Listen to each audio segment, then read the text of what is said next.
Alright, so we're gonna go ahead and start off with Machinist, and we're over here in Outer Nocia, and we got some characters here. We got Steve and we got Joy, but they'll be important in a moment. Let's talk to Roast, Rost Nostal, Nostal. Let's call him Roast. Roast. Master of Marksmanship. For a first-timer, ye look good and comfortable with that carbine. Pity that comfort'll only last right up to until ye shoot the bleedin' thing, right?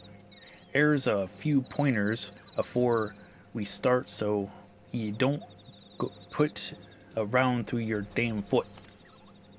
Aim the barrel at your target, squeeze the trigger, not too bloody hard, mind ye, and boom goes the firearm.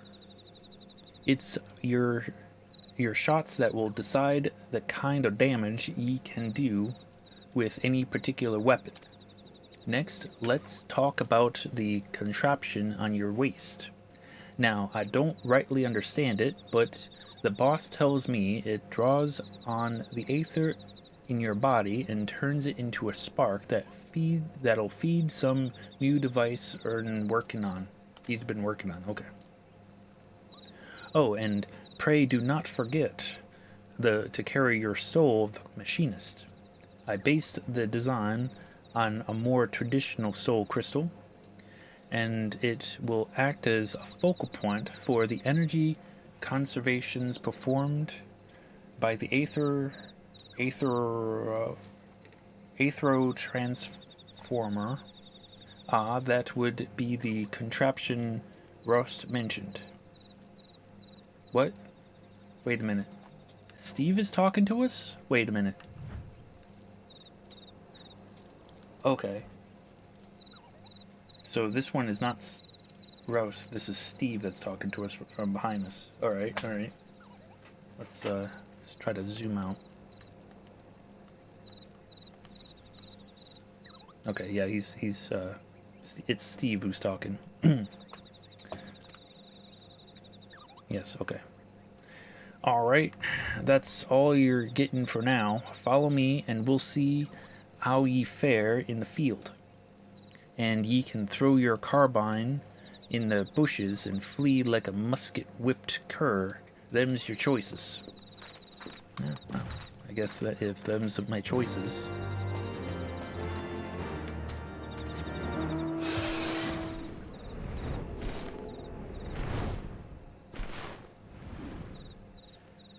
Hello.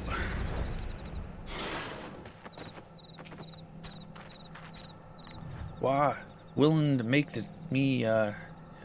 take me test then, eh? The rules are simple. Make your way towards the Emmett's Oval and shoot whatever you're told to shoot. Well, let's do it. I shall await you at the end of your trial, Bat.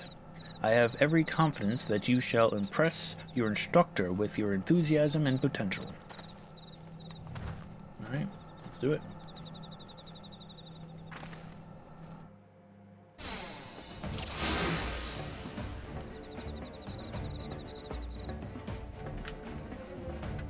We're gonna have a good old-fashioned hunt.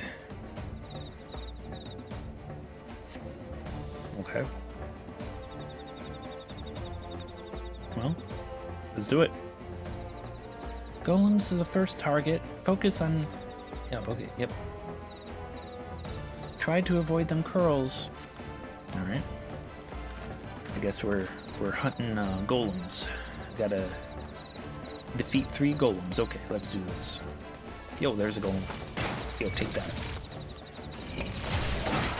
Yeah. Alright. That's one.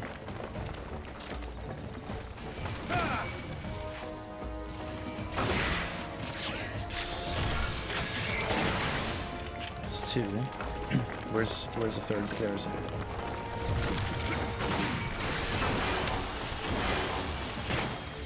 And there's 3. Okay. Radio. Let's go. What in bombs? Okay. Where are these bombs?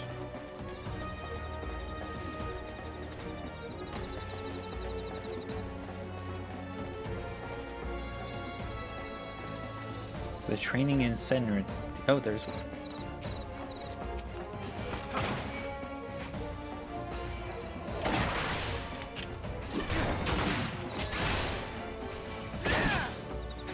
Yeah, take that. There's one. There's one over here. Oh, what? How dare you?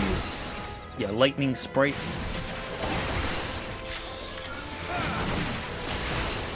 How dare you?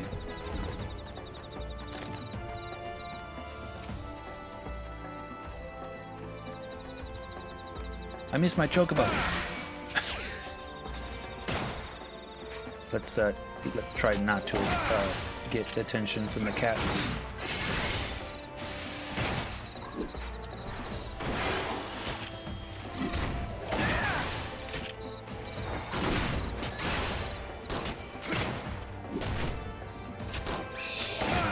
That's enough bombs. Oh, I'm stuck. It's not bad, lad. Not bad at all.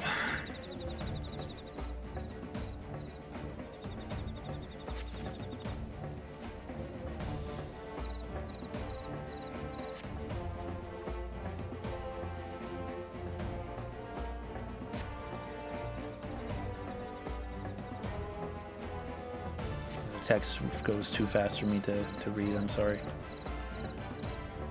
Oh shit, that curl is like over there.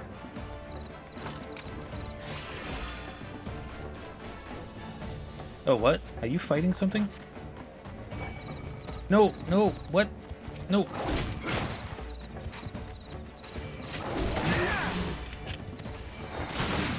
Damn curl. I didn't want to fight you.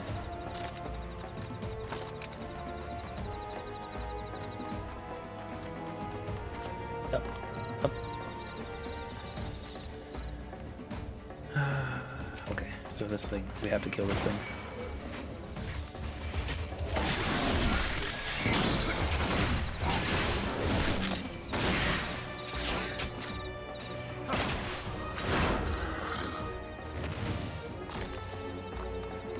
I can't see where I'm going. Ah, game, can you, there we go.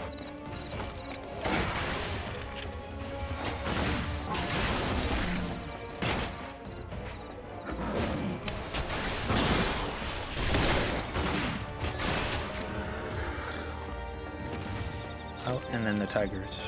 That ringtail is going to attack me the moment I set foot. Yep, I knew it.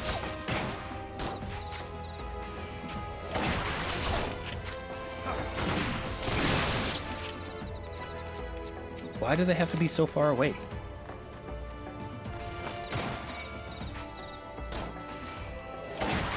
Yeah, you attack her. I don't want to be attacked by a lemur.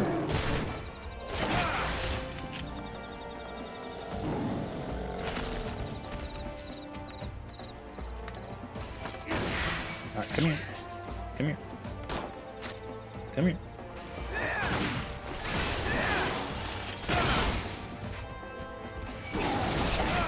There we go.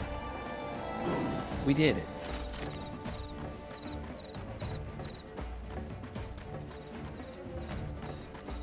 I guess we're done. Yeah. Yep, I guess we're done. Head to Hermit's Hovel. As this... well, as we sneak past these lemurs.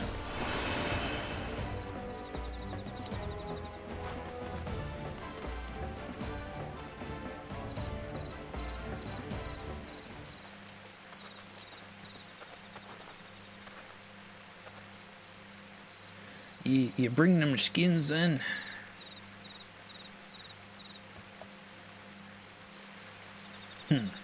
Even the young joys help. You did well, lad. Huzzah! You will return to the manufactory with us then? I said you did well, but not but not we was done. Ye still got one last target to take down. Me. Yeah. Bat's got talent, but but even he can't win against a Roust. The man truly is being bothersome, Bat. Would you be so kind to give the instructor a good drubbing? Sure. Defeat Roust. Roustnithal.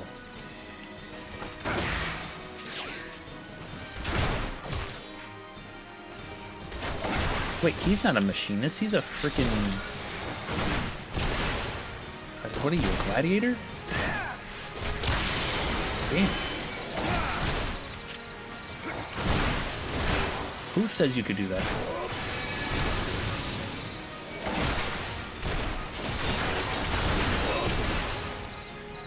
We did it. Duty completed.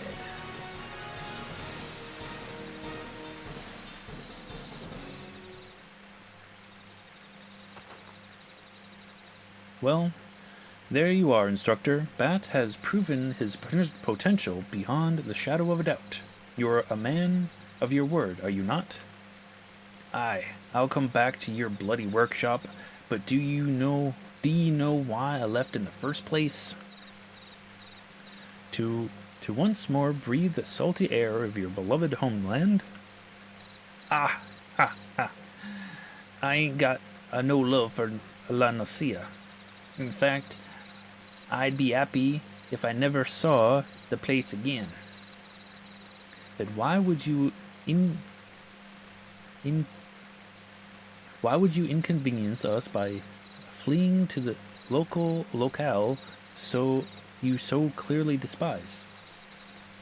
For a sack of old gelts the size of me bloody head. I don't know who was working for, but some bloke came around offering me good money to ship anchor, and so I did. Someone paid you to abandon the manufactory. Who would do such a thing? Like I said, I ain't never seen the sod before, but if I show me face at the workshop, his boss is gonna want that gelt back. I reckon. Pity, I already spent it all on grog. Oh, no. You'll not wiggle through my grasp that easily. I shall pay this debt, and in return you will instruct every would-be machinist who walks through our door.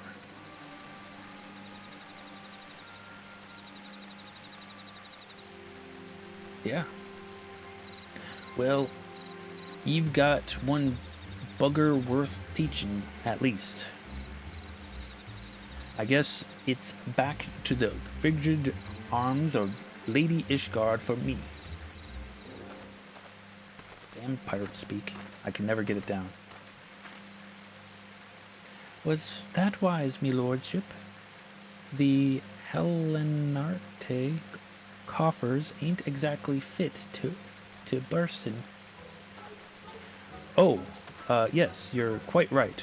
We are rather short on coin, but I'm certain a thorough inspection of the ledgers will turn up a spare gill or two. You can't put a price on good people, me lordship? That you cannot, my dear.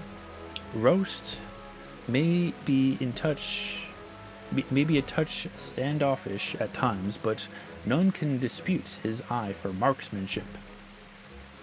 Such talk aside, I sense the business we had in these parts was not concluded to his satisfaction. Would that man would confine in me his troubles, I suppose I shall have to content myself with the thought of his return. But you, Bat, you have exceeded my every expectation.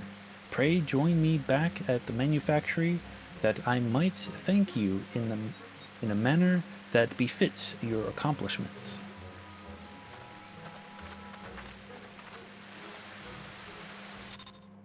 Okay. Cool, cool.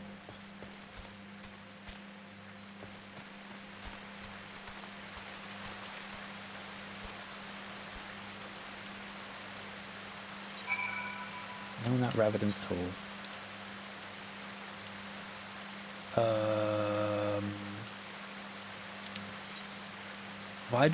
Why do I not have Ishgard on my as my return spot? I will correct this problem.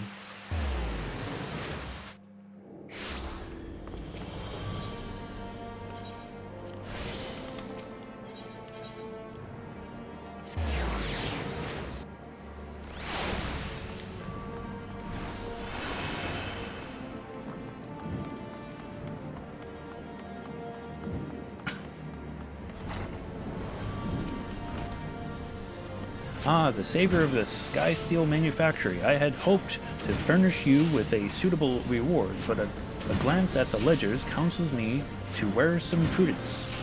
Thus, instead of presenting you with a firearm of the finest materials and latest design, I must humbly ask that you make do with the dated model I gave you at Camp Overlook.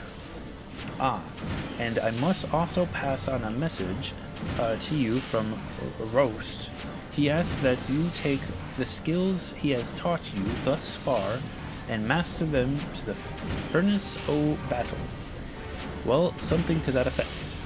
I assume he means to offer you further instruction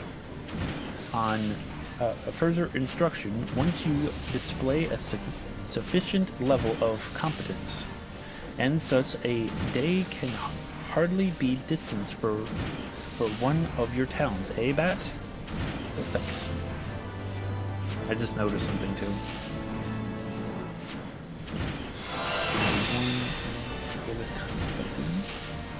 Hypercharge.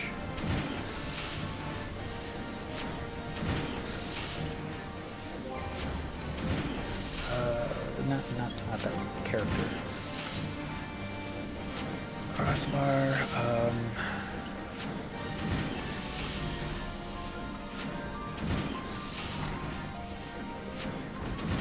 Display hotbar help. Fire. Yep, that's what I wanted. Alright, cool. Always the last place you look.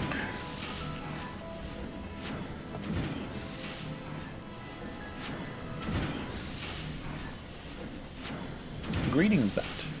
You have become practiced at defeating your foes from a distance. With the range of our weapons, even skyborn dragons will learn to respect the threat posed by the trained machinist. Despite the proven efficiency of our cannons and blastheads, however, many Knights of Ishgard continue to eschew firearms in favor of the spear and sword. Ah, the creaking chains of tradition. Hark!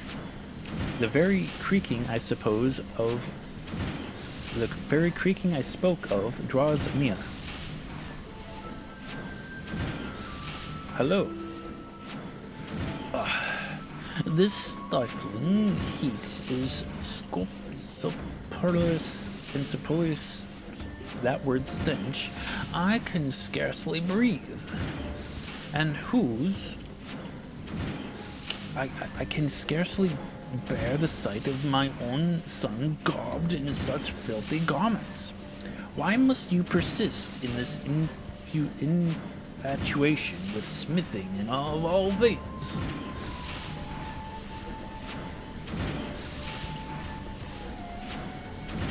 "'Tis called machinery, father, and you need not come at all if the air in the workshop is up. In the workshop so offends you. Would that I could shed this onerous duty. But as manufactory chief, I must needs supervise its operations. Supervise? You barely visit but once a moon, and relegate every management task to that person. And what of it? Smithing is a commoner's profession, even as overseer is the role of a noble. As one of the 4 founders of Ishgard, House Halienarte enjoys a privileged position, but misfortune has waged a constant war of attrition on our forces, and our claim to that position grows weak. Thus must we attend to our duties with uncommon zeal, even duties as uncommon as this one. But we shall not suffer this mean predicament forever. No, my son, you will reclaim the honor of our family with spear in hand. You must needs become a knight of skill non-peril, and bear our flag unto the field of battle. Father, the face of war changes with each passing day. Soon will come a time when machinists shall form the bulk of our armies. Should you cling to these stagnant ideas of yours, you will be swept over by the wave that carries us forward.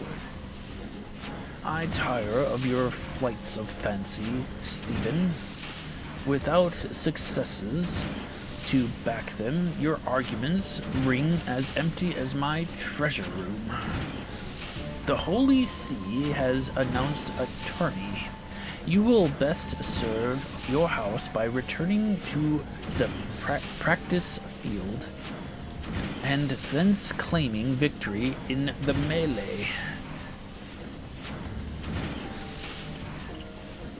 I regret that you were subject to our squabbles, but Father's attitude is sadly reprehensive of the greater part of Ishgard's populace. Their heads may as well be made from the stone of the city walls. I have, however, designed a weapon of such a brilliance that the light of its potential will penetrate even the daintiest mind. Roast and Joy will accompany me to Raincatcher Gully to gather materials for the prototype. Why don't you join us? Practicing your marksmanship in Ishgard will only invite suspicion and ridicule, and this is the perfect opportunity to retrieve further tutelage from Roust.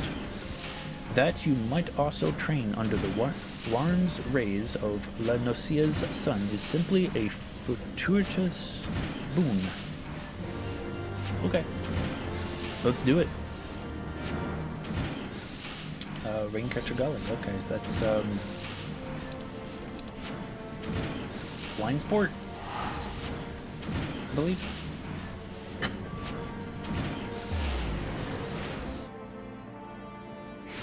Yes. I want my dragon.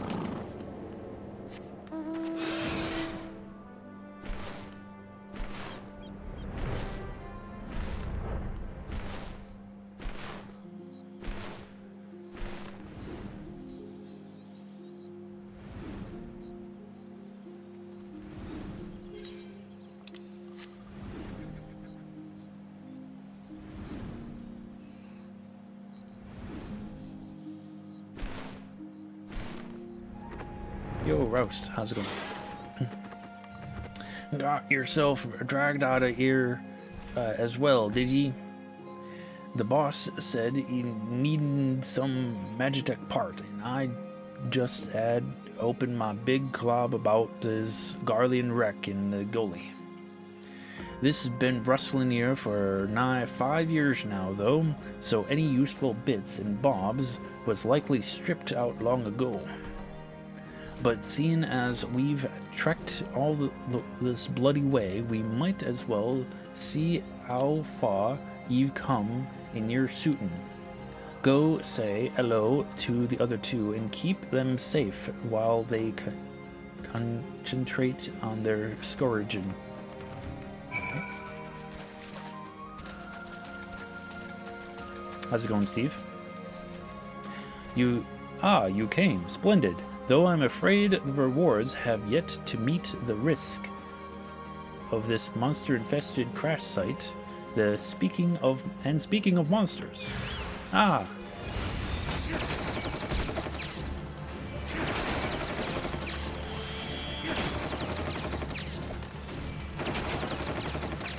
Yeah, that's right. Nicely done, Bat. Now I must return to the search. Alright. You do that. It's an interesting crash site, by the way. Yo, Joy, how's it going? Practicing your marksmanship, are you?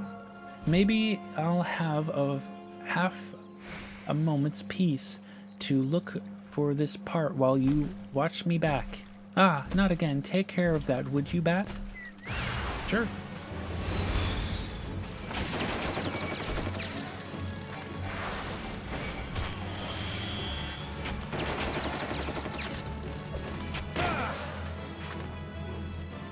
Easier said than done. Okay. Nice shooting, Bat. Now, if only we could find this lordship's pot, I might get back me own training. Yo, Roast. I did the thing. You've been working on those shots, haven't you, lad? I'd say you're as good as ready to bloody hells. That's one big one. You're up, Bat. Oh, okay. Yo. It's a Gobu. Yo, stay away from me, Gobu. Yeah, that's right. Yo, you take that. You take that. That's right. Let's report to Rouse. Okay. Aye, nice form, Bat. Tingely group shots. Okay. Now, was it just me eyes playing tricks, or did somewhat other than guts drop out of that thing's belly? Looks like a bit of old machinery. The boss will have a better idea than me. So, a gyroscope, number 41. Okay. Confound it. Confound it. All this way, and not to show for it, aside from your obvious improvements in marksmanship, of course. What's that you have there?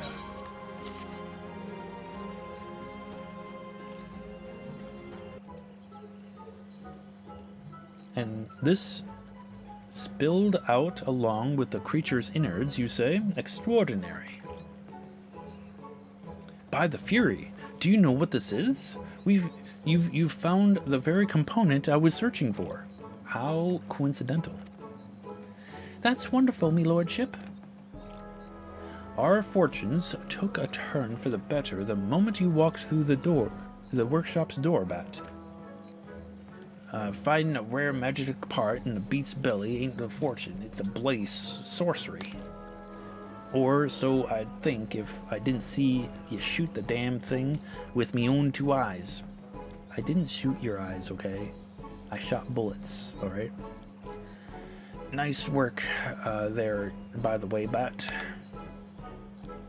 I can already hear the whirling of my invention come to life. Come, we must return to the manufactory at once. Sure.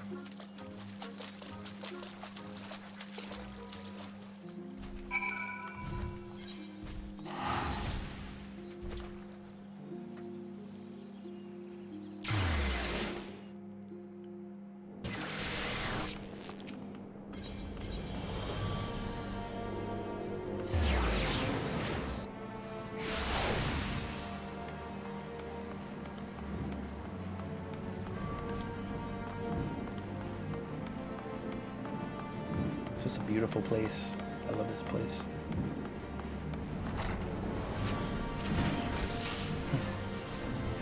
That was truly a stroke of luck, that. With that wretchedly rare gyroscope in hand, 'twill only be a matter of time until have the working prototype.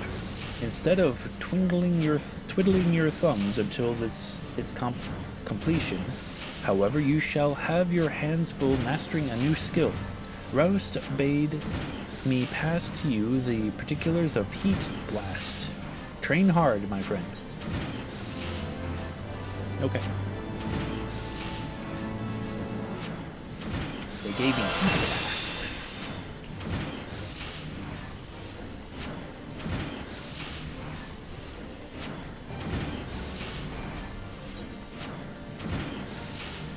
Rook before you reap.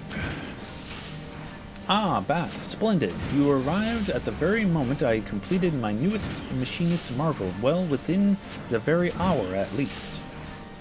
'Tis unfortunate that many Iskadians cannot appreciate the practicality of my work.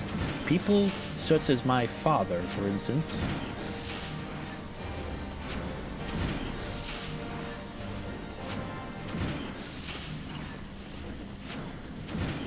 I forgot how I was doing his voice.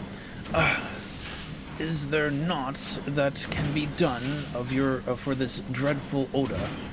Stephen, my son, the days of shunning your nightly training have come to an end. Never should I have allowed you to set foot inside this workshop.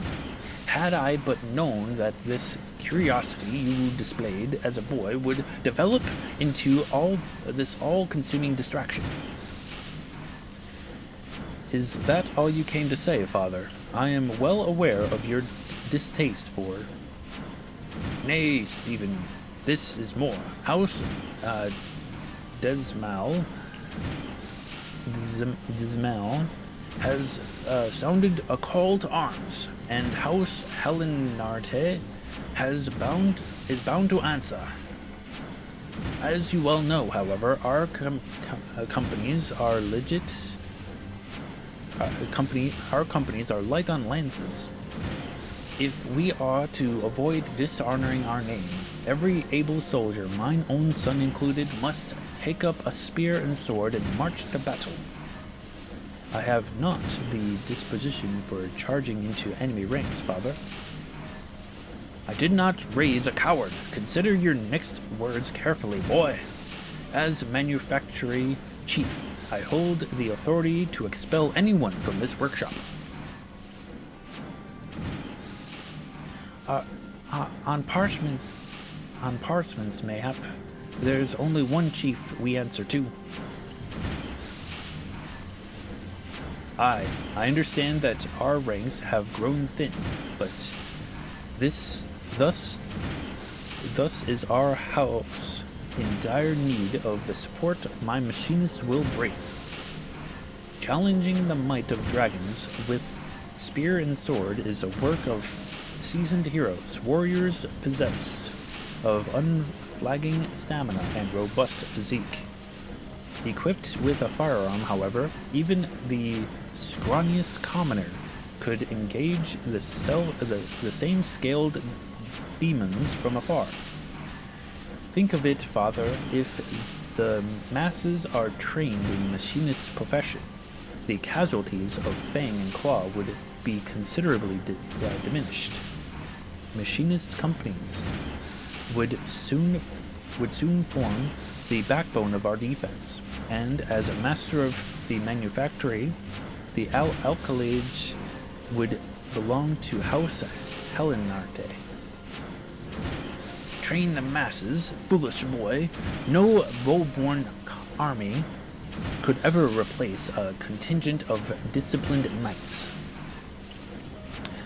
My lord, it is time, my lord. Sarva is expected to descend upon our defenses within an hour. Sara, you mean to engage the great brute that not but our knights? What would you have me do? The dragon flies straight as an arrow for our very own Skyfair locks. Should we let them be destroyed, the price will be steep on both coin and honor. Father, you must allow me to deploy my machinists. Once you have witnessed them in battle, even you will be unable to deny their effectiveness. Do as you will, Stephen. As matters stand, I would not turn away a lame chocobo if offered to defend our holdings. Be certain to assemble your forces at the locks as Sarah arrives. Wow.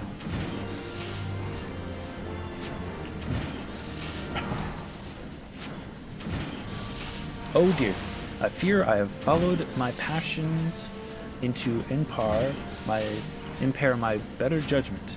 Of all my budding machinists, only you have seen true combat.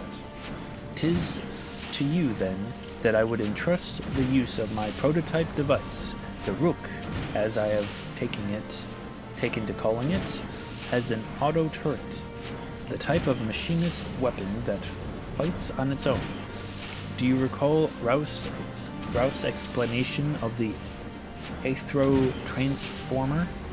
That contraption at your waist will convert your body's aether into lightning-aspected energy required to power the turret. You need simply to activate the weapon and it will supplement your own attacks.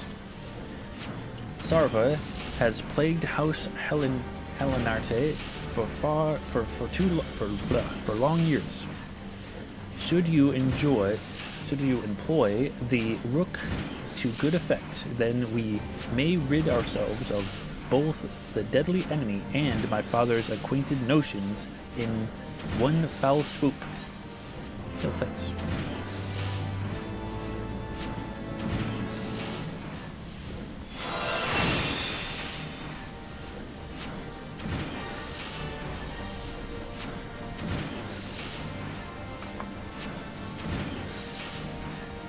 Securing the locks. Well, we are as ready as we can be. All except our wayward instructor. Would you be so kind to locate Roust and inform him of the urgency of our situation? I imagine he is loitering in Foundation somewhere, making his hurried way of the workshop.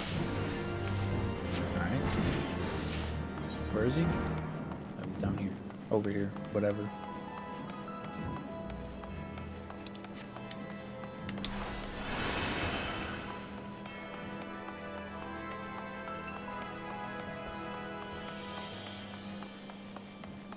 Yo, Roust.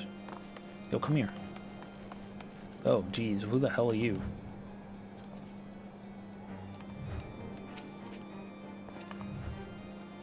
Ah, Bat. Look at this scrag I caught me creeping about near the workshop. You two up to no bloody good, I reckon. So I sat him down for a friendly chat. A dragon attack, and the boss needs every hands on deck, does he? I'll be right there just as soon as I'm done wringing some answers from this ugly sod. You know, where there's one rat, there's always a dozen more. Might be best if ye took a quick look round yourself and deal with any troublemakers before ye head back. No need to murder anyone, mind. The noise from the Gauss round ought to scare him off. Okay. So we're shooting people. Okay.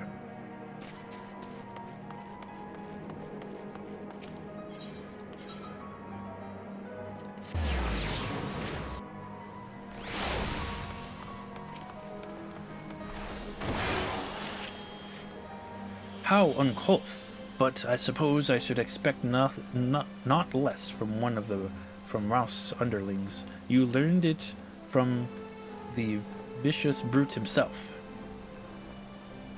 Heed my words, the Sky Steel Manufactory plays haven to villains. For the safety of Ishgard citizens, the manufactory must needs be shut down. Their Rogadin instructor poses as former Commodore of the Knights of the Barracuda. This is a lie. In truth, he is a bloodthirsty pirate who murdered his entire crew.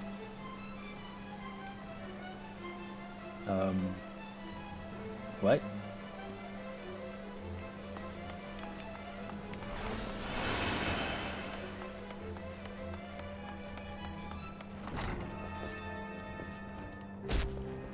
How?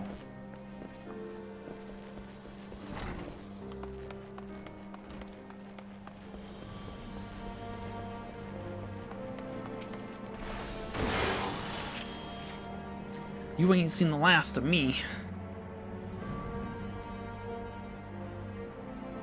Methinks. The name's Karalexos? Kalexos? Whatever. One of your fellow machinists. If you don't know, I was making preparations for our fight with Svara, whatever, when that thug ambushed me. Don't bother chasing him. I doubt he knows more than what he's paid to do. But he did make it damn clear that someone out there has a grudge against our workshop. Anyway, I ought to get back to me duties. We ain't never fought in a proper battle, let alone against a monster like Svara. And we'll need all the advantages we can get.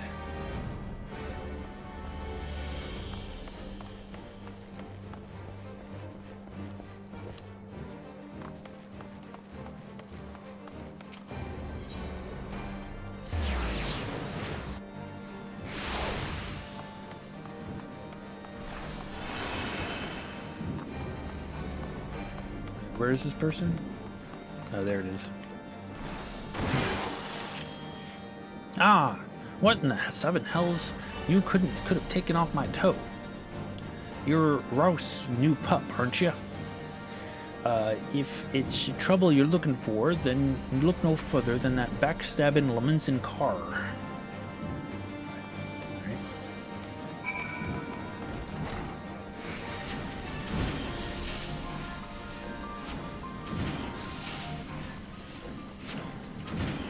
Is everything alright? Roust tells me there are villains afoot, making trouble for the workshop. Intimidating my machinists, are they? Setting fires and spreading rumors. Joyce, too, has overheard vile slander intended to defame our masters of marksmanship. You took every care to choose the right employee, me lordship.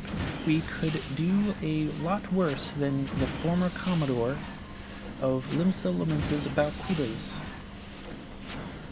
And now half of Ishgard thinks he's lying. That he's a convict of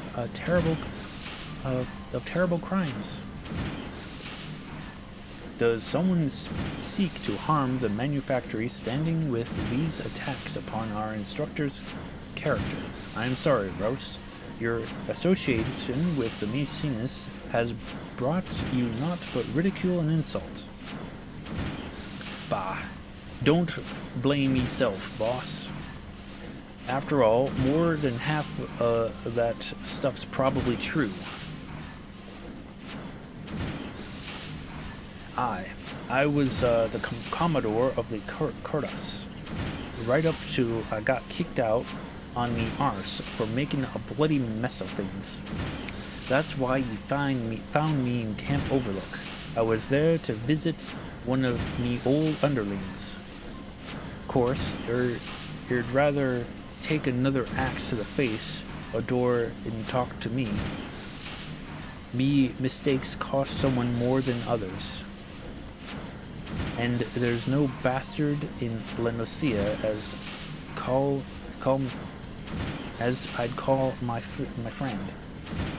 Your mysterious rival must have learned only tarnished past, cause they've offered a fortune for me to accept the job as their master of marksmanship.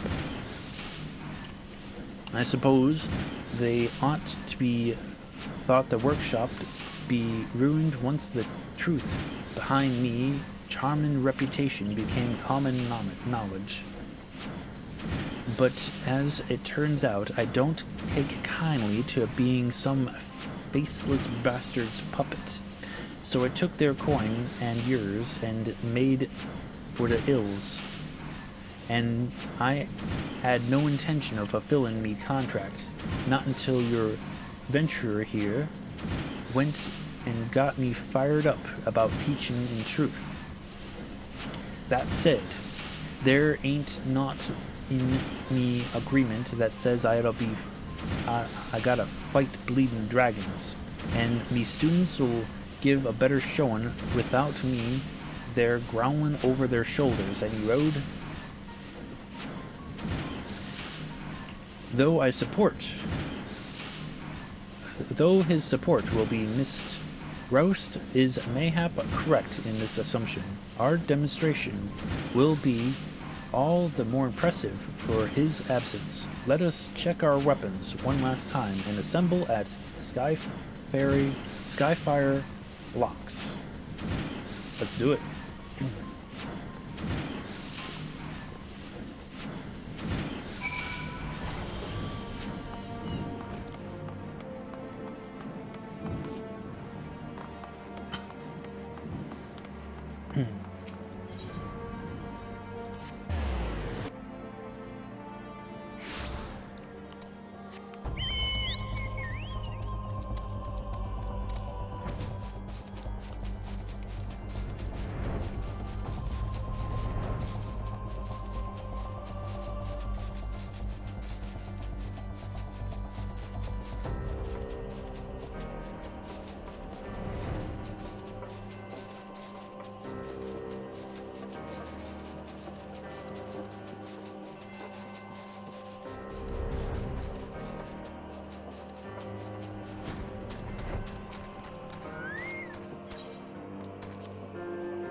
Sink to level 44, how dare they?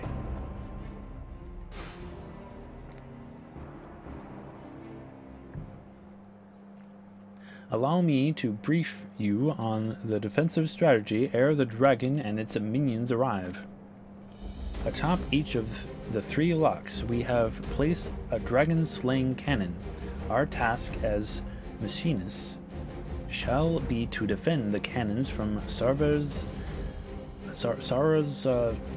lesser kin. You will find a lock in the northeast.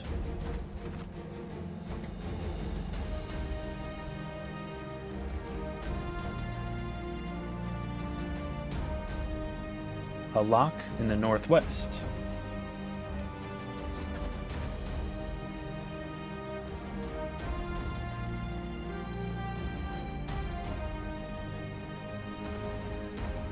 And a lock to the south. I will track the concentrations of our enemy and direct you to the cannon most in need of your protection.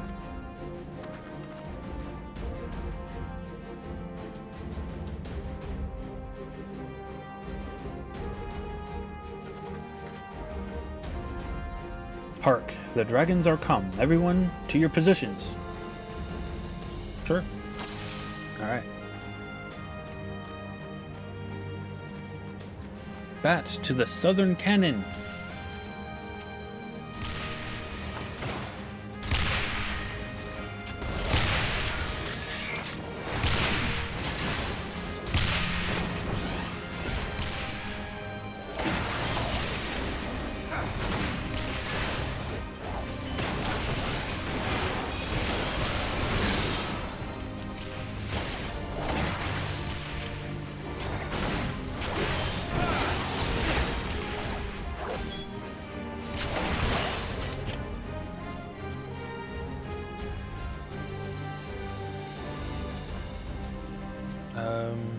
Is there any more?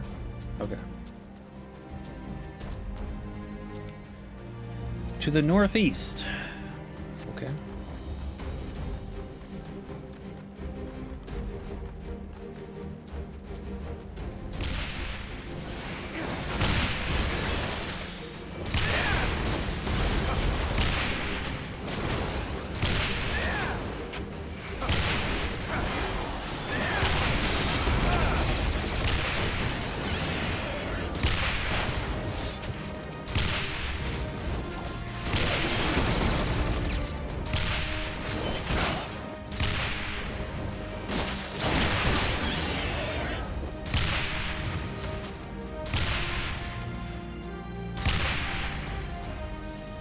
Defend the cannons as needed.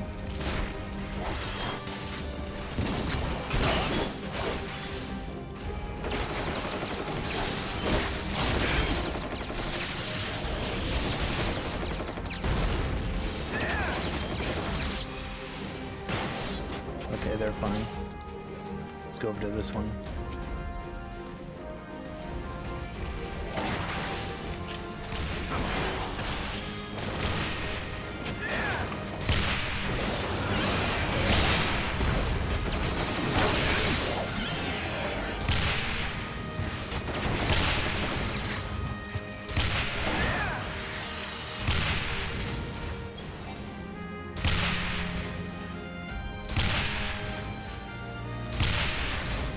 Survivor has come.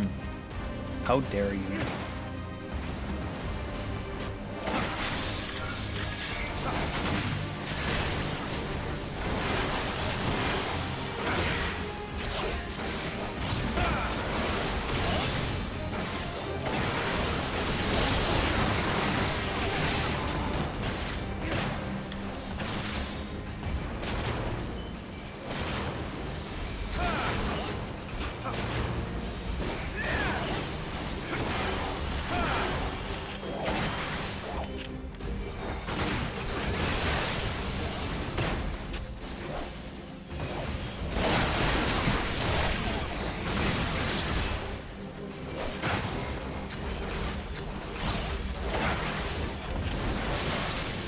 We did it.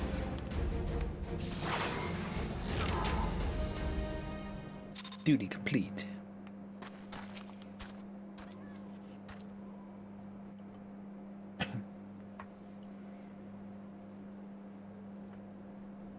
Well, Father, do you see now how we might prevail against dragons without risking the lives of our soldiers?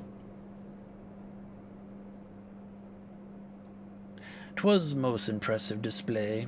I must admit, your commoners acquitted themselves admirably.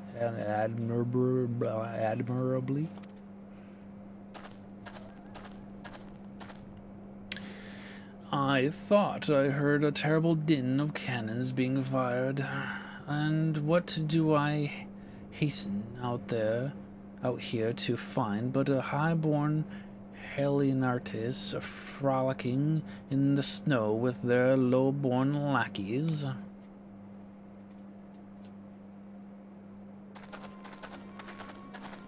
Yeah, he's got an honest face. After providing you with this opportunity to improve your ailing reputation of your noble house, does the consideration of the House Zemel not merit a formal reply? Lord Grinche? Lord Tattled Grinch. I don't know. Whatever. My apologies. The foe was upon us, and we could not quill to parchment. Ah, yes. I imagine you were full occupied with scrapping together the serviceable company of soldiers. If only your dear son was as ardent with his knightly training as he is with his idle tinkering.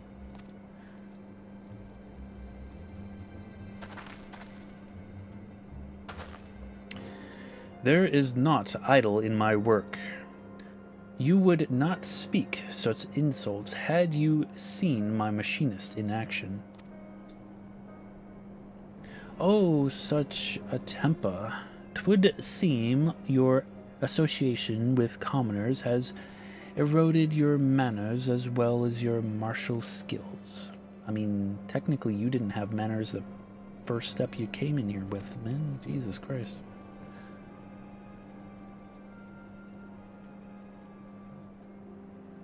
If you are so confident in these machinists of yours, mayhap you should enter them in the upcoming tourney. Mayhap I will. Upon my oath, we will turn Ishgard's tradition-bound combat upon its ear.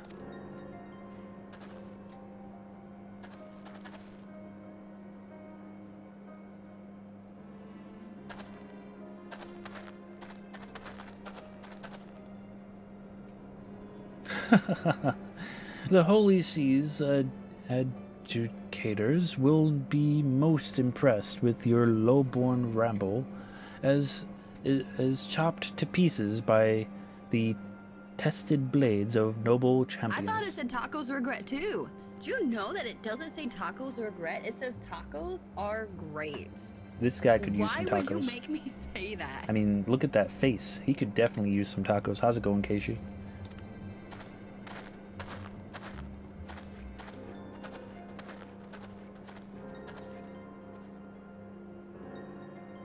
My son, what have you done? The tourney is a stage upon which is flaunted the might and mantle of the four great houses. Only the finest knights are chosen to participate.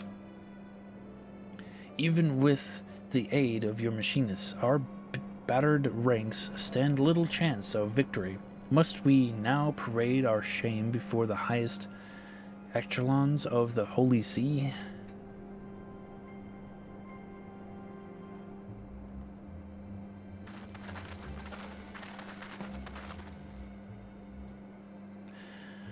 Do not be so swift to dismiss our chances, father. I give you my word, House Helenarte will leave the contest with its pride intact. And furthermore, should we win, I will have your word that you shall yield the running of the manufactory to me.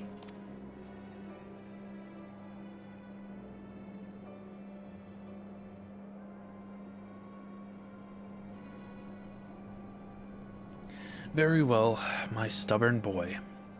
And whether you win or no, you be sure to give House Dismal a darn good pummeling.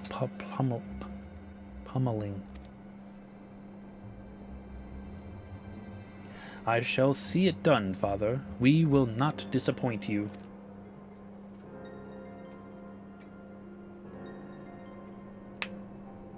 That's right, we won't.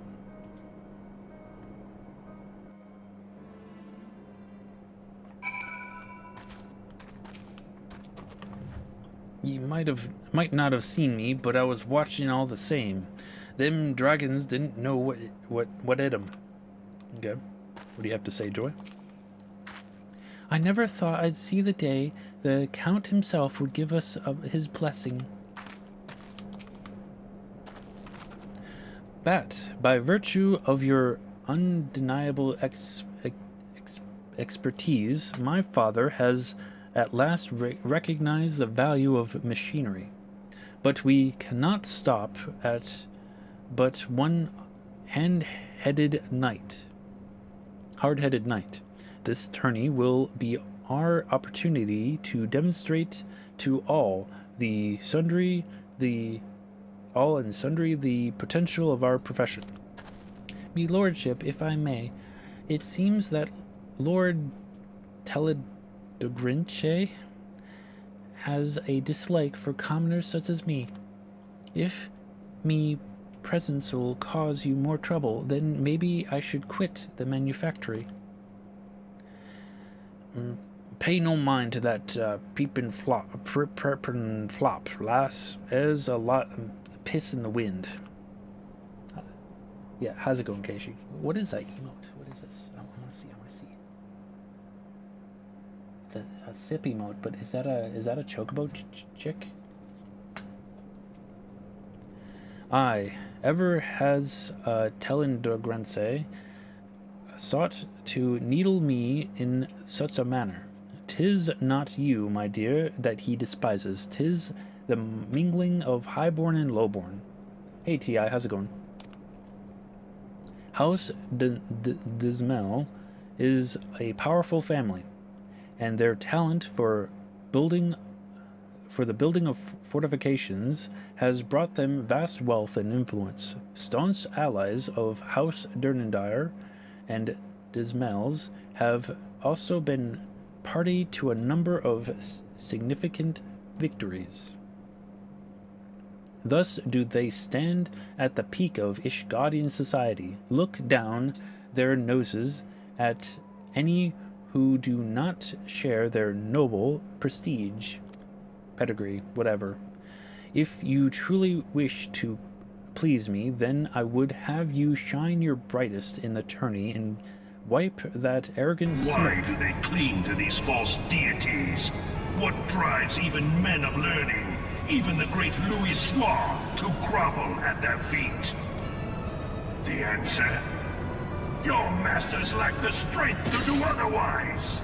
Actually, that does go well with the enemy that we're facing in the tourney. The arrogant, let's see, brightest in the tourney to and wipe that arrogant smirk from his face. Shall we be on our way?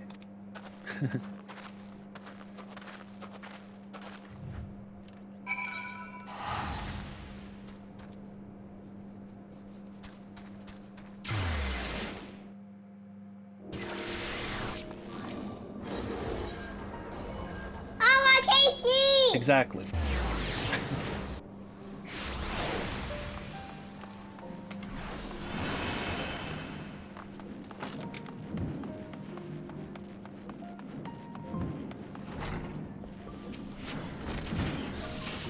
I must go. Excuse me. Hold on one moment.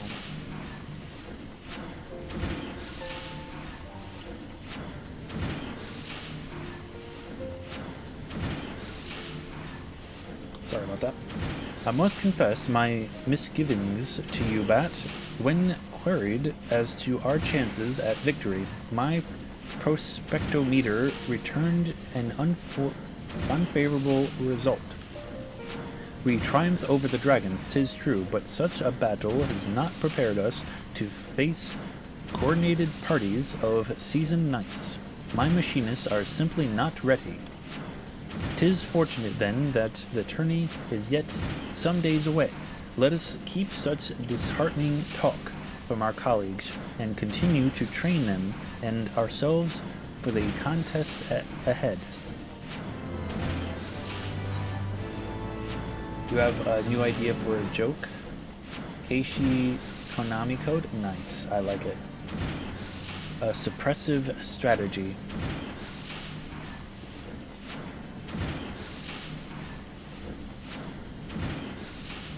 Greetings, Bat. Your training proceeds apace, I trust.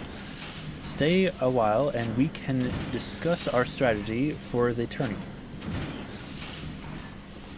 And then they came in and said, nope. No, I'm joking. 'Twould appear everyone is present, even our dear instructor. So let us delve into the particulars of the upcoming contest. Now, the degree of favor the Holy See bestows is much influenced by the outcome of the tourney, and thus do the nobles enter only their most able champions.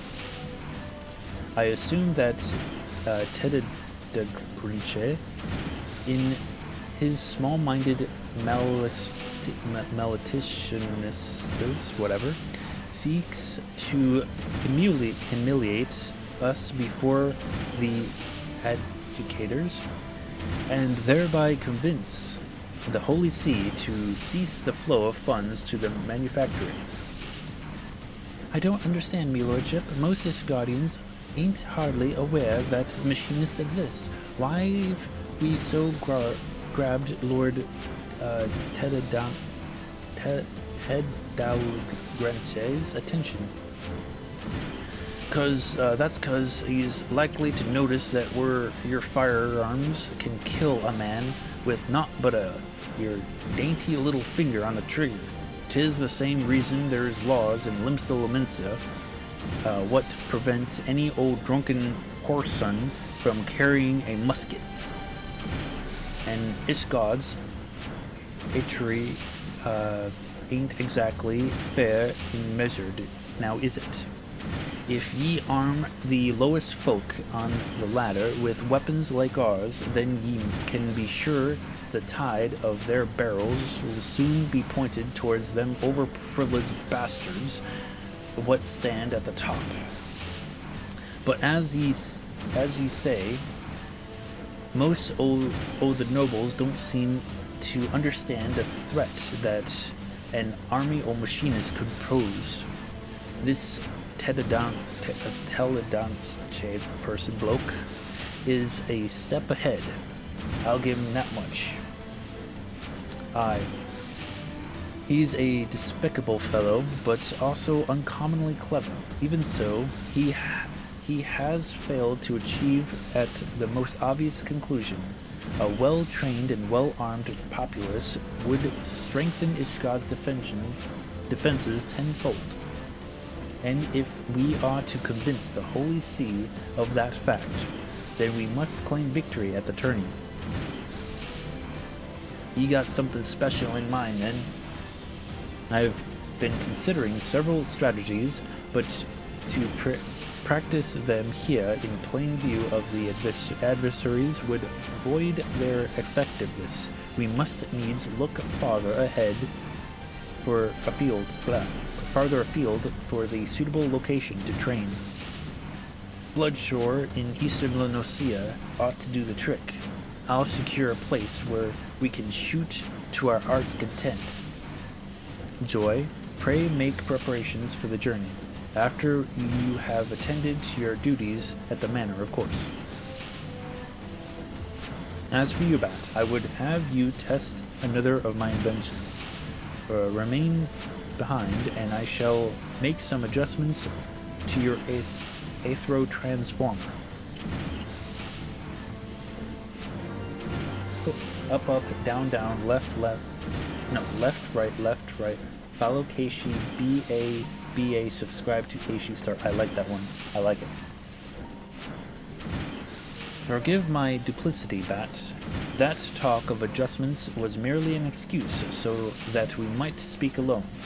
Now you heard me boast to my father that machinist companies could soon form the backbone of our defenses. That was something of an exaggeration. When it comes to gigantic dragon's eye, one may as well be firing at the side of a barbican. In the tourney, however, the lesser size of the opponents will work against us. It requires intensive training and to consistently track and score hits against targets that are both small and agile. And as there is but little time left before the contest, our victory will depend largely upon your skilled contribution. If Joy is able to display even a fraction of your battle savvy, then the reputation of the machinist will flourish.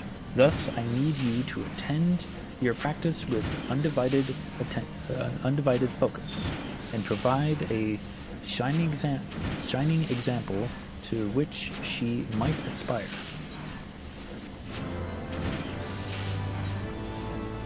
Blood on the Sands. Once Joy has completed her tasks at the manor, we can be off to Bloodshore.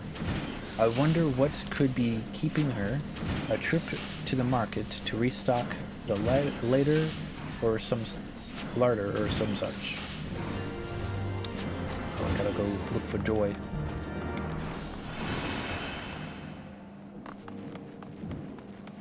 I think she might be in the broom.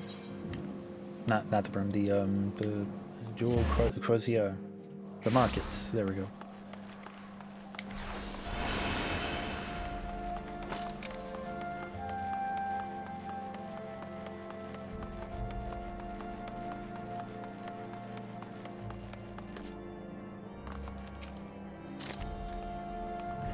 Oh, hello, Bat. You must be eager to get in some practice before the big contest. I'll be ready to go just as soon as I've hauled me shopping to the manor. If I'm to continue me machinist training, I can't be shrinking me other chores. I made a promise to the Count, but I won't keep ye waiting much longer. I'll run to the manor with what I've got and come back for this big sack afterwards.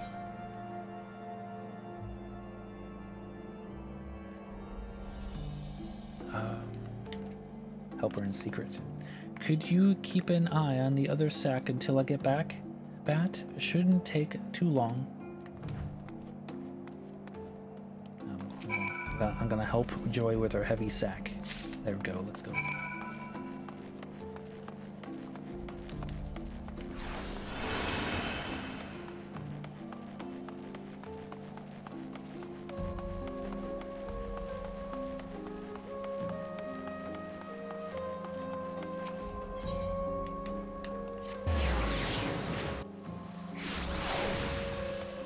Hey Joy, I got your heavy sack. Bat, what are you doing here? Who's watching me over the sack? Who's watching me other sack? There we go. Here, take this. Ah, lending a hand to a young Joy here, are you? Very good. This was the last of her tasks for the day, so she is free to assist Stephen in his work.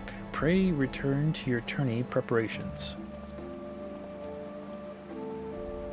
Thank you, Bat. I appreciate you helping me, of course, but I appreciate you helping his lordship even more. The Count was against me becoming a machinist. He knew that me dad's too feeble to work, and was kind enough to let me keep me place in the manor staff. Me family'd be on the streets if it weren't for this job, and I can't thank him enough.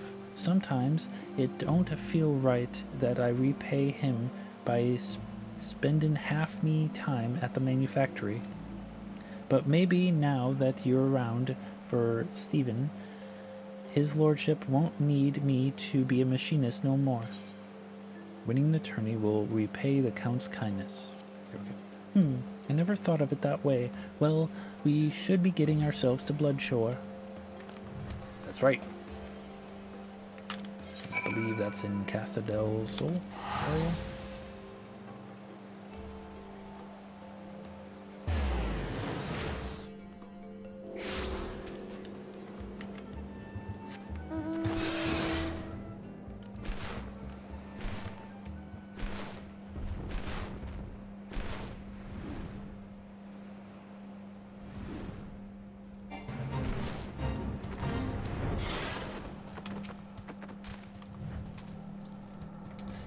Right, let's begin, shall we? Our objective shall be to explore the most effective methods of countering our knightly opponents. If a knight cannot reach you, he cannot hurt you. Thus, we shall concentrate on those machinist skills that hinder movement. I have prepared a crate of aromatic meats, said to be irresistible to giant crabs. For the purpose of this exercise, imagine the shell-covered creatures lured by the scent to be enemy knights, and form tactics to prevent their advance. Should the box be broken open, that will signal your defeat. Let's see what strategies you can devise for us, eh, Bat? Sink to level 49. What?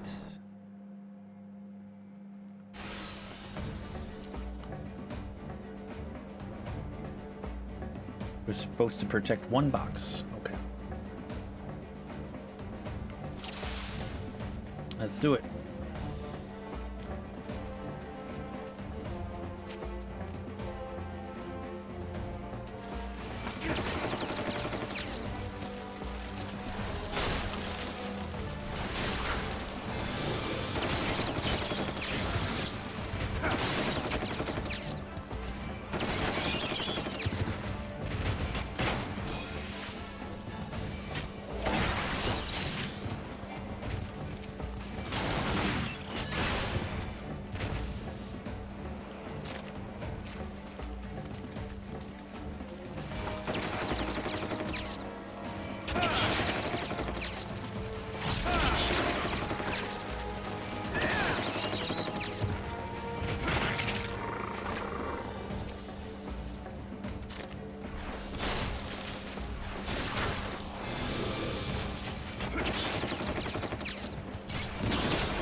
Oh, I didn't even see you guys.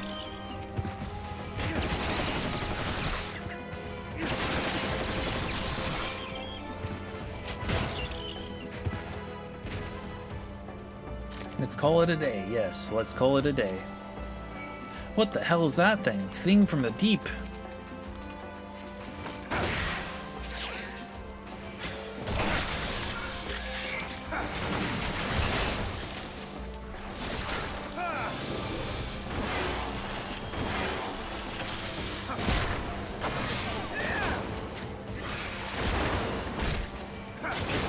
Did it.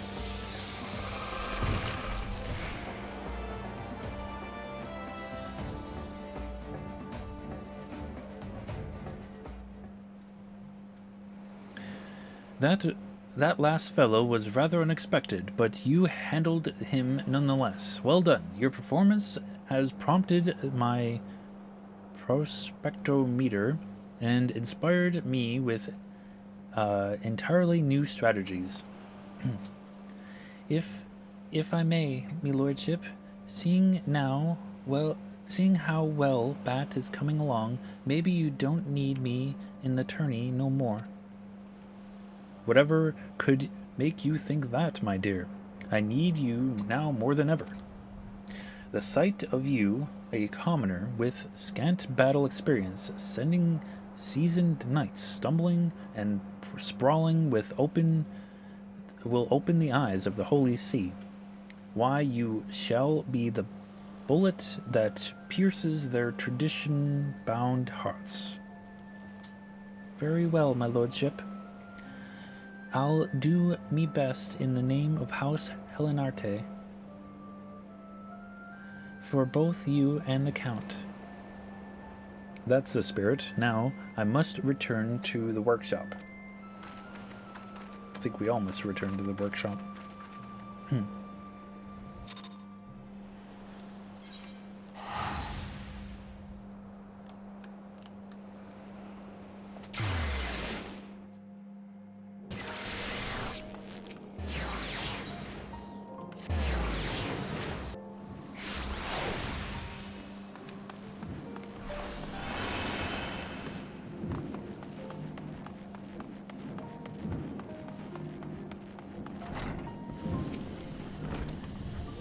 A fine showing out there, Bat. Joyce's lack of enthusiasm troubles me somewhat, but I'm sure the moment her hand closes around her stock, she'll be as ferocious as ever. Rage against the Machinists. The day of the tourney is finally upon us. This is it, Bat. This is the Machinery's moment of truth. Pray gather our colleagues together. Joyce should be just outside performing some last-moment firearm inspections. And Roust, well, Joyce may... Joy. Keep calling her Joyce. It's Joy. Joy may have a better idea of his whereabouts than I. Okay. There you are, Joy. Oh, Bat. This is a disaster. Someone has broken into the storage crates and smashed all the firearms. I must tell this lordship. No, we must check the other crates first. Or maybe, oh, what do we do? Aye, you're right. Of course. Give in to panic won't help us none. I'll see what's become of the rest of the weapons, then report me findings to his lordship. Roast? Last I saw, he was getting some fresh air out behind the workshop.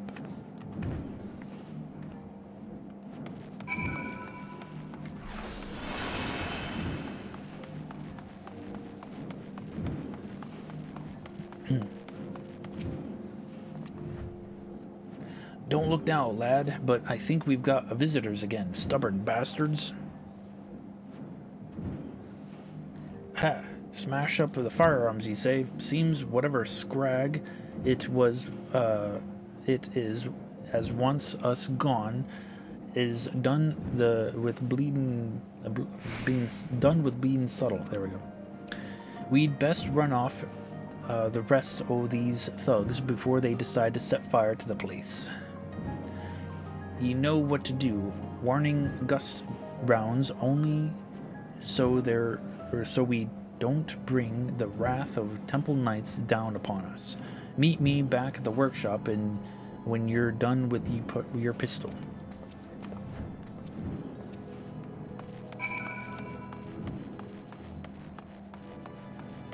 What's up, dude? Take that. Please, no, it wasn't my idea.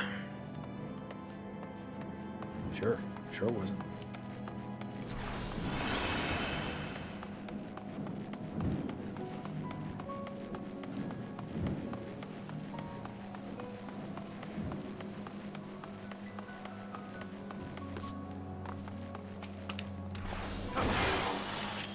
Ah, that purse ain't worth getting shot at.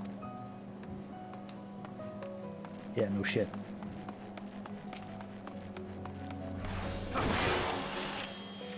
Ah, where'd you come from? Get out of here.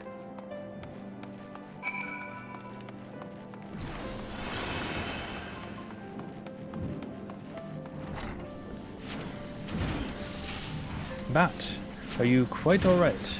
Our fine instructor here tells me you've both been busy chasing off hired merchants again. I'm afraid the damage has already been done, your lordship. Even after scrapping together our spares, we've less than half the weapons we need for the tourney. Then half we'll just have to do. 'Twill be difficult, I know, but I believe we still have a chance. What the fuck was that? What in the bloody hells was that? Sounds like some fired a damn cannon or some set.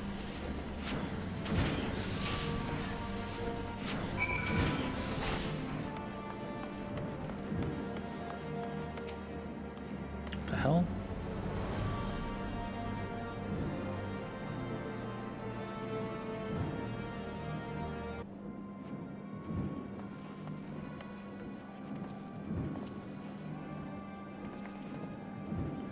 Oh, my lordship, the turrets.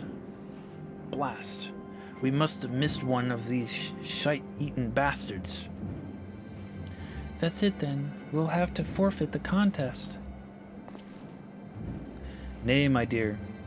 There is yet time to remedy this. These efforts to confound our chances serve but to stoke the fires of my determination. Pray accompany me back inside, Bat. Roast, Joy, lead your fellow machinists to the tourney field, and don you marks of supreme confidence. With this, your mysterious enemy, our mysterious enemy, is distracted by your show of bravado, I shall work to replace the damaged firearms. But how can you craft so many weapons before the contest begins? The short of it is this: I cannot. Not to my usual exacting specifications, of course. Only the four of us must be aware of the poor quality of our replacements. You and Joy must needs fight that much harder to compensate for your colleagues' lack of firepower.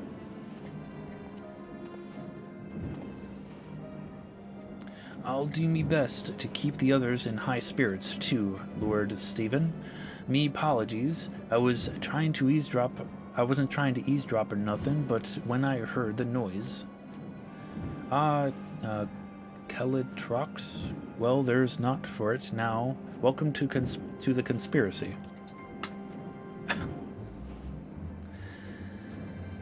Formidable foes, meager chance of success. This shall be a victory worth of song.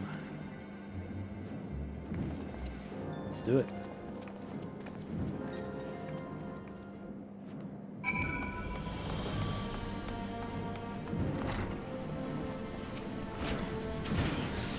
With that, the odds were not so heavily stacked against us, but we cannot let a few setbacks stand in the way of our moment of glory. The power of the tourney. The power of a tourney. Okay. We have done all that can be done. 'Tis time we join our companions and survey the field on which the tourney is to take place. You are familiar with Camp Dragonhead, I trust. Its grounds should make for an interesting arena. Let's go to Camp Dragonhead. Let's do it.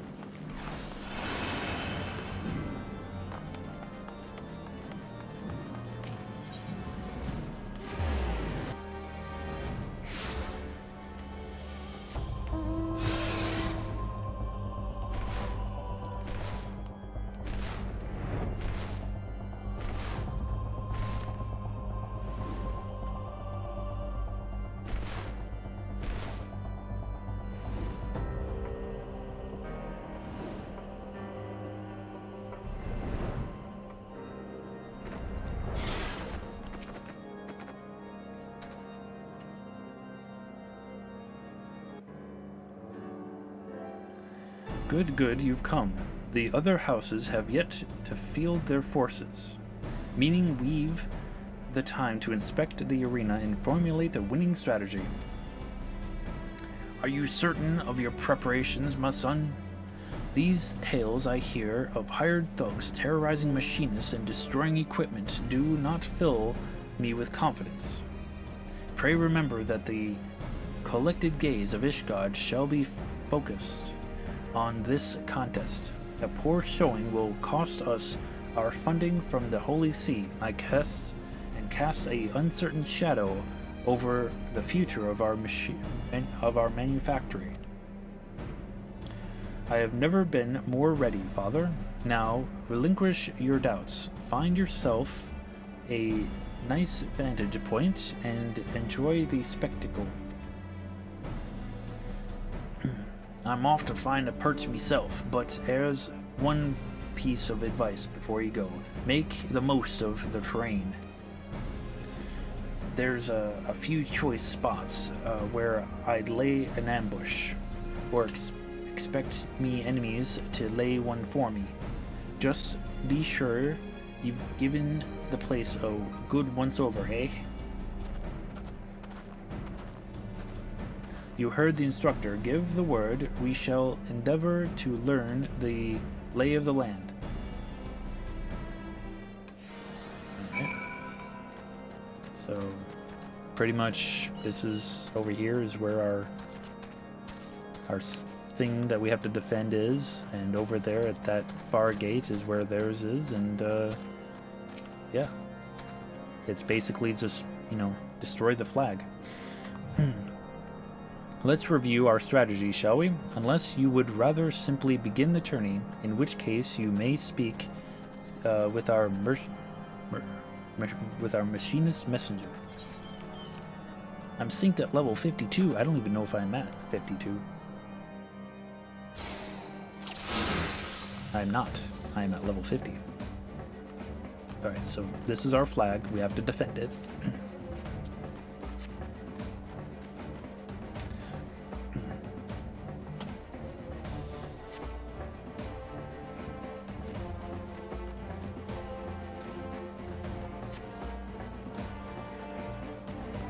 I don't think can we go up here? We can. And that's their flag over yonder.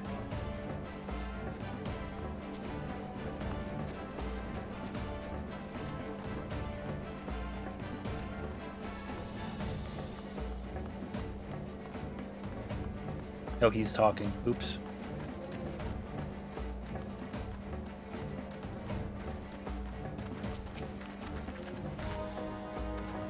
I don't know what surveying does.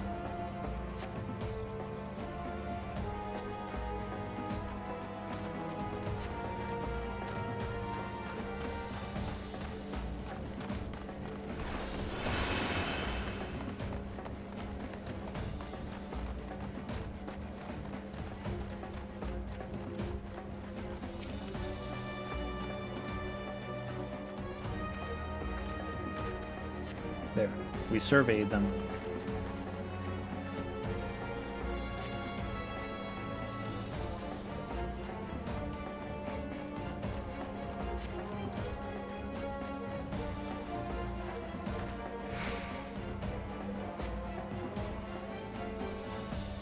Joy will lead a squad to the combatants. Okay, okay.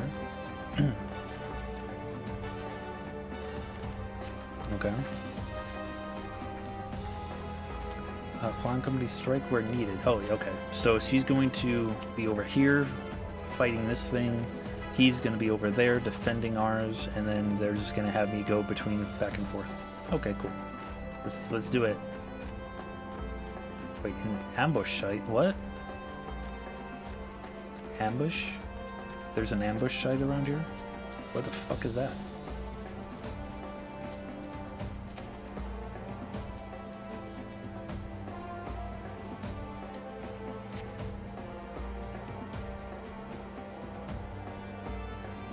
On my signal? How the hell am I going to give them my signal?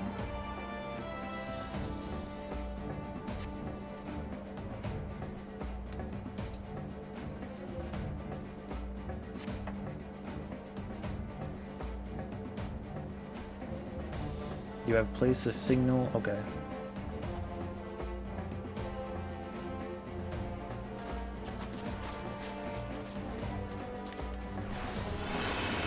So upon my signal is when the wait, what? We're going up here?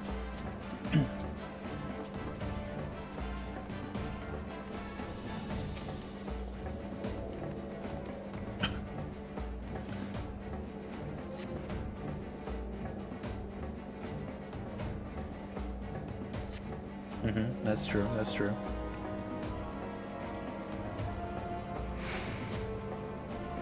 Interesting, okay.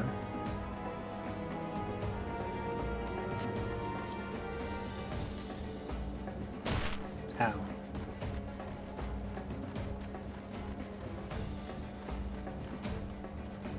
Why do they call him a townsperson?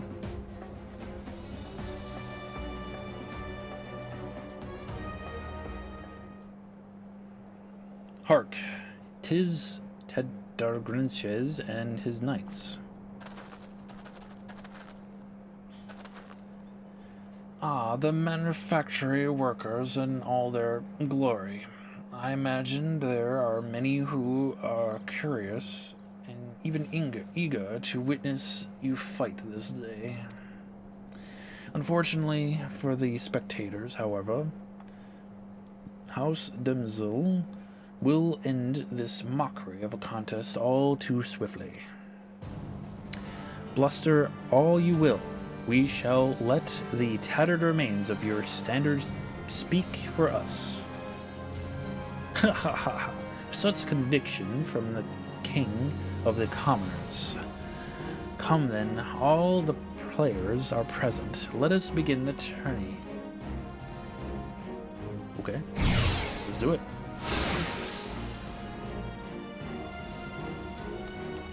Alright, there they off. Yep.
Ow, they stunned me. How dare you?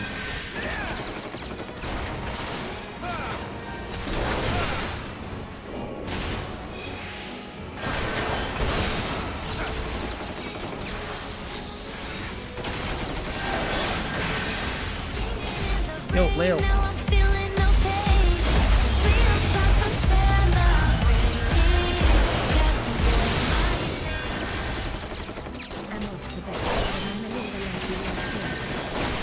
Oh, thank you for the lurk. I appreciate that.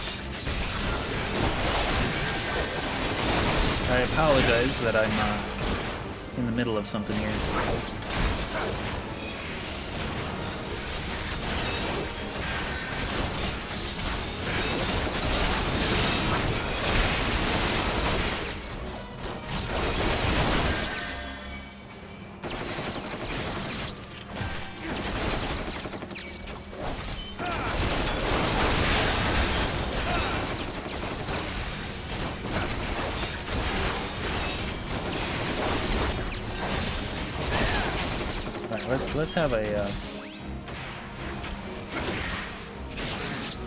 Let's have a look at the battlefield here. You know what? No. Yo, do it.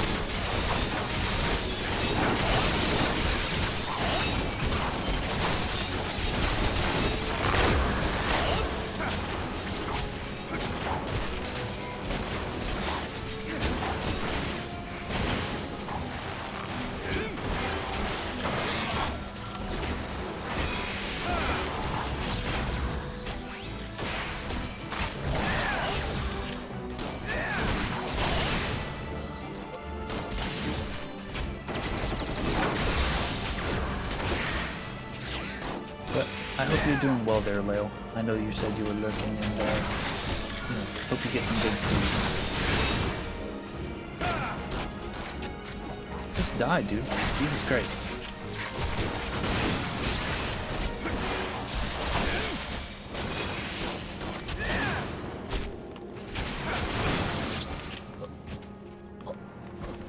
Alright.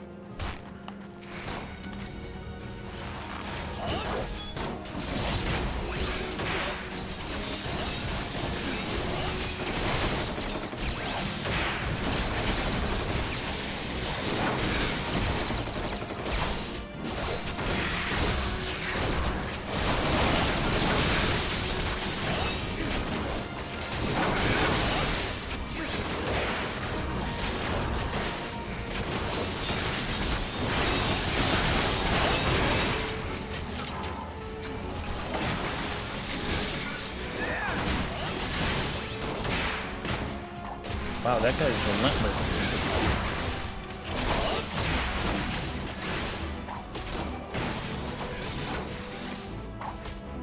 Duty complete.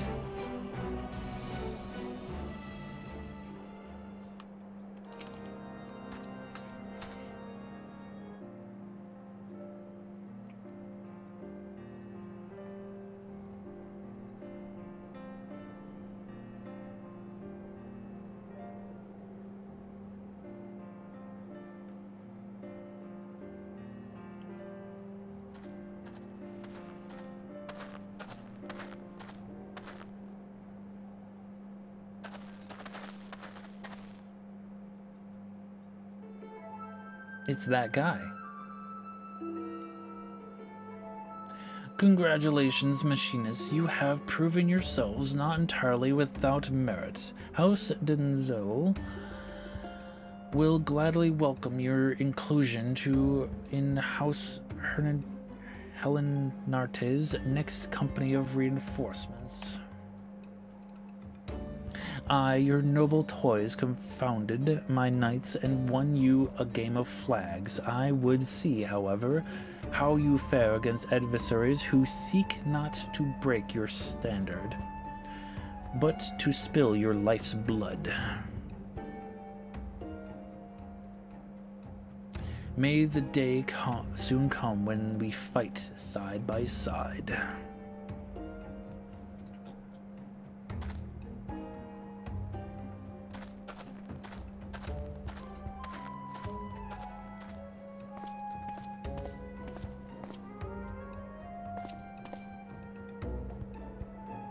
Mayhap then you shall understand why the knight is the master of the battlefield.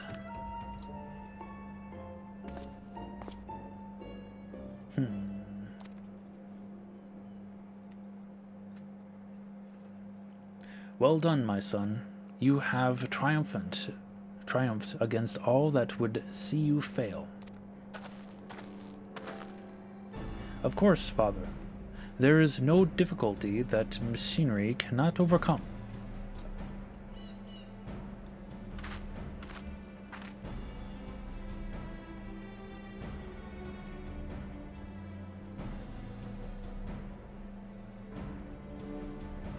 The tourney victory, how many years has it been? At last, do we begin to reclaim the influence we have lost? And there shall be more to come, as long as you are true to your word. That means no more bemoaning my knightly skills, no more disruptive visits to the workshop.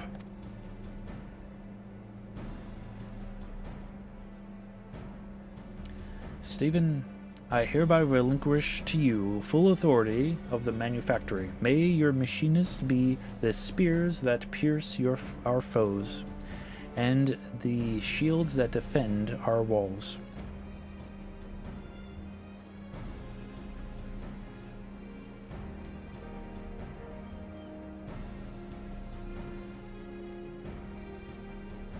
Do as you will, my son, for the glory of Ishgard and her people.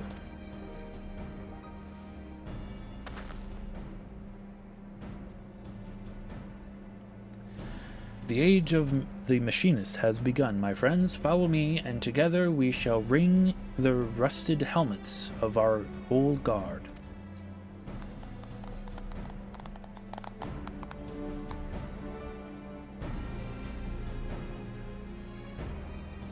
Why does she look so sad?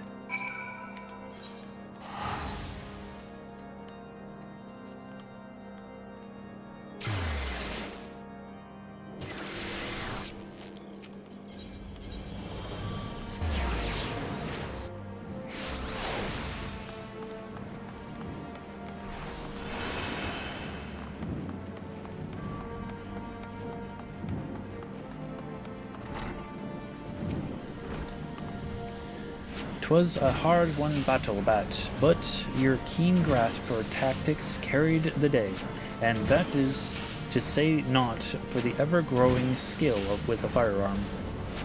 With this victory, I am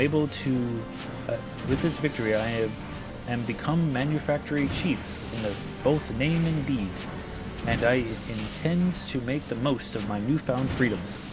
Indeed, my first act upon returning to the workshop was to improve upon the Aethro-transformer. Thus, this latest model is yours with my thanks. The attorney exposed certain inadequacies in the design for which I have endeavored to compensate. Use it well, Bat. Huzzah!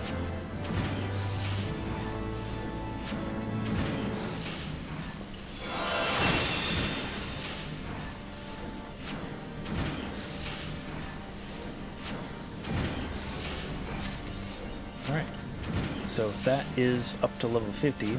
The next quest line is up to level 60, but we will not do that today. We are going to switch over to Astrologian and do that quest line. So, I will be right back. I'm going to take my 5-minute break and get some coffee and whatnot, so I will return in no time. Be sure to get your own hydration and get some food if you want.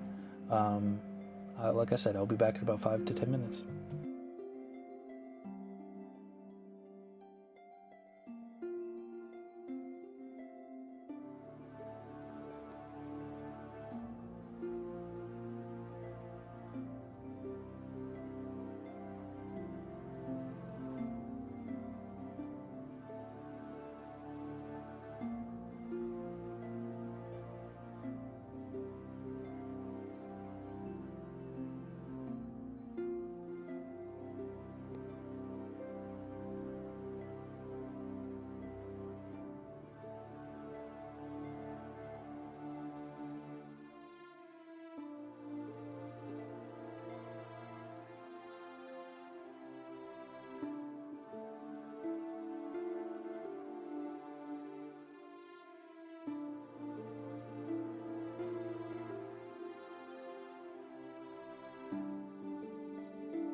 Okay, I have returned.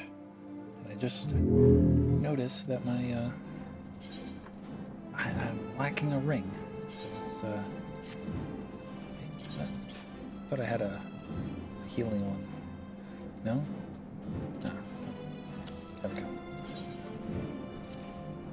Cool. Alright. So we're gonna go ahead and do the Astrologian one, which I believe is in South Shroud.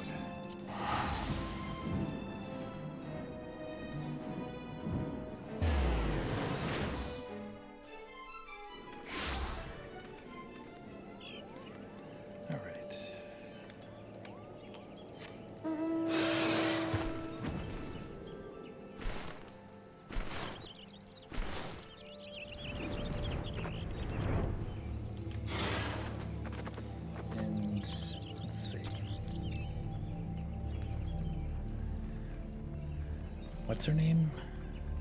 Laviva? Laviva.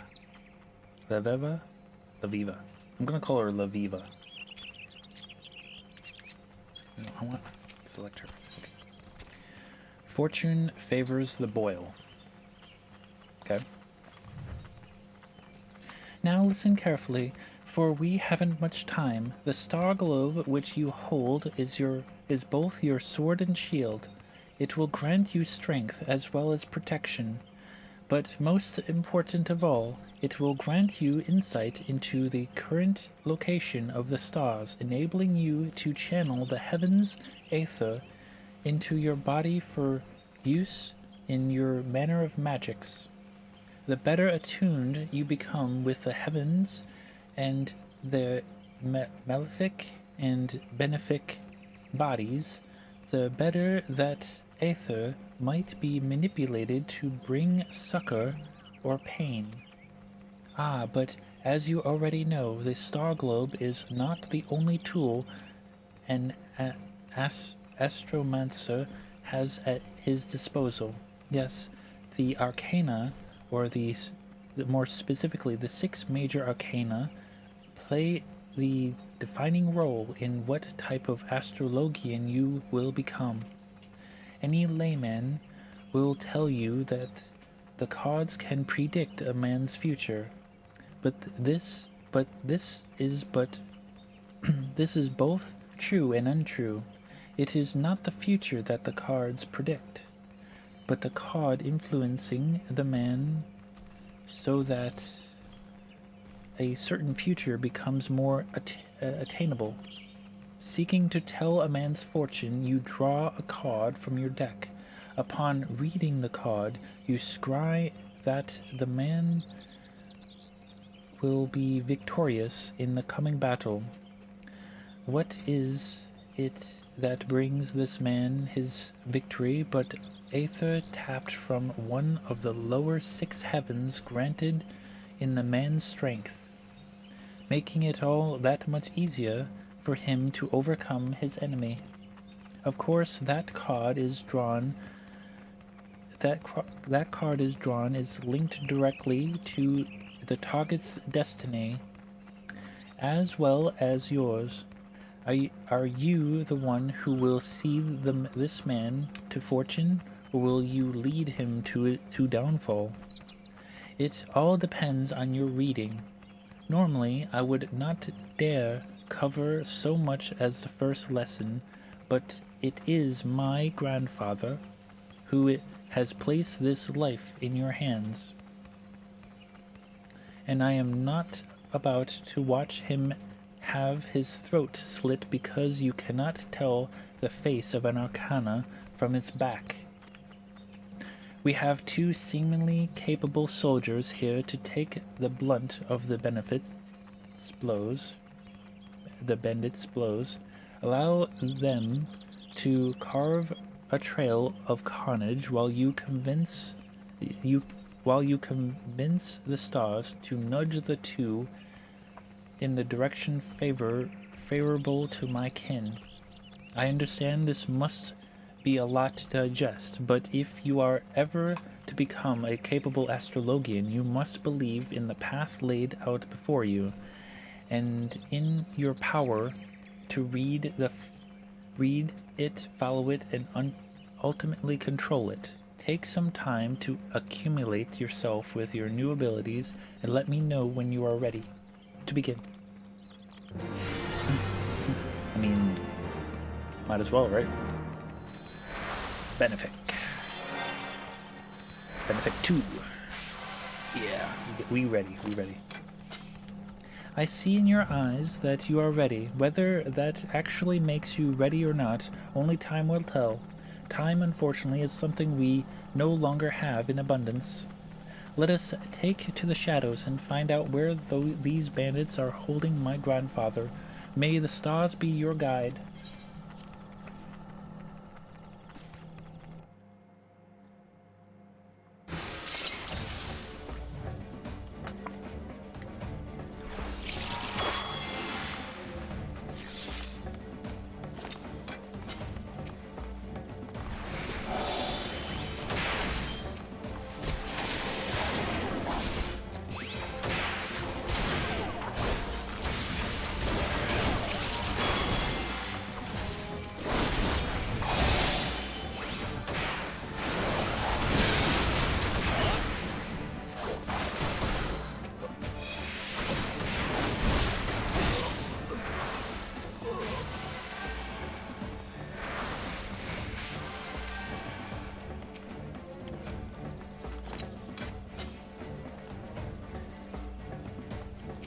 The balance. But I guess we're picking up cards off the ground now. These are the 6 major arcana.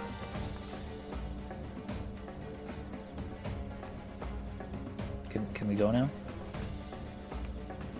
Okay.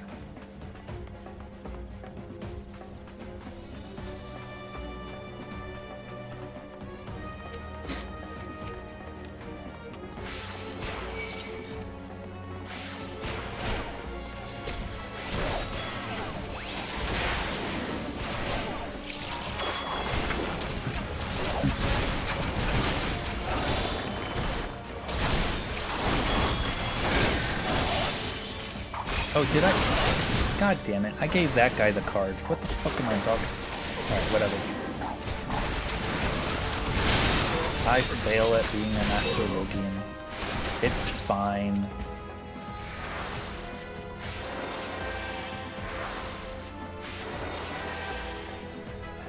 Wait, is there another card back there? Okay.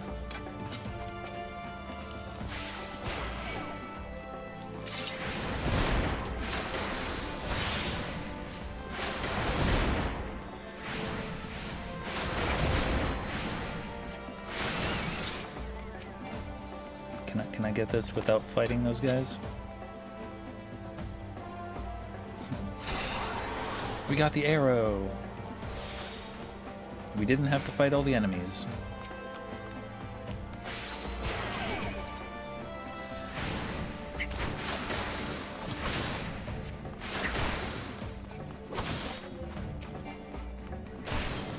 Why are you attacking me? You should be attacking them. Jesus Christ. Doesn't the gladiator have tank stance on? Don't you have tank stance on, sir?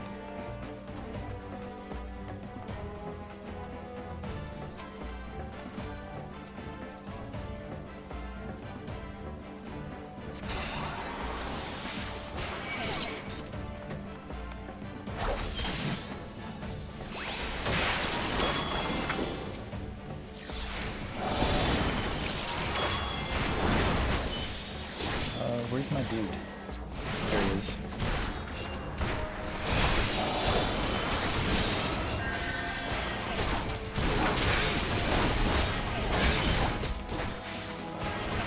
Oh, you need healing, sir.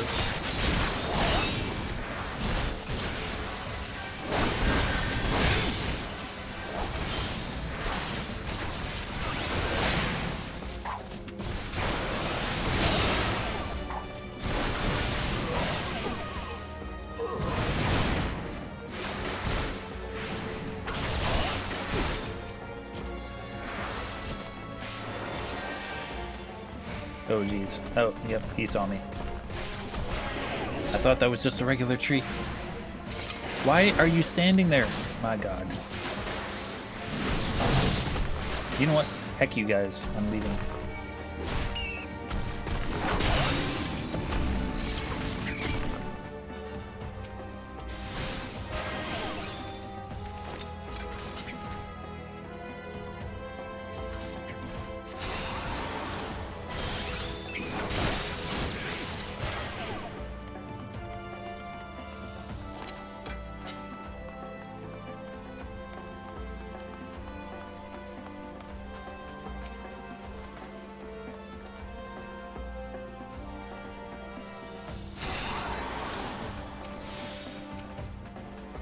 Bandit leader.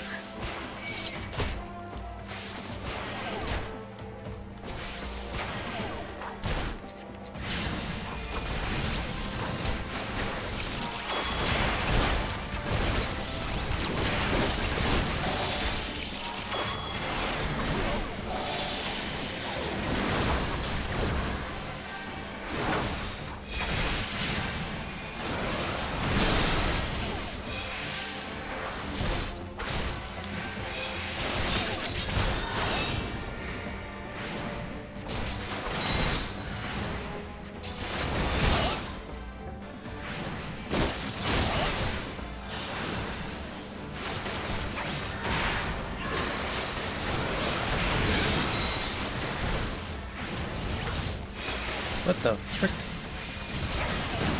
He summoned monsters.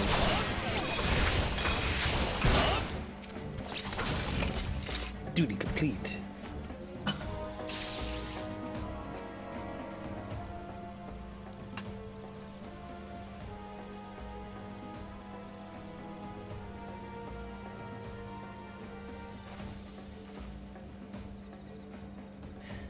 I was not told there would be 2 Astrologians. Enough of this. Yo, come back. I want to talk to you.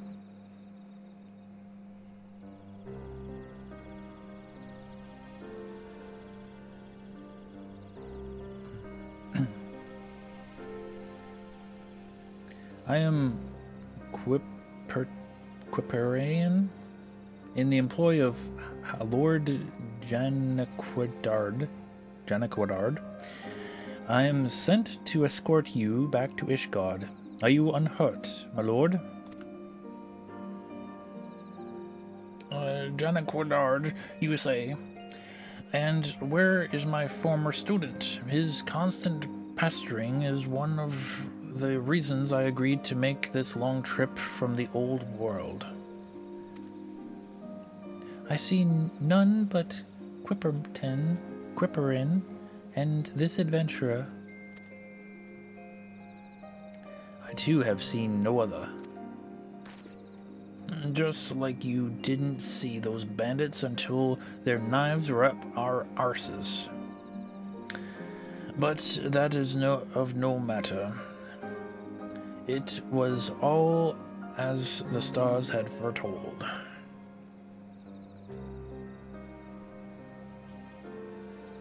Yes, I saw this adventurer long before even setting foot on this accursed continent, when the Arcana whispered and told me I would find a worthy successor for my soul crystal. And having witnessed how he eased into his new role, but mere moments after taking up the crystal, globe, and deck. Yes, I knew at once my readings was true, and that this adventurer was the Astrologian I had been seeking. But now let us see if he has the potential for greatness within him.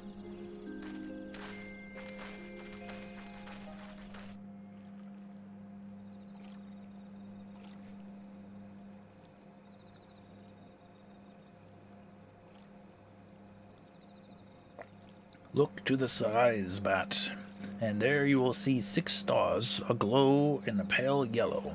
This is the bowl.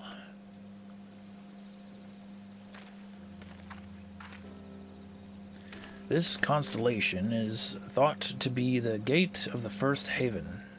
the heaven which holds the world tree, planted by the matron and nurtured by the keeper. The world tree is the source from which all life is said to have sprung. The trunk of the world tree, or the bole, grants strength to the weak, allowing them to stand firm in the face of adversity. You have now opened the gate, and its power is yours to command.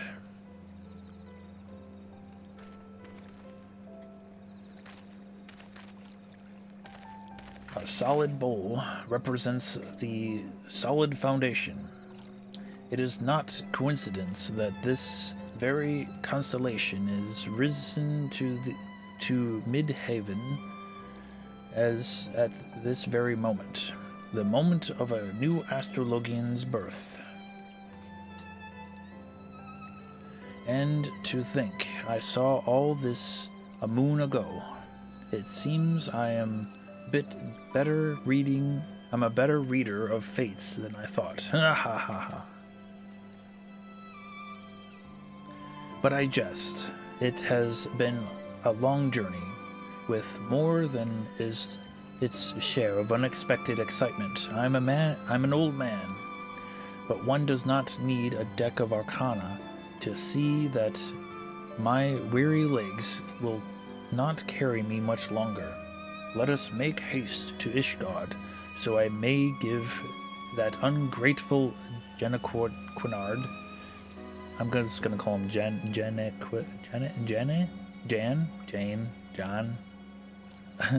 Quinard, Janequid, I don't know. A proper unbraiding.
Janet Quinard, 15 summers passed and still the flampant cod I lost half my hair tutoring, sending an adventurer to find the man you summoned halfway across Heidelin.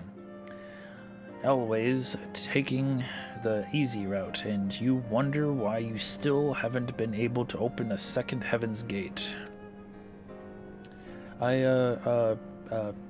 Allow me to explain, Professor. You see, I was waiting here in case you made it to Ishgard before my manservant and Bat could locate you. Think of the confusion had you arrived here only to find the Athenerium empty. Wait, how did you know I haven't opened all the gates? My grandfather is the greatest astrologian in all Charlian. There is naught he doesn't know unless he doesn't wish to know it. You, of all people, should know that. Perhaps I was hasty in my decision to remain here and see to your training. Train me? You? But what of Professor Mace? Isn't that why he made the journey? My grandfather has already completed his task. He simply came to Ishgard out of courtesy to an old pupil, one who, it appears, he wasted years on. Wasted? What are you implying, my lady? Ah, my dear Leveva. You still do not see it, do you? Without Genequinard stumbling into my tutelage nearly 2 decades past, he never would have taken this adventurer under his wing and sent him to us in his stead. It was all as the stars had planned. Your soul crystal, Professor. This adventurer has stolen your soul of the Astrologian. Ever the unobservant, Jane. If this adventurer had stolen my crystal, Leveva would have read up some terrible fate for the lad. No, that is my successor. Something I mistakenly thought you might be, but even I cannot see my future, it seems. But do not despair. I have not given up on you completely. Despite your failings, you have tried your best to promote the Charlene School of Astrology here in this den of fools who fail to see aught and all beyond the Dragon Star. I wish to see you continue that fight, and that is why I've bade Leveve to remain here and further your and this adventurer's training. I see. This is all rather overwhelming. Might I have some time to consider your words? No, you either continue your training with me or your protege, and your protege, or you crawl back to obscurity. I shall give you both several turns of the sun to study the basics of Charlene astrology. It should not be so hard for you, Genequinard, considering you've had a substantial head start. Once you have committed the basics to memory, then return here. In the meantime, I will be traveling Eorzea, searching for locations where Bat and you will unlock the remaining heaven's gates. But you were only recently set upon by bandits. Perhaps traveling alone is unwise. Don't you think I know that? That is why you will be lending me the services of your able manservant, Quimperian. I will. Yes, of course, Lady Leveva. Anything for the granddaughter of Charlene's finest professor of astrology, Quimperian. You heard the lady.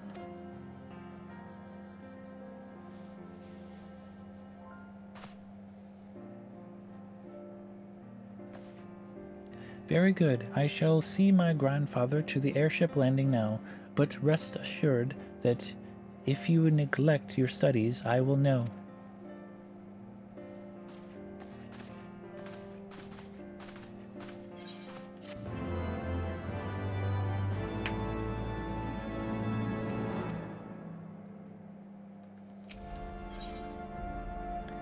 Hanging in the balance.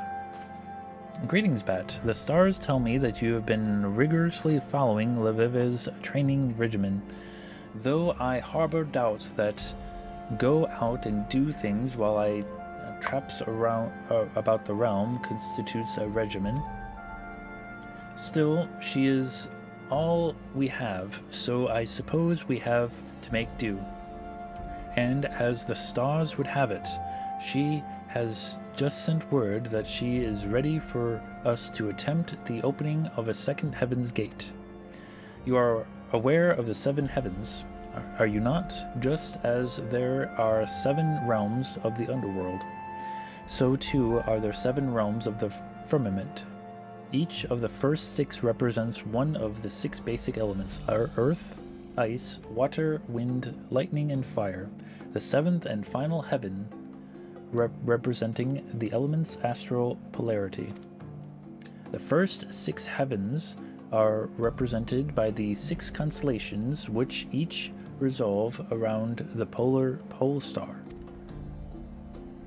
Astrologians of the Charlian school draw on the aether contained in the celestial bodies represented in the constellations by unlocking or opening the gates to heaven that constellation is correlated with. There is no actual gate. Think of it as more of a portal to the soul. You are opening your mind, allowing the attunement with these distant bodies, which like one attunes with the aetherite, but on a far grander scale.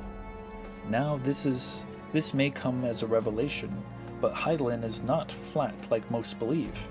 It is, in fact, a sphere so large that when we walk upon it, it only appears to be flat. Because it is a sphere, there are some locations better suited than others for observing certain constellations. That is what Laveve is doing right now. Finding a location in which the next Heaven's Gate will arise to a position directly in Midhaven, where it will be easiest to attune with, and it seems she has found one, near the final prayer in Eastern Thanalan. So I guess we're going to Eastern Thanalan then.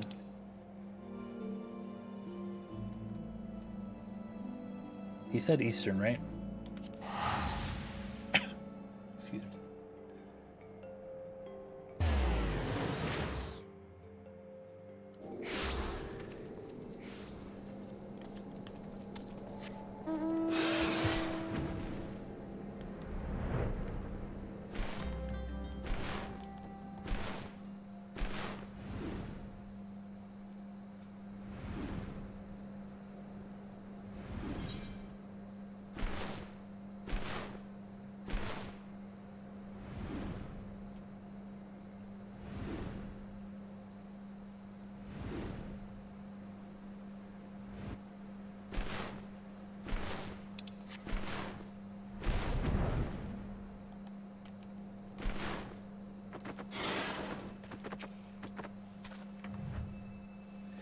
Here at last, I see. Bandits have kept poor Quimperian busy.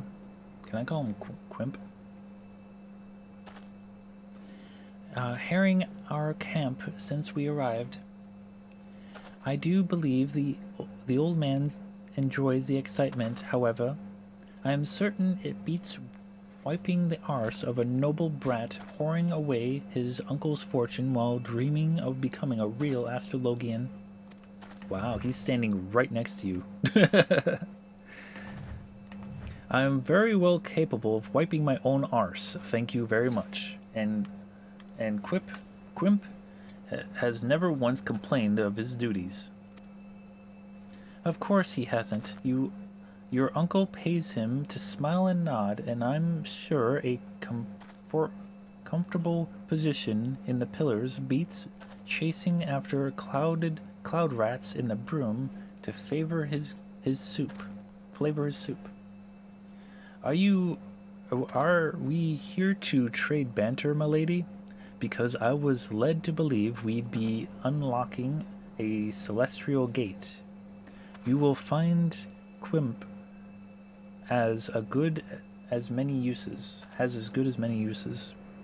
and I haven't the faintest doubt that he will most ably handle any ruffians who happen to come stumbling about looking for prey.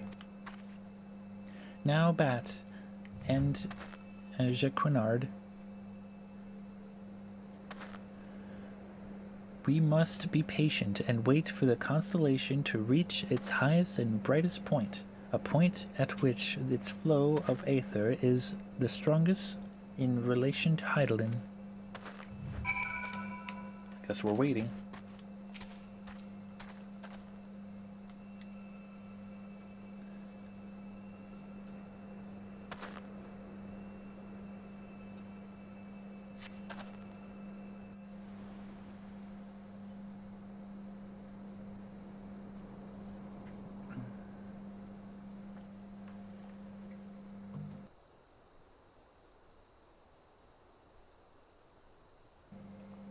There, Bat. The balance. Focus on the constellation and attune to its power.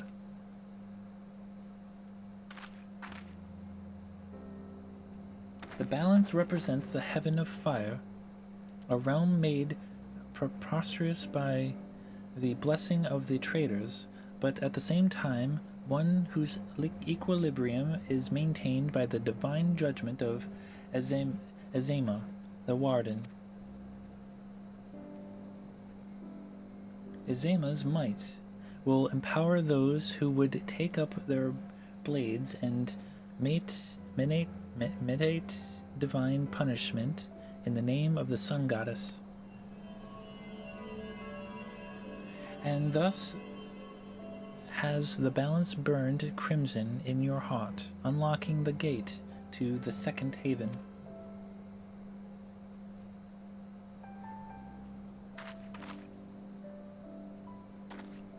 Now let us speed ourselves to our next location, Little Alamigo. Why so soon, you ask? Would you rather that I had you commit yourself to another several moons of using malefics to put down heads moles? I thought not.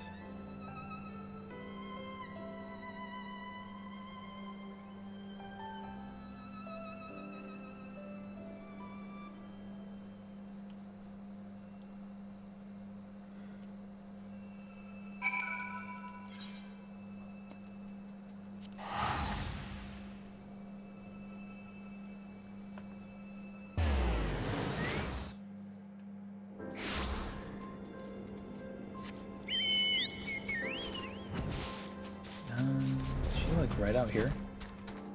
I think she's right out here.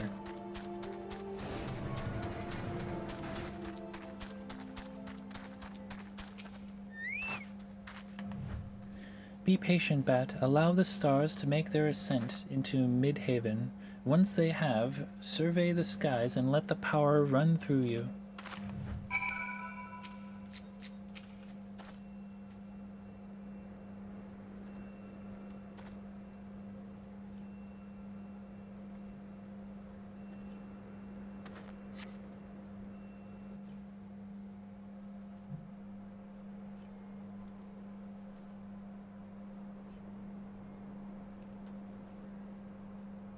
Raise your eyes to the stars and witness the violet glow of the spire.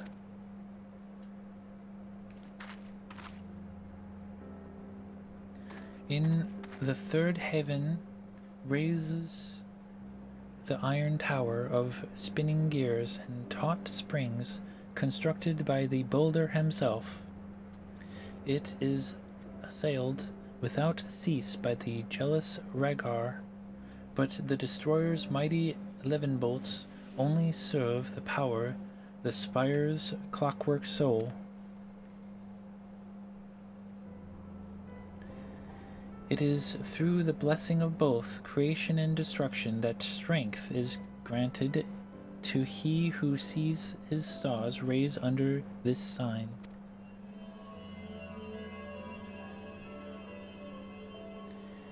You have now opened the gate, and its power is yours to command.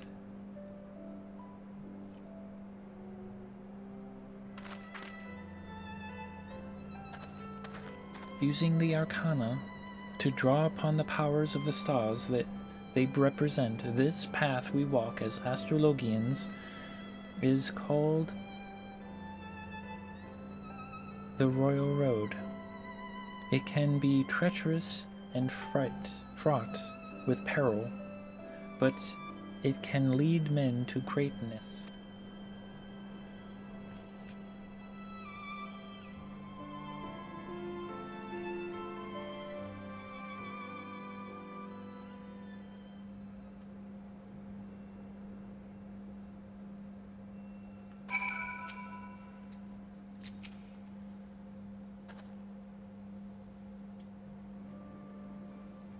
Your realm is quite the paradox. On one hand, it is full of life, magic, and wonder, and of the richest lands of all Hydaelyn, and on the other, it's literally brimming over with strife.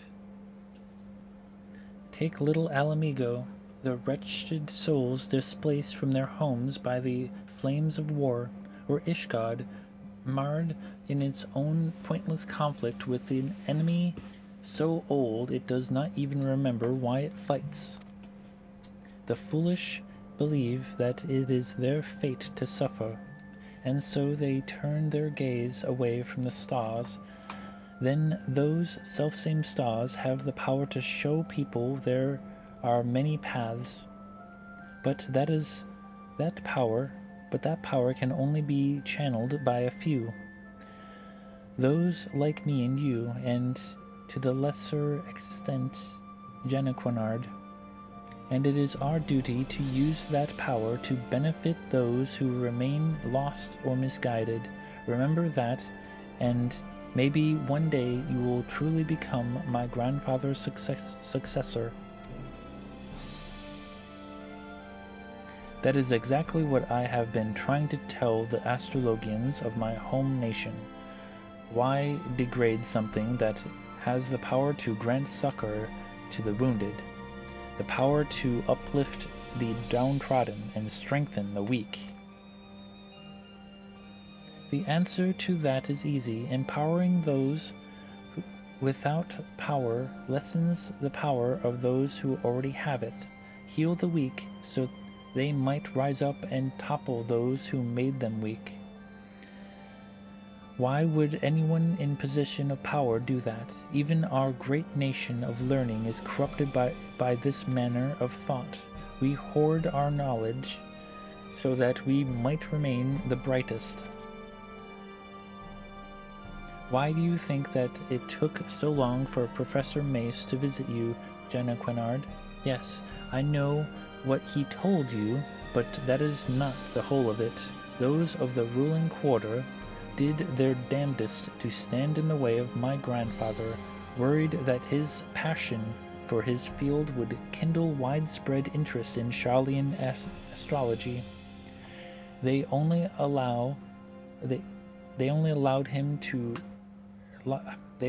his recent trip, knowing that he was now too old to do aught of the sort. Fortunately, the ruling quarter did not realize I would be accompanying my grandfather. Bat, these past turns of the sun have been most fruitful. Yet while you have opened half the heaven's gates, there is still much of what we like to refer to as the royal road ahead of you. Take what you have learned here in the southern deserts and transform that knowledge into strength. If you wish to know more of the royal road, I suggest you discuss it with Janequinard back in Ishgard. If my grandfather is to be believed, his time transcribing tomes back in the scriptorium should have left him more than capable of handling that task.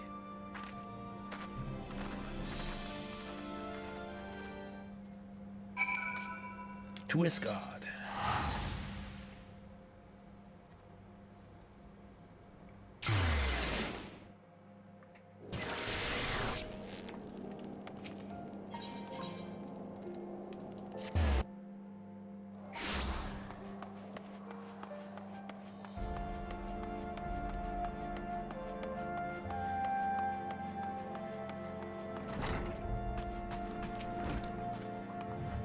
You wish to know more of the Royal Road? Well, I seem to recall it had something to do with reassessing the attribution of arcanum before reading it, which would result in a slight alteration of predestination, or perhaps it had something to do with the knights and queens. That would have something to do with the kings and queens on the minor arcana. It was over a decade ago. A lesson in patience. Are you doing well, Bat? Well, then at the least make two of us. I cannot keep such important news from you, Bat. Lady Leveva and Quimp just last night they fell victim to another ambush at the hands of bandits. And ever-resourceful Quimp proved his invaluable worth once again with a dashing display of chivalry that would shame any knight in the sea. A statement that attests to the sorry state of our knights. But that is a chat we can have over a different cup of tea. When Lady Leveva attempted to retire to a room at that filthy inn in the Broom, I had our sorely disused second floor cleared and furnished with trappings from my own home. She is up there now, and asked to see you the moment you arrived. Oh, she's up there. I can't. Yeah. Invisible corners.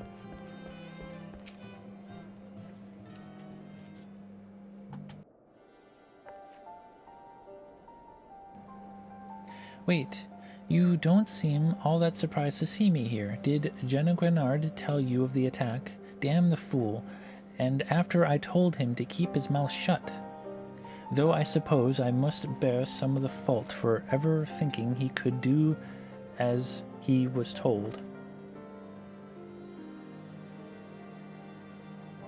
Now, I suppose you are wondering why I summoned you here to these makeshift chambers, and no, it has not to do with the bandit attacks that it appears as much more common in your realm as I thought. There are times when the heavens may provide you with a vision of a future that is slightly beyond our original aim. In these cases, the stars are not flawed, only out of order. So by shifting a card back into the deck, we are in no way ignoring or denying the future, merely postponing the reading intended for a later date, and replacing it with something that better pertains to the present. I trust that you will pick up this technique swifter than Jennaquinard. What is it? Undraw? Redraw. I mean, what?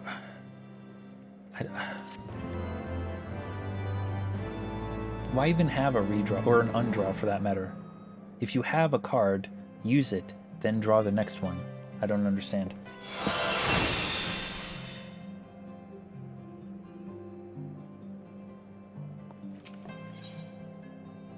Slings and arrows. Are you ready, my pupil? The gate to the fourth heaven awaits. However, the location I have chosen for attunement will not remain the most optimal for long. You are to travel with Jennaquinard, and I will make the journey with Quimp. There are no objections. Good. Where are we going? Oh, we have to speak with Jennaquinard. If it is Lady Leveva you seek, she just left with Quimp for Limsa Lominsa. If you make haste, you may still be able to catch them at the airship landing. Me, I am as much as I would like to indulge myself on the pillows of Bretano pleasure barges. There is a congress to be held in the vault, and all the prominent houses have been summoned. My presence at such an event would be sorely missed. So I fear this next lesson must needs proceed without me. I am certain the Lady Leveva will understand. I can always open the third gate another day. Or was it the fourth? Third or fourth, it is of no matter. The stars certainly will not be going anywhere. Wow. Lominsa.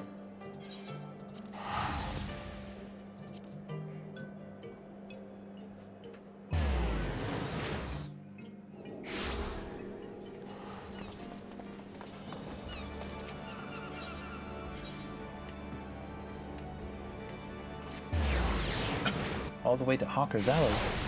What? Quimp, how's it going? My lord, the Lady Leveva is missing. We disembarked the airship together, but became separated in the chaos at the landing.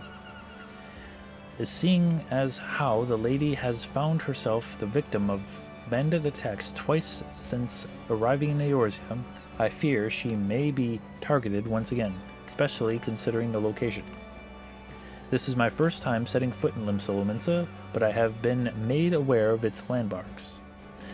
Might I suggest we search independently so that we might cover more ground?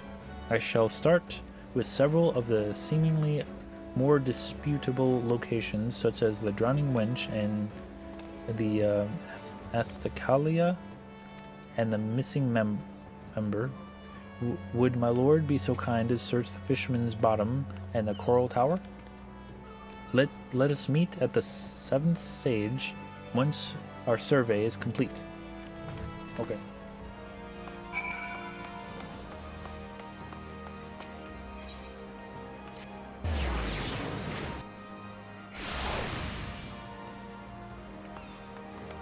Oh, it's Kivibi. 20 odd summers since I spilled from me ma's loins, and ain't once I ever heard of the word Astrologian. Now, in the span of 2 bloody bells, I gone and met meself not one but an honest to goodness pair of live-star gallpers. Didn't see where that other fair-skinned lass buggered off to. One's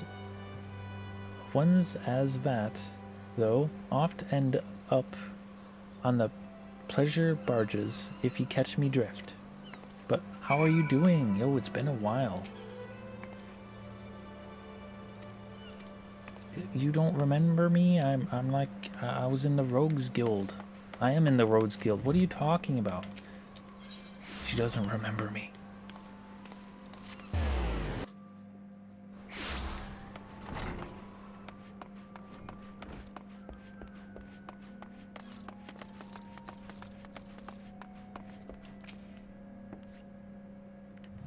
Another Astrologian? How odd. It is not too often that even our city-state, known for its diversity, welcomes a single reader of the stars through its gates, let alone 2, and in the same day, no less. Yes, I took a few moments from my duties to speak with her about the city-state. She seems quite interested in our dealings with the Shagin, the Serpent Reavers, and the Garlean Empire. I told her what I could, but she left after only a few moments. It was as if she thought she was being pursued. But the Charlene was gone before I could assign a yellow jacket escort. Thank you. Wait.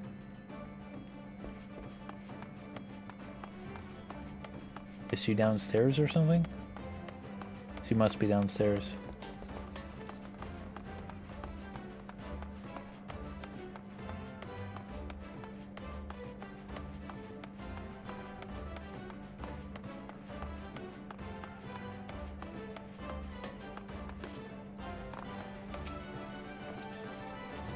Hi, seen me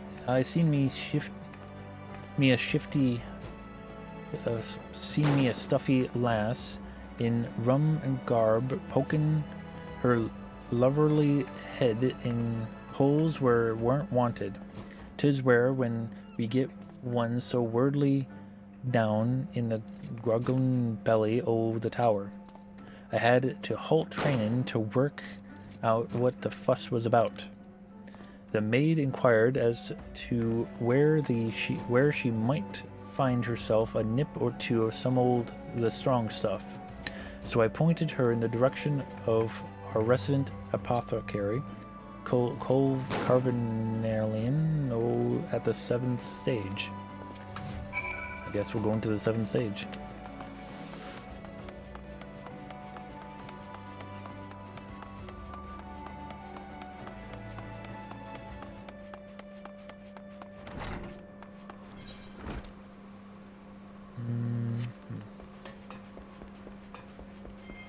thought there would be a netherite over here.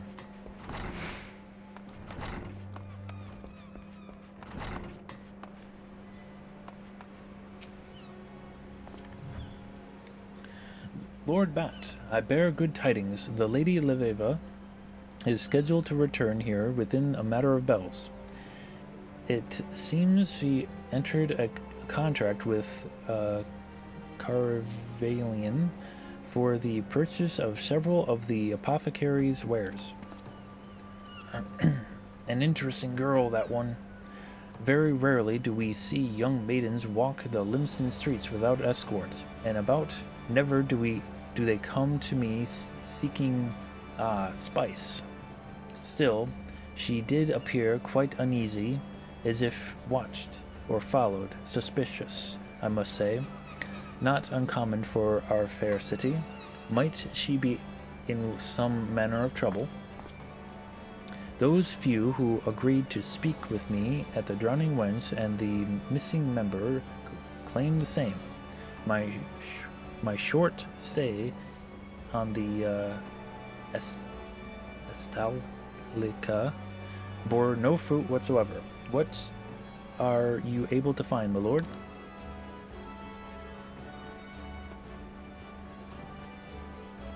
I see. So we have ascertained that the lady is being followed and that she is aware of the fact. If this is the case, I believe she will attempt to move somewhere. She will be in plain sight, as if many people is in plain sight of as many people as possible. I doubt that will help in this town. Kidnappings and killings are conducted in broad daylight here, and when they happen, most people just keep their heads down, so as to not have them removed from their shoulders. 12 damn this town, my lord. I must set out once more and try to locate Lady Leveva. There is still the chance that she may return here on her own, so I ask that you remain in case she does. If she has not arrived at the rendezvous point by the time of her scheduled meeting with Carvalian, then we shall both go to the one location that is most populated after the sun falls in Limsa, the Drowning Wench.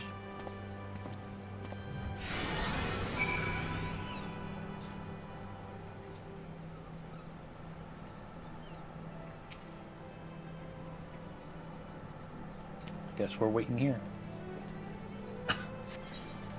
Level 44? How dare they?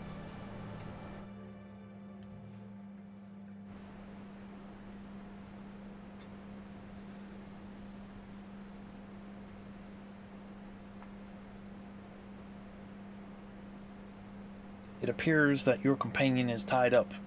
Not literally, I hope. Perhaps you should head to the wench and see if they're like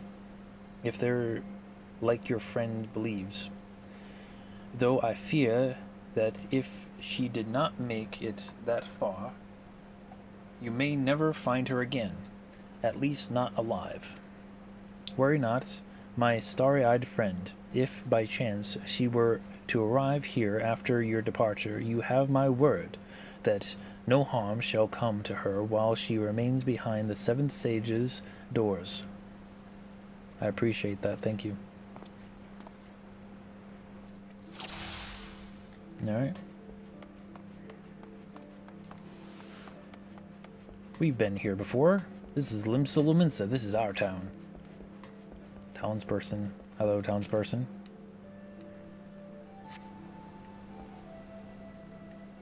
Okay.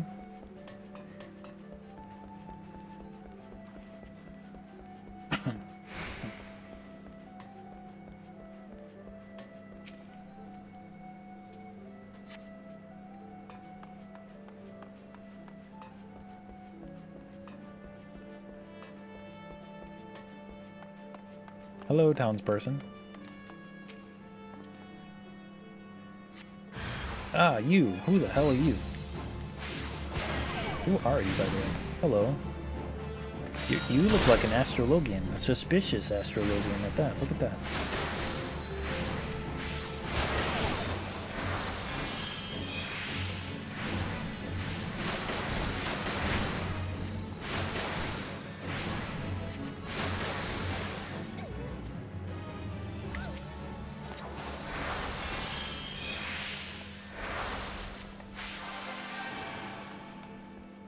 Oh, it's Quimp. Hello, Quimp. I guess I'll follow you.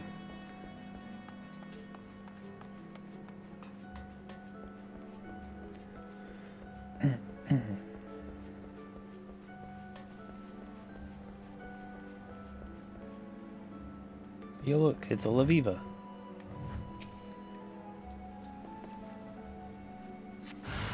What the hell? Who the heck do you think you are?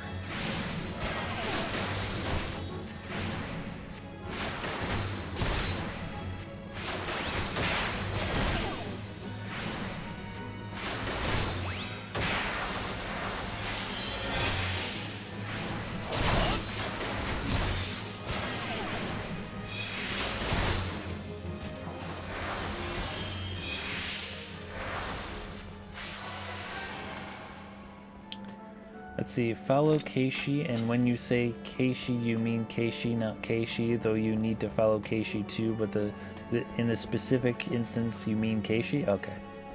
How's it going, Zen?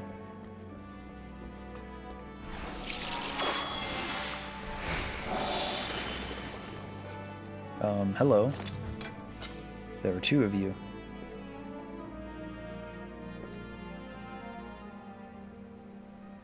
I cannot trust my own eyes. Which one is a true Leveva? August Astrologian, Adolescent Astrologian.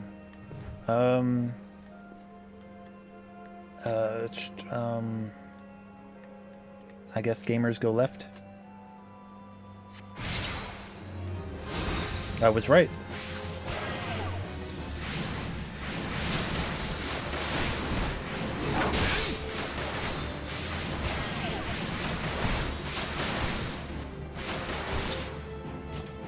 You were fine until a paragraph ago? I mean, this game does have a lot of paragraphs, I'm not gonna lie. Lady Leveva, you have my apologies. It was my fault. I allowed us to become separated. Do not blame yourself, Quimp. I sensed danger at the landing, and it was my instinct to run, as ever I have. I forgot that I could trust you. Unfortunately, by the time I realized such, there is no sign of you. So I did what I could to blend in, choosing crowded places, speaking with as many locals as possible. Though all the while feeling there were unseen eyes watching my every move. By the time I realized that my pursuers were simply leading me away from you, night had already fallen, giving them the perfect opportunity to strike. It was then that I witnessed several of the bandits, and bandits had disguised themselves in garb similar to mine, assuming this was to confuse the two of you still searching for me. It was then I conceived the idea to play the part of my impostor myself. Why hide in the shadows when you can hide in plain sight? That was quite brilliant of you, my Lady Leveva. May I ask, were you at any time able to discern who the pursuers were? The amount of effort put into your capture would suggest they were more than mere pirates looking to sell you to slavers. Unfortunately, no. And I was about to walk up and ask them who they were or who had hired them, but that is all behind us now. Let us see if we can salvage something from this horrible night. The fourth gate ascends nearby. Bat, shall we not see it made yours? To the orchard yard. To the orchard yard.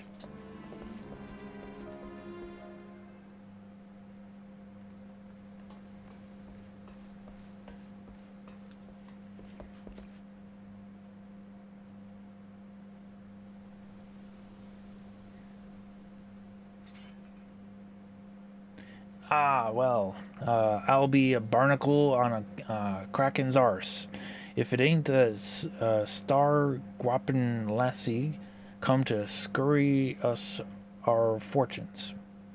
Tell us, which one you'll be dying first, like the beat red knight with a carp for a codpiece, or the stern-faced venturer on his hobby horse? Do you even know who I am, sir? Gods darn it! How many pirates are in this godforsaken hell?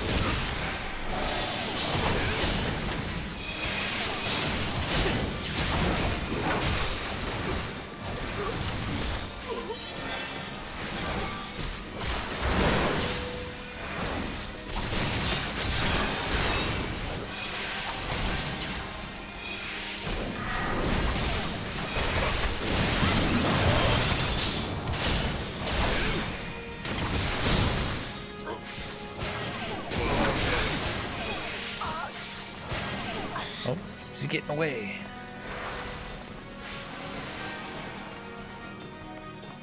See, I'm a card dealer. It's actually my least favorite job in this game.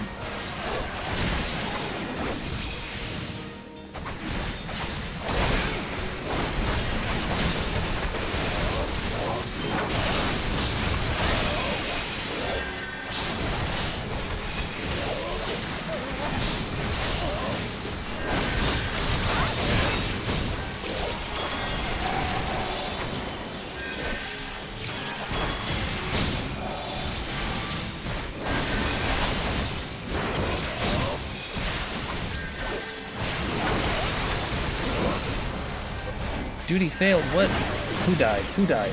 Oh, he died. God damn it. Alright, let's do this again. Come on. I was in the middle of healing, too.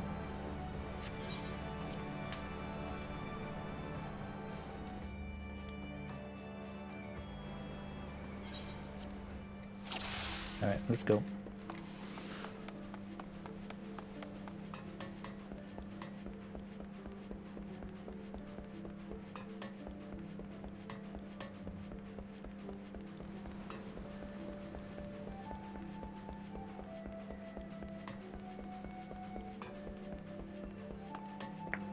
Hence why I do not like Astrologian.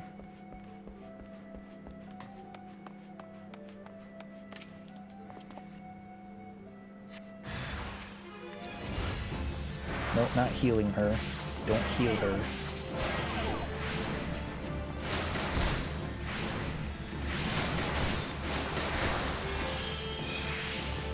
Yo, JC, how's it going?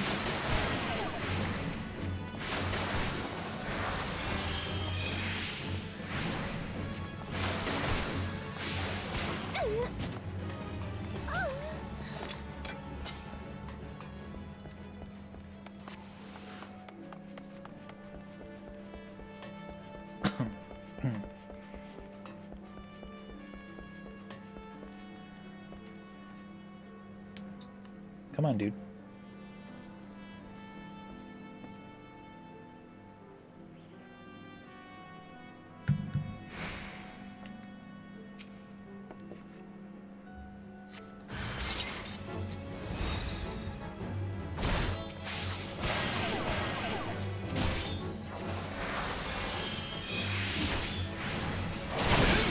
Where are we headed off to right now? We're doing the Astrologian quest line. Well, we're doing the level 30 to 50 quest line for Astrologian.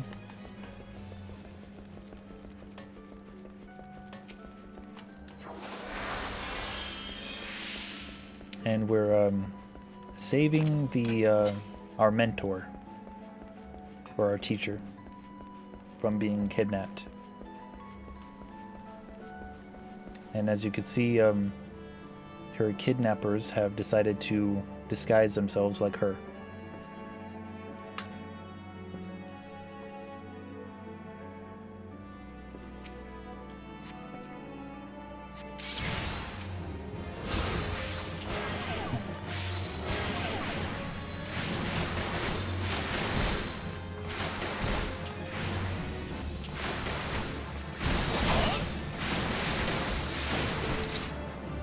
We'll go ahead and skip this cutscene. We've already been through it.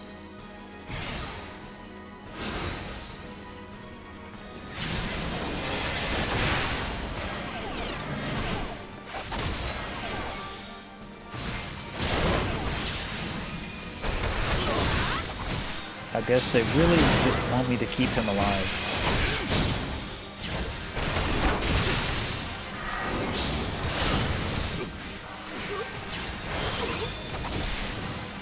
That's really all they want me to do.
Oh, yeah.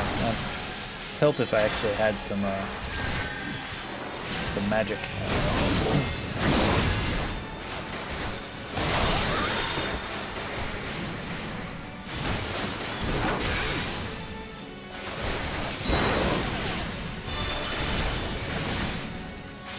What you doing summoning a carbuncle for? There. Oh, you guys came to my aid. Thank you. You guys are awesome. Thank you.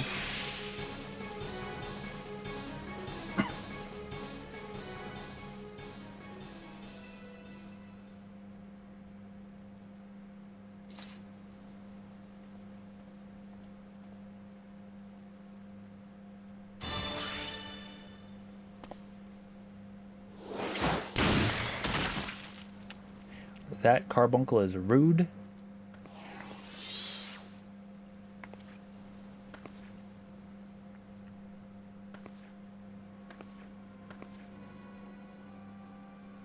Huh.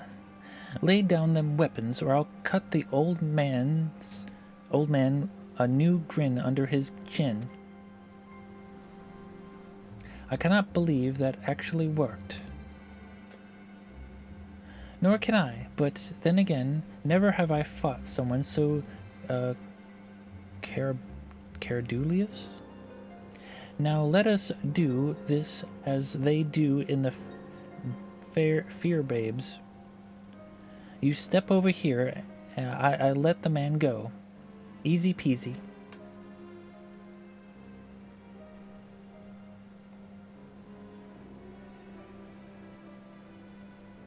Wait, I know you.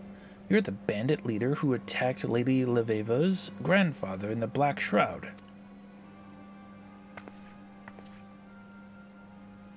Someone has a good memory for being so on in years. Well then, this changes everything. First off, I can finally drop this annoying pirate accent. And secondly, I suppose I can simply kill you now, rather than after pretending to let you go once the lady has drawn close enough. Wow. What do we do in this circumstance? Okay. It's a standoff. It's a Leminson standoff.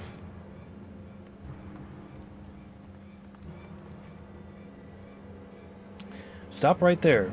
Unhand that man, or I'll have your head tarred and on a prow of a gallery by cockcrow. There we go. First maniacal marauders, then feline fishers, and now the commodore of the Thravan Thalastric Navy? Okay, that word. How many more gods in this machine going to drop on me? Until next time, Lady Leveva.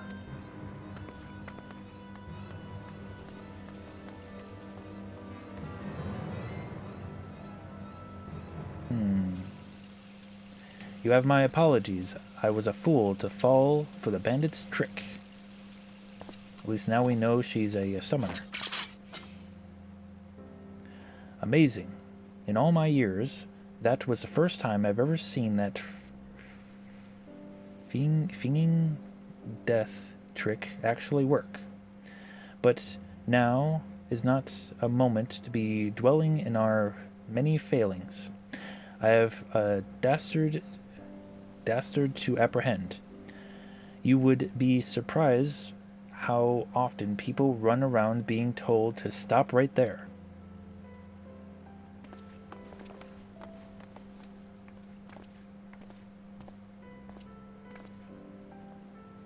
Lady Leveva, that pirate, she was the same bandit who... Yes, I know. And that changes a little, for I still have no idea who she may be, or who she may be working for. There is naught we can do until the Commodore brings the woman to justice, or until she decides to attack us again. What we can do is what we came here for, Bat's training.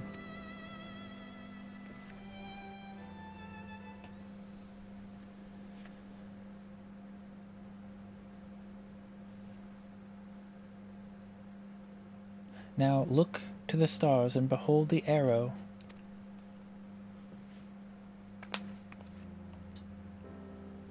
The fourth heaven, the heaven of the wind, was created atop the lofty peak by Ocean the Wanderer, whose footsteps had been guided by the navigator.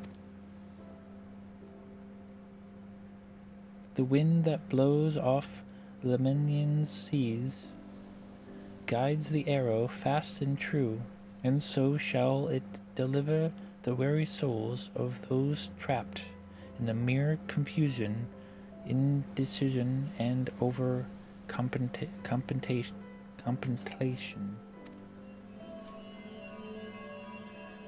The fourth haven has opened its gates, allowing you to access to its sacred penetrila. From this day forth, the power is yours to interpret and wield.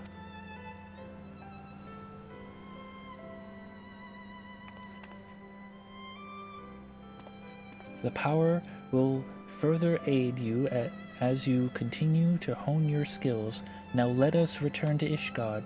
I have a few words for a certain student of mine who felt inclined to forego this particular lesson.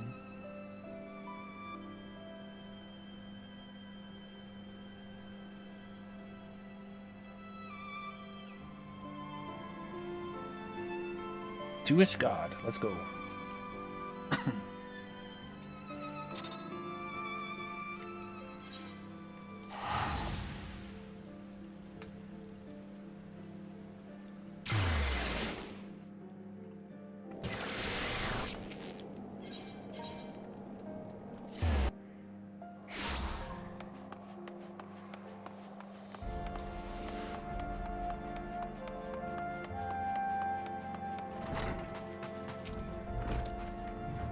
Ah, Bat. You might have had the decency to warn me that Lady Leveva was in the mood with me for not joining you. She seemed to think I was to blame for your misadventures. Now, why would that be?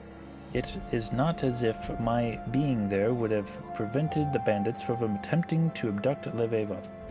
These being the same bandits who attacked you in the South Shroud, the Black Shroud, which, by the way, is another location I was not at. This is plainly something far beyond our control. And furthermore, it is not as if I was merely sipping cardials and waltzing with baronesses. I was helping further our cause. I spoke with several high-ranking cardinals about Lady Leveva being granted the opportunity to speak at the Vault regarding Charlian astrology. What do you think of that? I was politely turned down, of course, but it is the gesture that will one day lead to another gesture, which will one day lead to a head inclined slightly in the general direction of another gesture. Light steps, my protege, light steps. Right.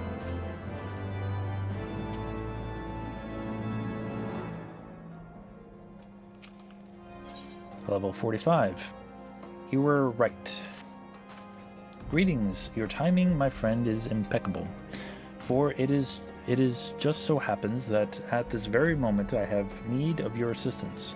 While our lively lady Leveva has been out making herself a target for every cutthroat and cur in the realm, I have been focusing my efforts on our main objective. Training? Pah! There'll be time enough for training later. No, I speak of our ultimate goal of spreading knowledge of the Charlian school of astrology throughout the Holy See. As you know, the Vault recently turned down my request to allow Lady Leveva to speak before them, but I am not one to be turned away so easily. No, I have a plan. I will entreat Chief Astrologian Forlamont to draw up an official recommendation. The Vault will not so quickly dismiss the words of a man of such standing. Yes, I know I know mine uncle loathes me with a passion rarely seen even in young lovers. And there is really no reason why he would aid our cause, being a staunch opponent of change and all, but that does not mean we cannot try. And if we fail, well, then we can try again, and again, and again, until he is so annoyed that he writes us a recommendation simply to see us out of his thinning hair. And by we, I mean you, considering how red the Chief Astrologian became the last time I visited him, I reason it would be detrimental to mine uncle's health should I arrive at his place of research, and we most certainly would not want him to fall ill or collapse before he penned us that recommendation. Right. I know where they want me to go. Observatarium.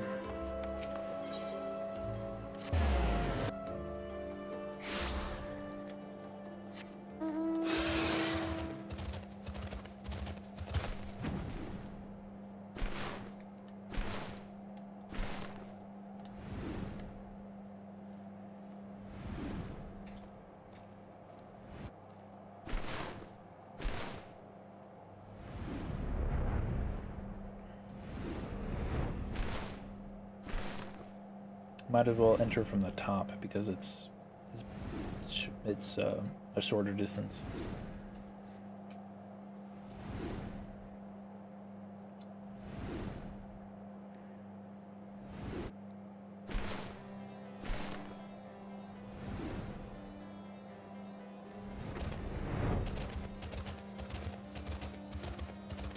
There he is. Who do I see disturbing me at this fine evening but Jenna new manservant? I suppose you came here for this. Jenna never ceases to amaze, does he?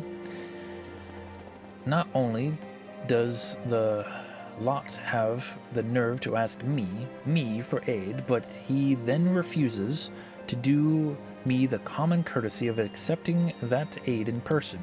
Ever the entitled little shite. More worried about his popularity amongst the fair sex than how his actions disgrace his family name. Ah, the slack jaw. I suppose you are wondering why in the world I, of all people, would argue to such nonsense. Well, it is simple. Allowing the heathen Astrologian to dig her own grave in front of the entire vault, and the XIV Astrologian community will only serve to accomplish what I wished from the very start. Charlene astrology has no place in Isgard. It has no place in Eorzea. It has no place in this world. It is dangerous and it serves no purpose but to take our eyes off what is truly important, using astrology to free us from the dragon menace and ensure man's return to Halone's kingdom. Leveva's dithering will only makes it that much clearer. And Jenna perhaps this will finally spell his downfall. He has only been allowed to continue this nonsense because he is harmless. Too caught up in the luxury of being in the line to Count de Dunadire's title to actually put forth any real effort in furthering his cause. Charlene astrology is but an oddity which he can boast about at balls to get him in bed with the slanterly maids of lower houses. His father has protected him thus far, but allowing him and this lady to speak, there will be no bursting under the rug this shame this brings forth. Jenna will be finished. Okay.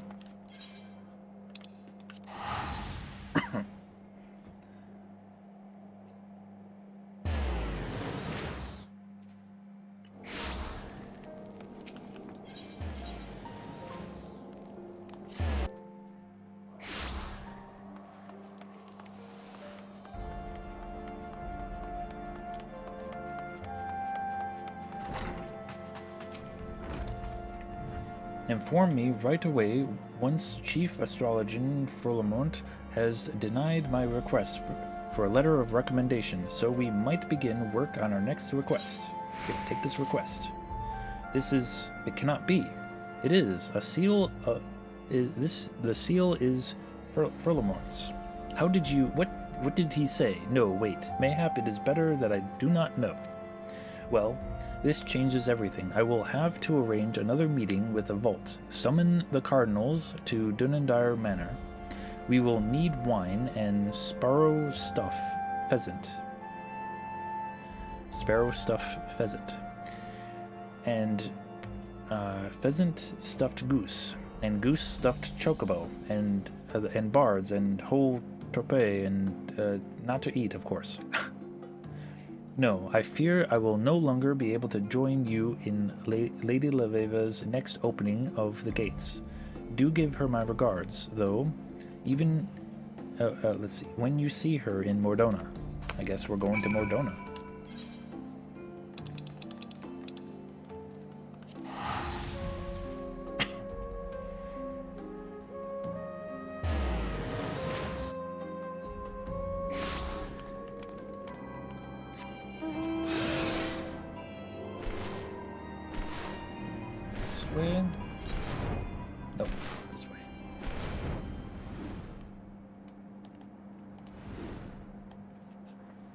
Oh, we're going to,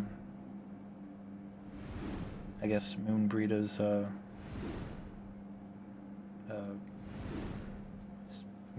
memorial stone?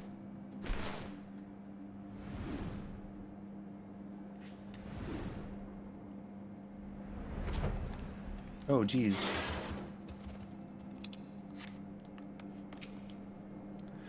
My lord, bandits. Please, I cannot go back to them. Wow, you guys are dicks. For once, we're not the bandits' targets. We came across this young woman as she was being dragged into the hills. Though we drove her abductors away, I suspect they have already mustered the courage for a second attack. It is a good thing you and Jen... It's a good thing that you arrived when you did. The girl claims she is a student at the Anthurium, and I can never pronounce that right, and recently overheard Jenna Quinard's mention we would be conducting another gate opening in Mordona. She journeyed here on her own in hopes of having the chance to witness your astromancy firsthand. I say we give her something to remember.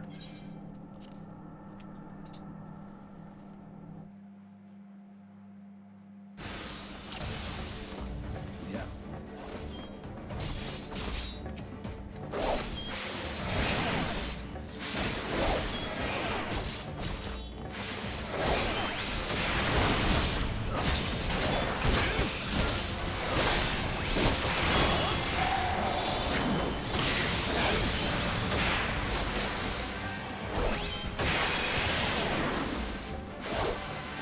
Yeah, heck him up.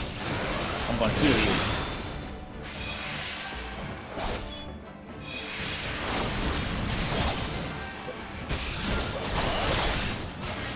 Alright, there's more. Yep, I knew it.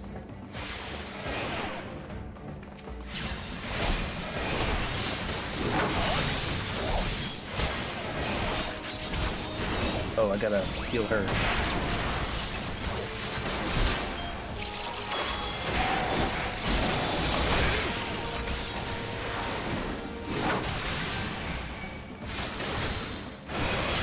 Yeah, attack me instead.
That's what you get. That's what you get.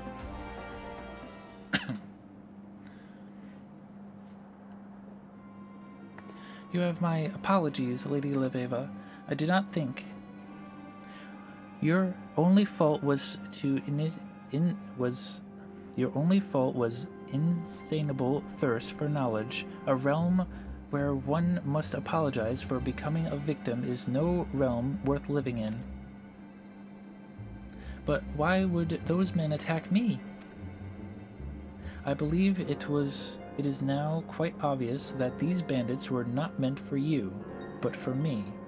It would seem that certain parties fear the spread of Charlene astrology and will stop at naught to prevent it. My Charlene constellation chart, the bandits, it must have been torn when they seized me. Here, you may take mine. I have the stars committed to memory.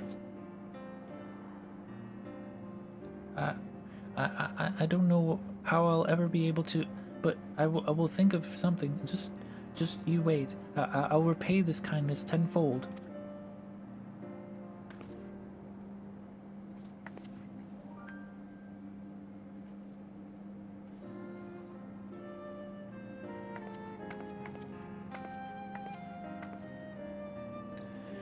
Lady Leveva, you mentioned something about certain parties wanting to prevent the spread of Charlene astrology. Have you any idea who they might be? I do, but I shall require more proof before I can be certain. You and Bat should be able to assist me with that. However, as they say, first things first, we have a gate to open.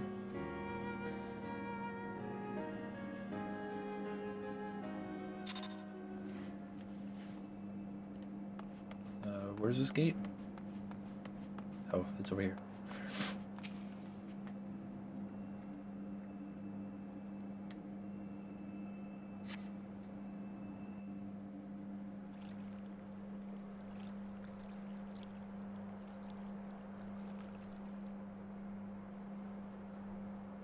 There, the Ewa. Focus, Bat, focus, and let the constellation's aether twine with your own.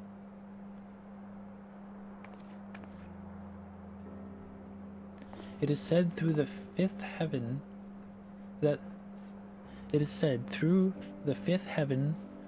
flows the mighty river carrying the water spilled forth from the scholar's vessel. And in that water is the strength of all that have come before and all who will follow. Through spun from Nomia's loom, through from which might and mantle is wavered. And now the power of the Iwer is forever yours, and forever shall it point you to victory.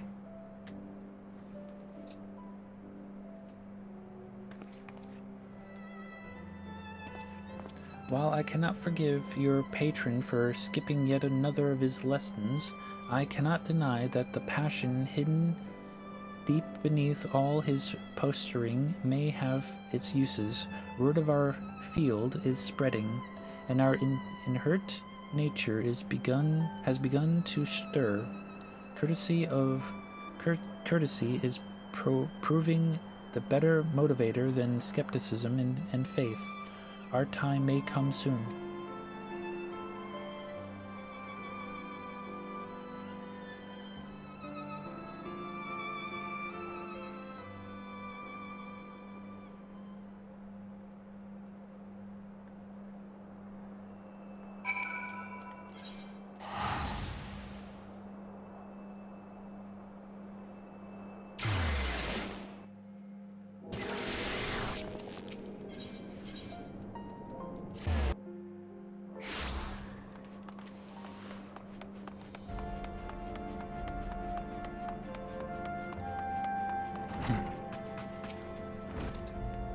Do not tell me the Lady Leveva was attacked again. I knew it.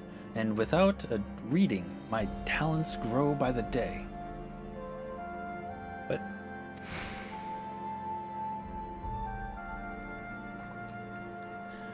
what is this you claim? A fellow Astrologian was moved by my words and went to witness the unlocking.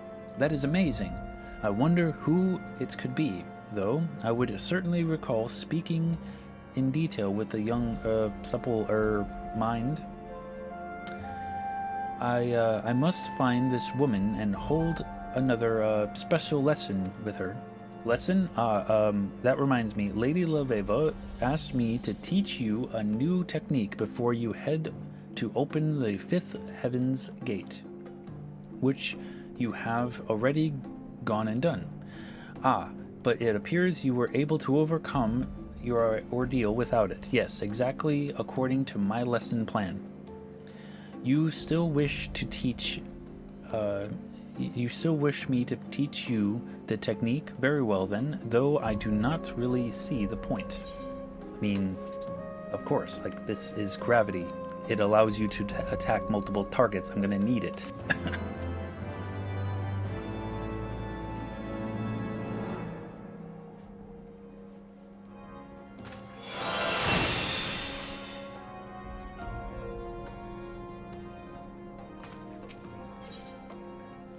Loved by the sun.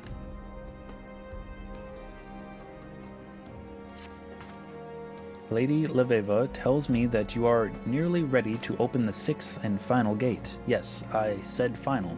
We all know there are 7 heavens, but opening the 7th is impossible.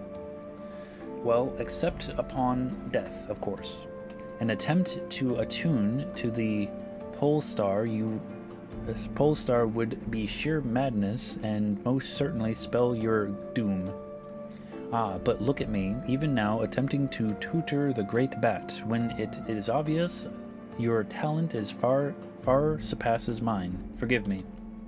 Lady Leveva has yet to depart for the location of the final gate. Doubtless she fears yet another bandit attack, but whatever the reason, she remains on the 2nd floor and has asked that you visit her at your earliest convenience. Okay.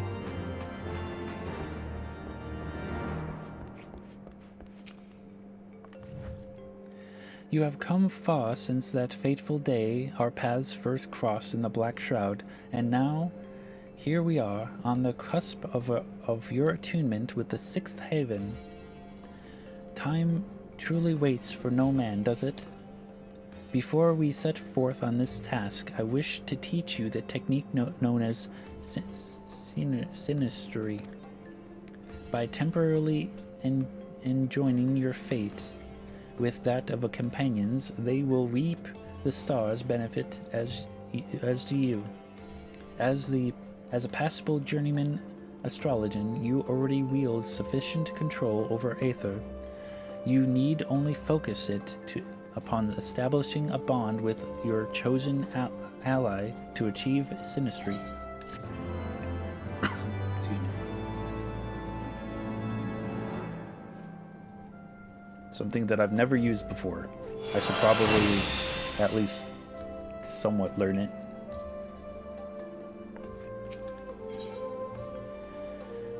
Spearheading initiatives. I believe you are ready to attune to the final constellation. The location of the next lesson is actually not far. I assume your travels have taken you to Camp Dragonhead? Excellent. I, as always, will go ahead and make my final readings. If each of your previous outings are any indication, the bandits which hurry us will most certainly jump at this opportunity.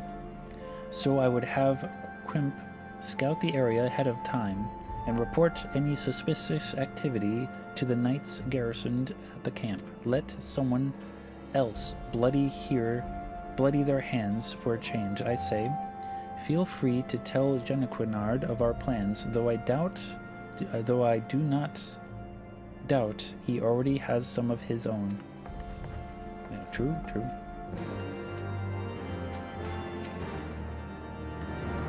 Lady Leveva has already departed. Well, then she must have leaped from the window, or I did not see her use the front door. I dare say that means we will be traveling alone. Of course I will be attending. Why wouldn't I be? Okay.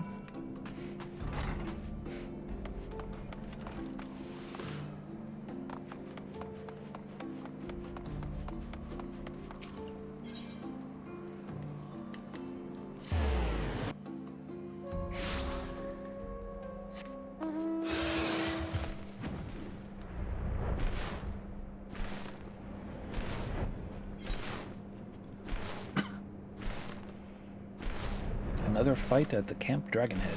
Nice.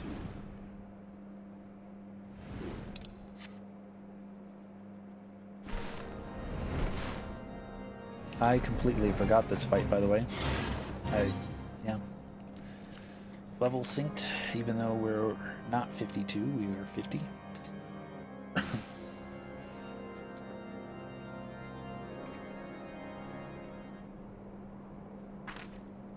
Bat and Genokernard. Well then, it appears giving my constellation map to that Astrologian in Rutherford was unwise, as my reading for the location of the sixth haven have proven slightly off. However, a second constellation has shown that we are close.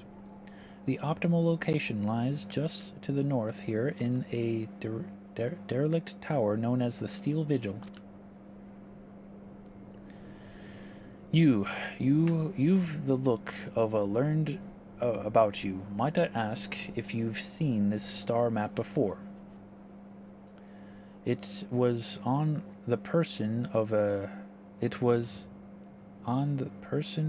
Astrologian who came to us seeking help after being attacked. What?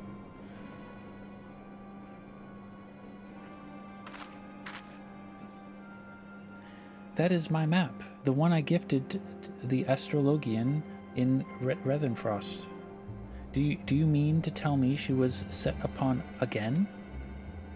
Your map? Well, then I am going to have to ask you to accompany me for questioning. The Astrologian claims she wrested this chart from one of her assailants before escaping their grasp. Lady Leveva, why would you assault the self-same woman you risked your life saving? Because she did not, my lord. Why would you even think something so foolish? This must be some sort of misunderstanding. I was present at the assault. We saved the young maid of which you speak from a party of bandits, and Lady Leveva gave her own constellation map to replace the one damaged by her assailants. My Lord Bat here was also witness to these proceedings. Well, we have our own witnesses who say otherwise. So until we can have a trial and an educator who can pass his judgment, this Leveva will have to come in for questioning, for she herself has admitted the map is hers. It is all right. I have naught to hide, and arguing here will not bring us any closer to the truth. If anything, I wish to confront this woman who would bring false accusations against those who saved her life. Very well then, take me where you will. I shall answer all your questions, and you will soon learn who is spouting falsehoods. My friends, you need not worry overmuch, for I shall be in the company of Temple Knights, where no harm might befall me. I will return once I have proven my innocence.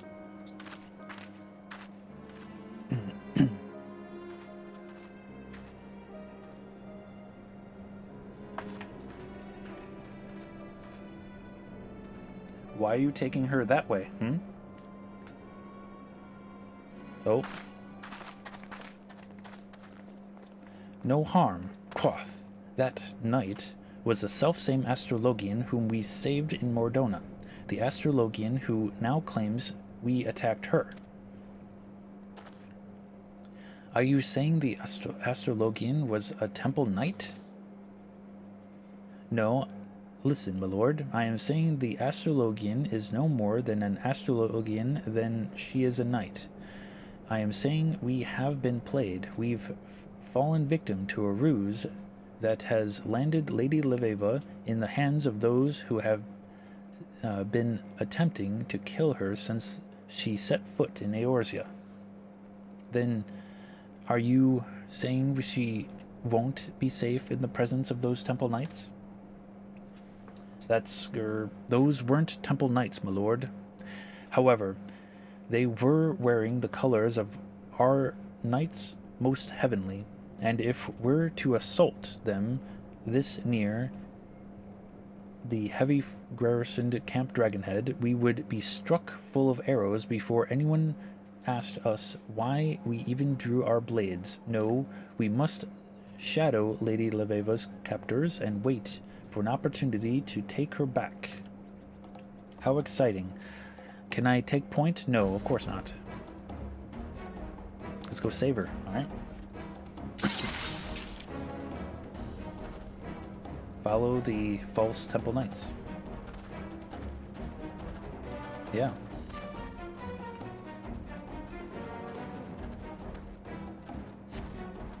Alright, my RP walking is faster than their walking.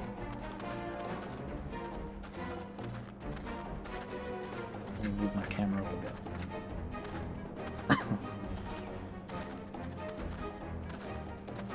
What's that?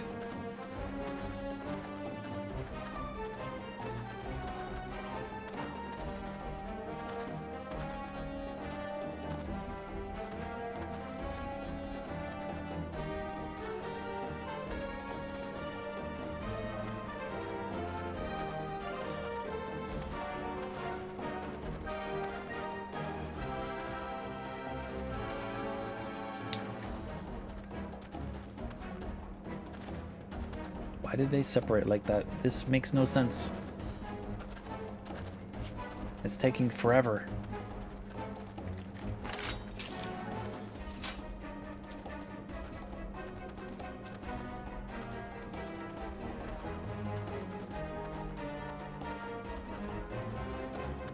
What the hell? Left the company to see the ogres. Let us take her.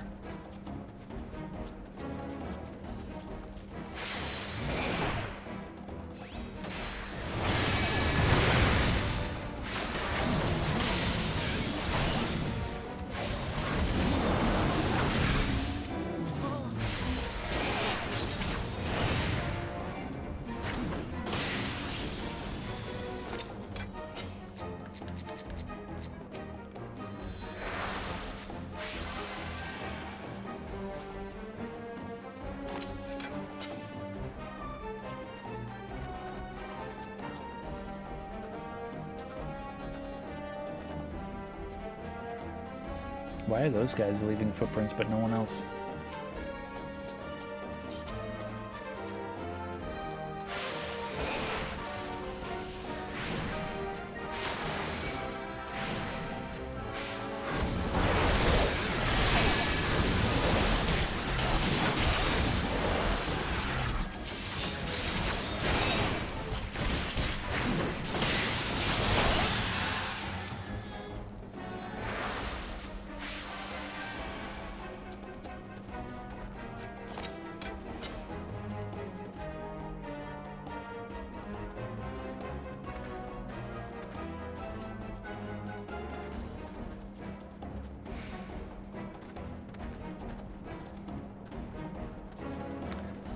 I forget which one gives regen.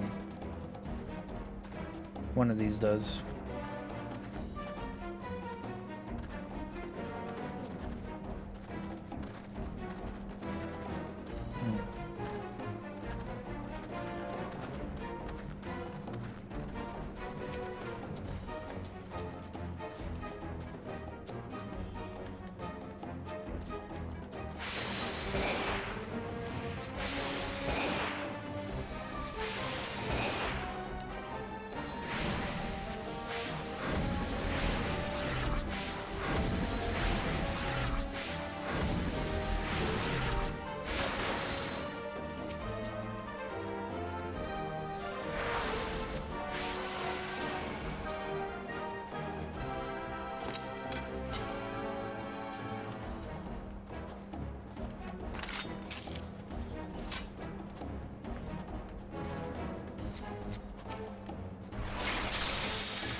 That only lasts 20 seconds, okay.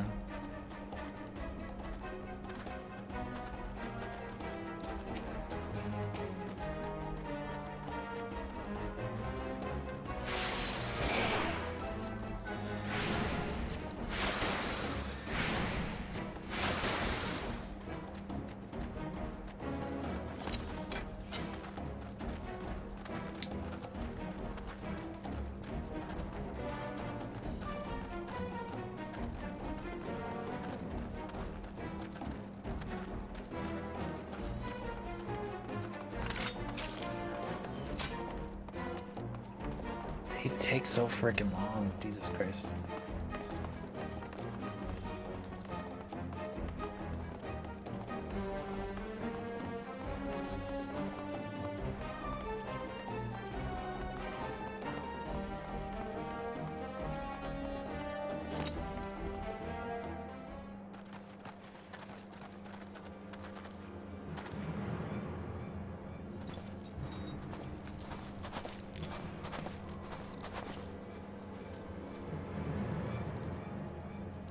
Who the frick is that guy? Just as I expected, these fools have led me straight to the answers I've sought since my arrival in this backwoods realm. And if I am not mistaken, my trusted companions should be arriving right about now.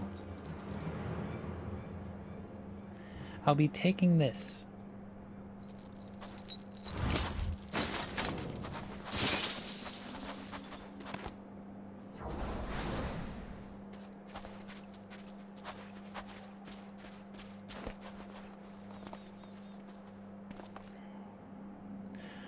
The moment you lift off in that airship, the whole land will know that you are not true Temple Knights, and you will have made to answer for your crimes.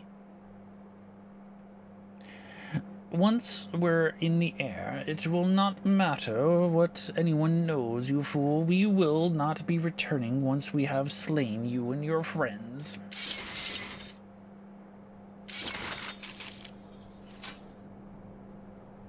No one shall stand in the way of my fate, especially not some dog's body of a forum.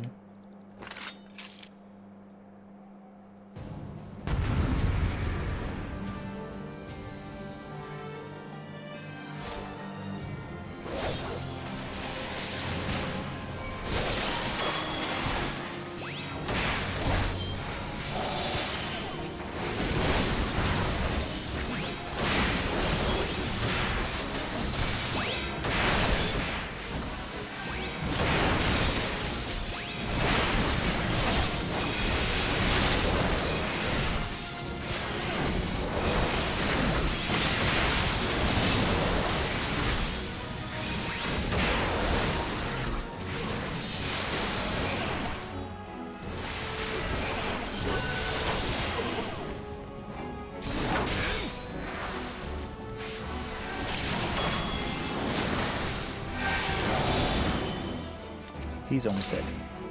Gather the missive.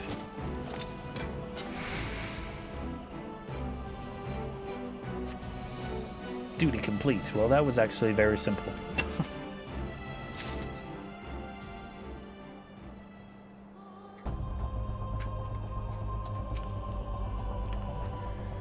Of course I knew the Temple Knights were false. I recognized the Astrologian we saved almost immediately, and I find it insulting that they believed I would not. I also knew that they would lead me to the true perpetrators if I played along, fully aware that you loyal three would follow. I am pleased that you also knew that we would somehow crawl our way out of that little tussle with our lives, because I am certain for most of the journey. Well, I was certain Bat would make it, for the stars have already told me he would unlock the 6th gate here at the Steel Vigil. The very location we ended up at, despite our unexpected ordeal, our fate, Jenna Quinard. Well, your fate, Jenna Quinard. Well, I never bothered reading it, for I thought that you would skip the lesson like you have every other one.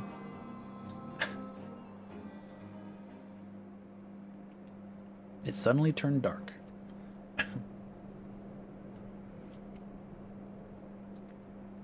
Bat, gaze upon the night sky and open your soul to the final constellation, the spear.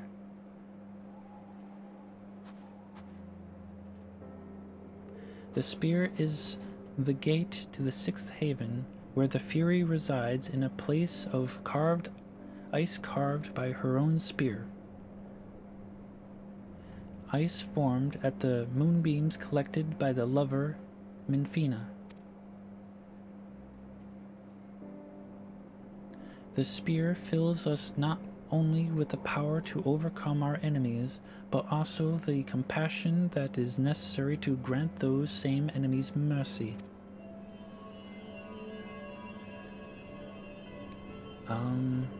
That looks like more like Halone than Minfina. And now that power is yours to see directed to those whose fates require it.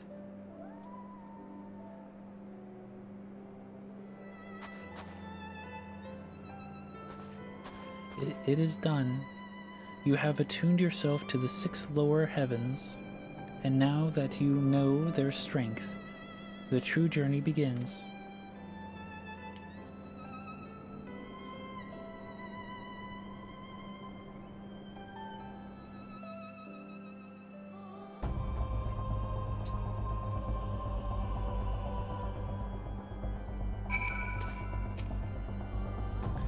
You have my congratulations, Bat. That has taken me more than 15 summers to accomplish. You have done, and more in a manner of moons.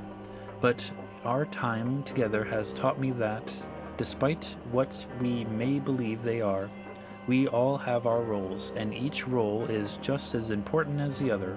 Without taking both Quimperin and you under my wing, you would have never saved Leveva from her assailants, meaning, in a way, I saved Lady Leveva. Not that I am one to take all the credit for such heroism.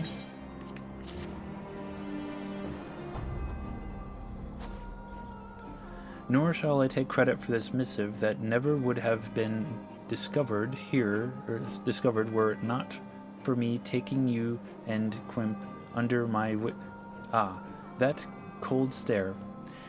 It befits this godforsaken place. Point taken. Let us break the seal and see why it's this handwriting. I have seen it many times before. It's mine uncle's, but that would mean that the highest ranking Astrologian in all Ishgard has been attempting to ascertain us. If the tribunal were to hear of this, he would be hanged. And a hanging will only earn us another ill-tempered Orthodox Astrologian unwilling to open his eyes to the benefits of our discipline.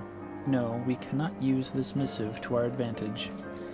As long as this remains in our hands, so too does the chief Astrologian. Are you saying we use the missive to blackmail Ferlamont? I am saying we merely grant the chief Astrologian his life in exchange for a little assistance in furthering our just and noble cause, no more, no less. I see. You are quite devilant, my dear. Very well. I will summon mine uncle to the astroscope. There we can present him with our offer. Oh, I guess we're going to the astroscope. All the way down there. I don't want to ride a horse. I want to ride a dragon.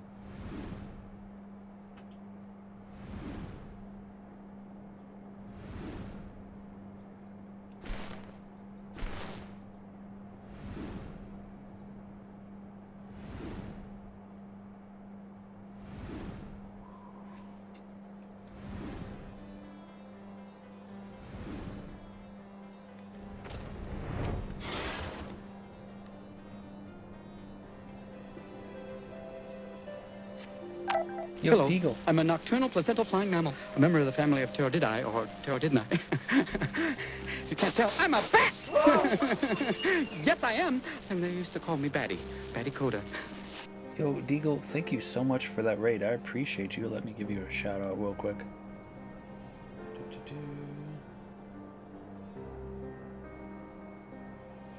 we go. You were playing some Resident Evil 4. How are you enjoying it? I have yet to complete my first playthrough. I just got to the island after defeating Ramon Salazar, and I will be picking that back up tomorrow, so I can have tomorrow and Saturday to complete Resident Evil 4. So I hope you were enjoying it. You were probably doing like a speed run or a challenge run or something like that. Why must you insist on pestering me, Jenna Quinard? I gave you your letter. Now leave me be. Ah, but that would not be the only letter you have written lately, would it? Perhaps you recall a certain letter from the forum? A letter carried by a party of less than savory characters who attempted to kidnap Lady Leveva and deliver her to Charlians, not to mention kill me, my manservant, and my good friend Bat here, who you may have forgotten is currently an honored guest of House Vortemps.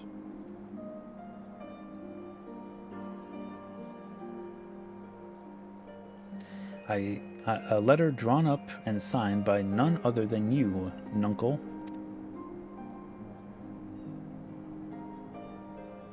Oh, do not presume to misunderstand us. We wish neither your disgrace nor your death, at least not at our hands.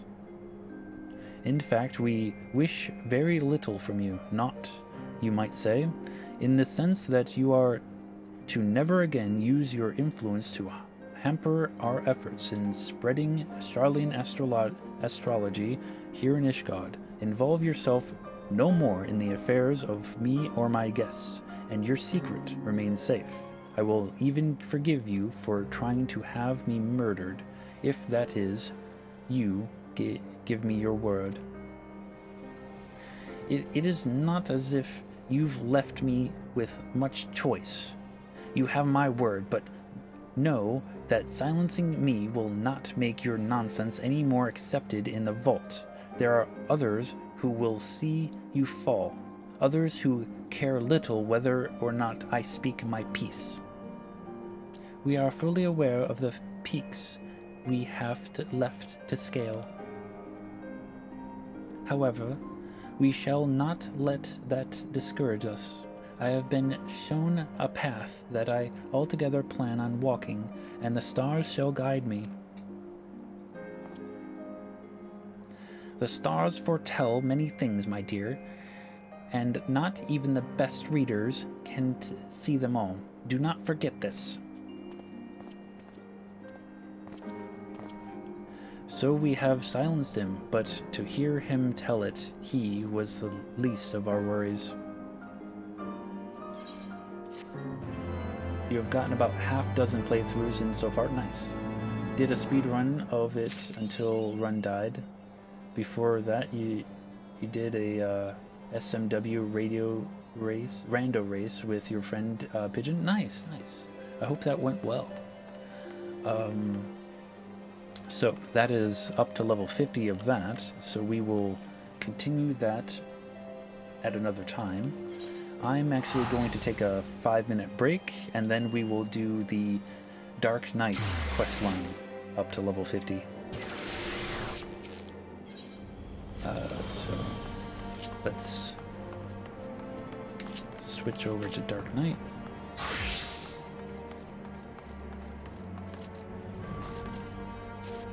Ah, I'm stuck.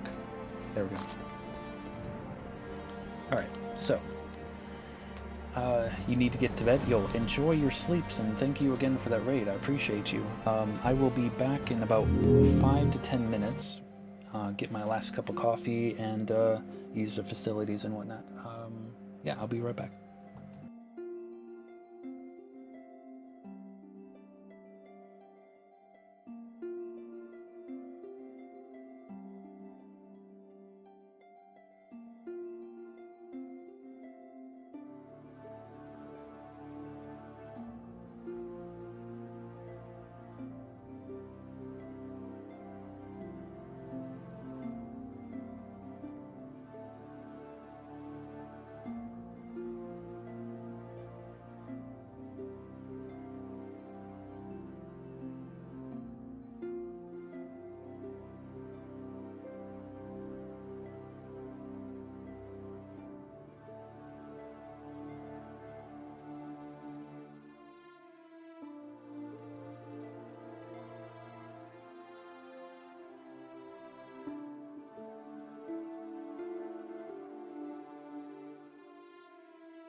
Okay, I have returned.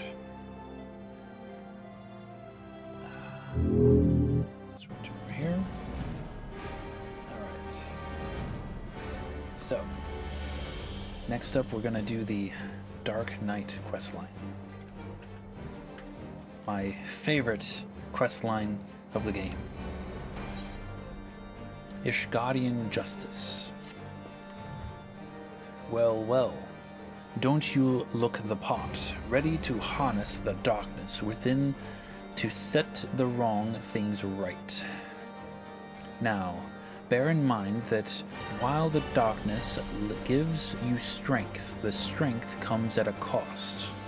That is but one sacrifice, though, and justice demands many. Say a man, a vulnerable, untouchable man, charms a child in unspeakable ways. He strides through the harpoon, secure in the knowledge that he is beyond punishment. But for one who cuts down that vile beast as he flaunts his freedom, who knows how many others will suffer?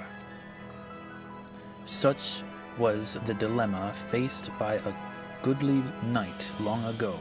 He knew that he would be stripped of his titles and denounced for his deed.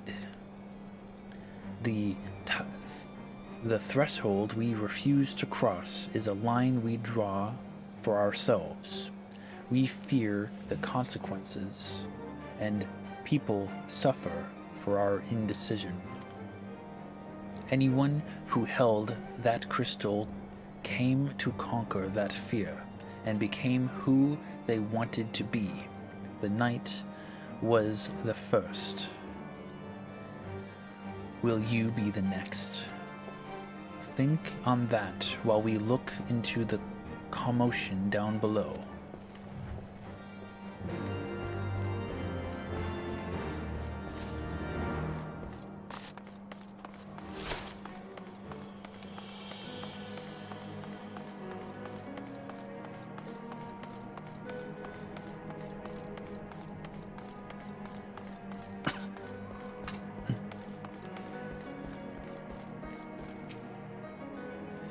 Here we are. Go ask her what's wrong.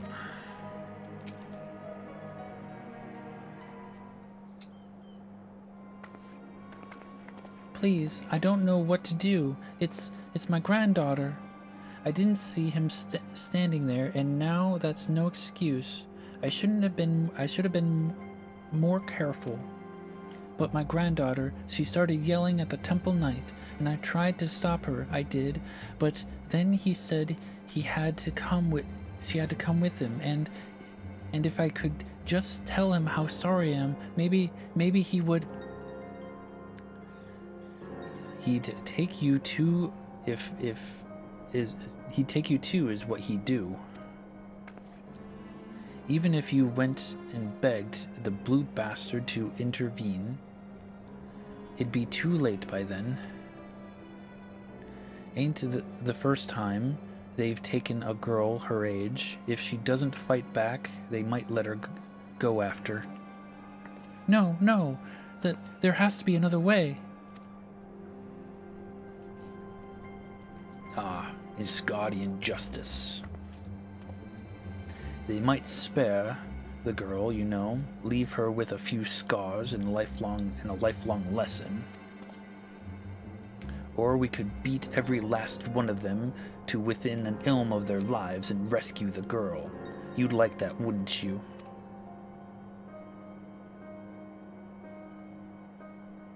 I knew you would. Everything is going to be all right, madam. When I'm through with those knights, they will not dare trouble you ever again. Oh, thank you.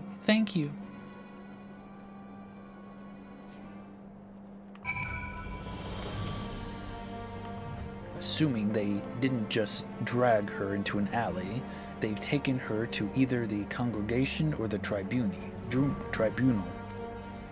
The Honorable Sir Aymeric wouldn't suffer such irreprehensible behavior under his roof. The Inquisition, on the other hand, well... So that leaves the tribunal. If the girl is still alive, I imagine they'll make all manner of threats, come any closer and she dies, and so forth. So, we'll need to make something perfectly clear to them. We're not here for her, we're here for you.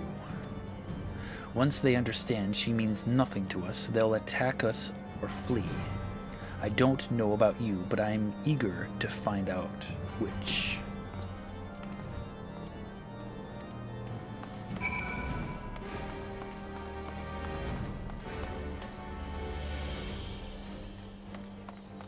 Oh, he's right here.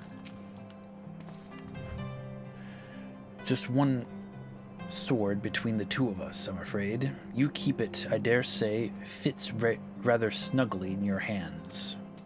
But don't worry about me. I'll do my part to keep you on your feet. Now, should things turn violent, as I expect they shall, you may need to tap into your dark side to survive.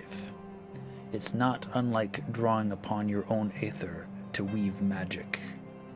Fear, pain, rage, that which lies in the deep depths of our soul makes for potent fuel.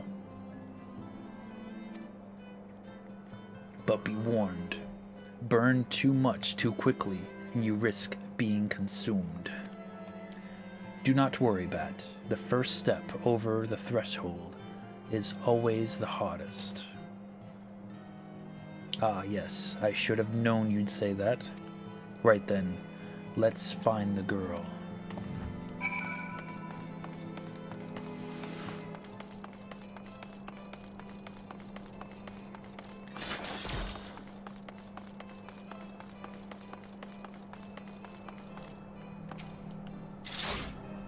Who are you? Another highborn arse? Yep, that's exactly who I am.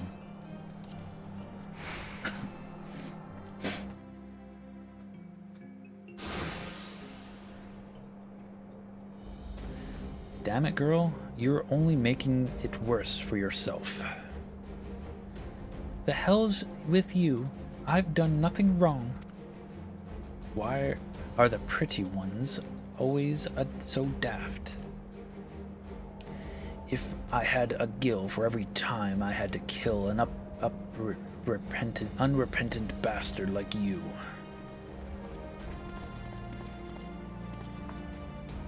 What the? Are you threatening a temple knight? Oh, you're very clever. Yes, I am. Now let her go. Enough of this. With me, girl, now. One more word of protest and I'll toss your grandmother into a cell to rot. You three, seize this imbecile.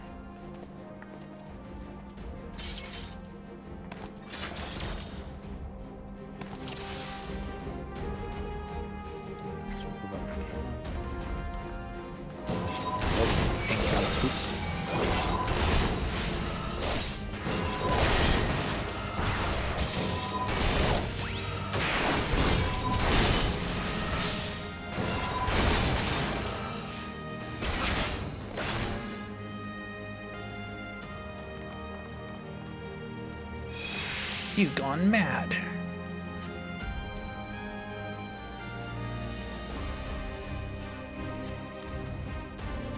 Search your soul for the darkness. We need but a sliver. Yes.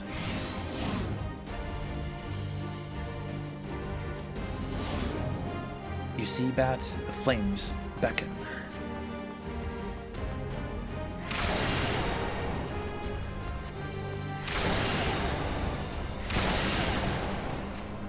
But drink too deep, lest the flames consume you.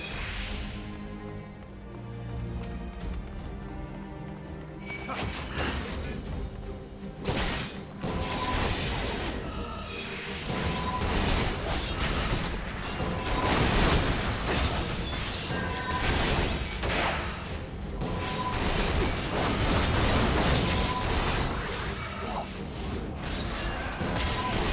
on, I'll sit in there. There we go.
What are you attacking him for? You're supposed to be attacking me.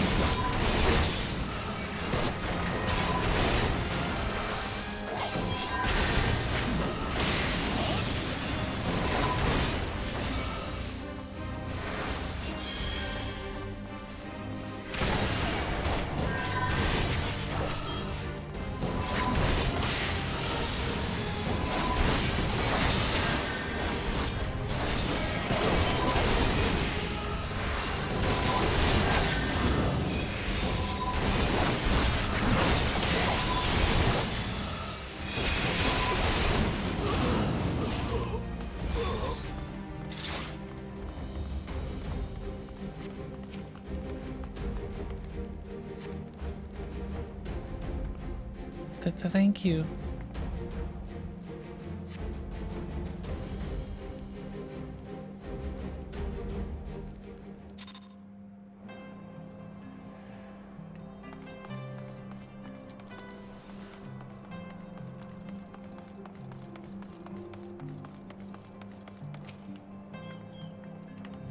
I don't know what to say. Thank you. Thank you.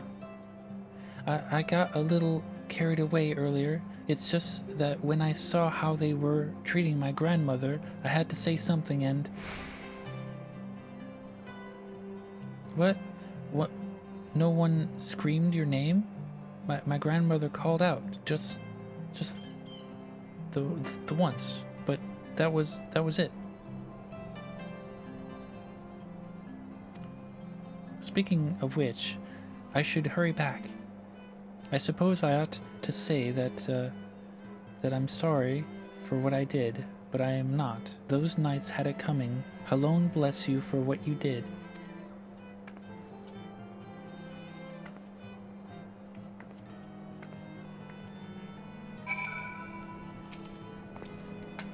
Feels good, doesn't it? Strange, maybe, but a good strange, I'll wager.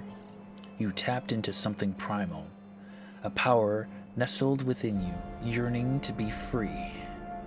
As your understanding of this power grows, so too will your skill as a dark knight. You have done well, far better than I could have hoped, in fact, but there is still so much more to learn, so much further to go. I won't lie to you, Bat. The risk will only increase. So if you want to keep going, you have to trust me. Trust in me. Can you do that?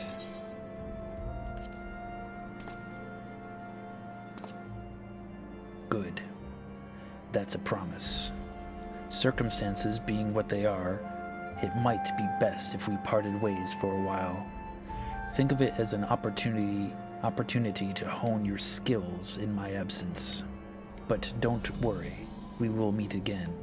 When the time is right, I'll be waiting where we first met.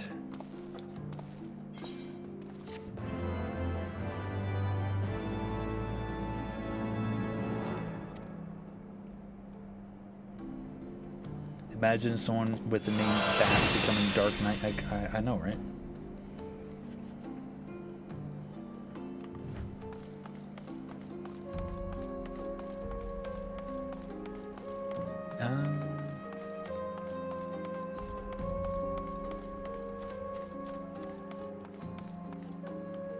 Oh, I have to go all the way down there to... Okay, never mind. We'll go this way.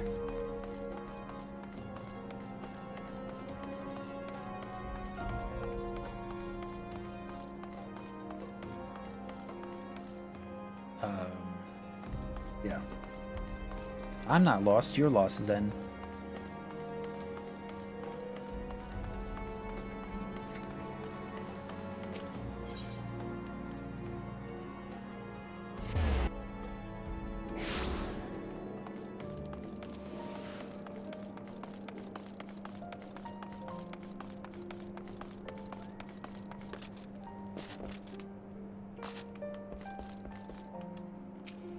Am I lost?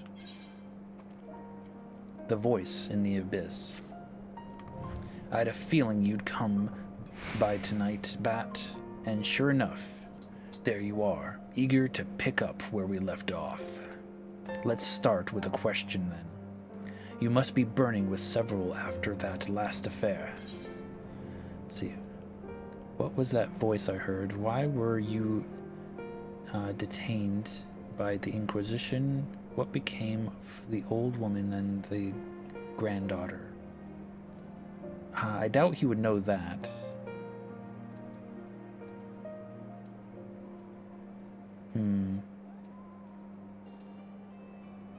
Sure. Ah, yes, the voice. The one you heard when you first touched the crystal. An excellent question, but a difficult one to answer. Some say it is a beacon, guiding the Dark Knight to his true calling. Whose is it, you ask? Only you can discover that, for each Dark Knight must hearken to a different voice. As you grow more accustomed to drawing upon your dark side, you will come to hear it more clearly.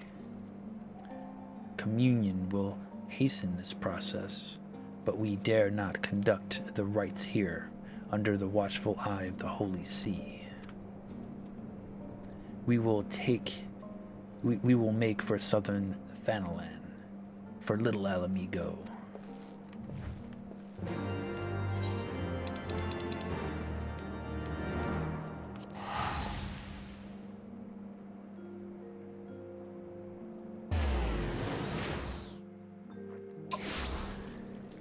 Excuse me.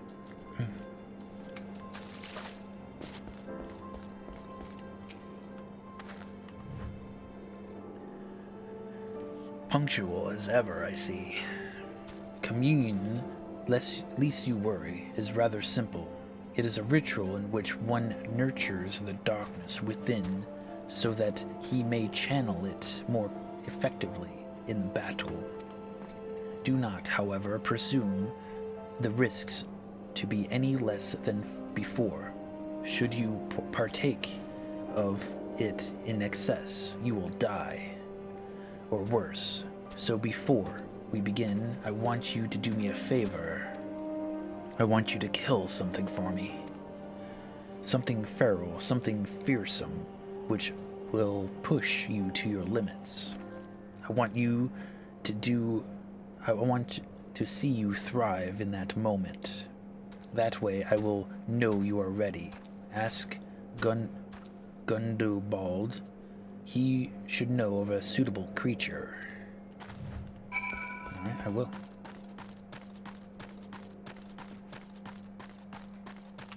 Pull out my chocobo though.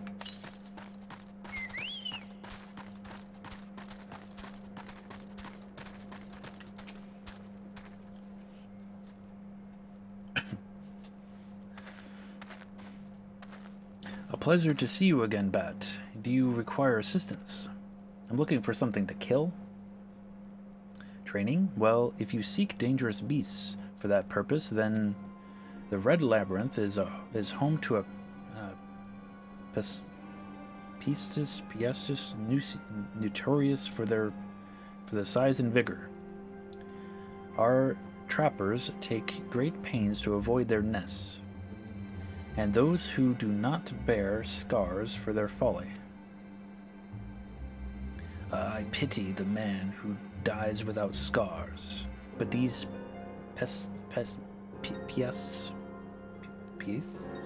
whatever they are, sound promising. Tell me more. They've attacked caravans loaded with aligoat carcasses before. The smell drives them into a frenzy. This should serve to draw them out of hiding.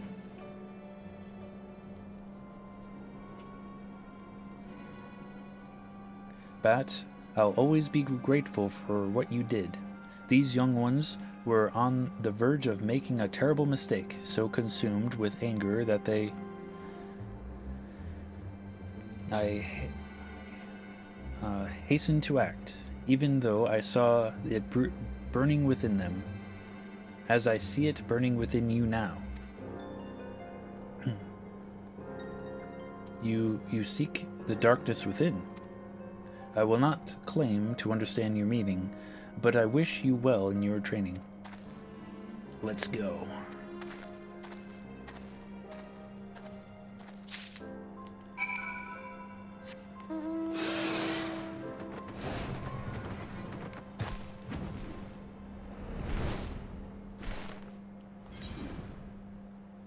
We'll go this way. Through the tunnel. As intended.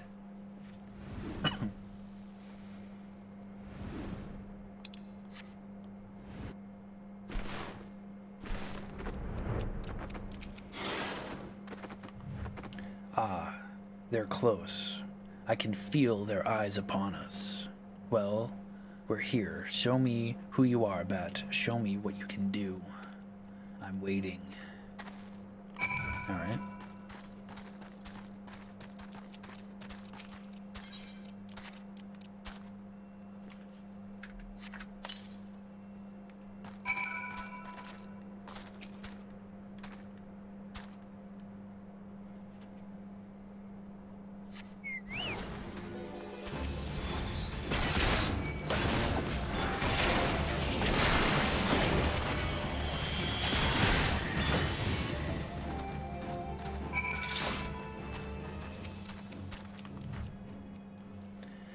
That wasn't hard, now was it? To mete out justice, to protect the weak from the strong, and so forth. You yourself must be strong. Strength is pain. Strength is suffering. Strength is sacrifice. We must prepare for communion, but not here. Come, before more are drawn to the smell.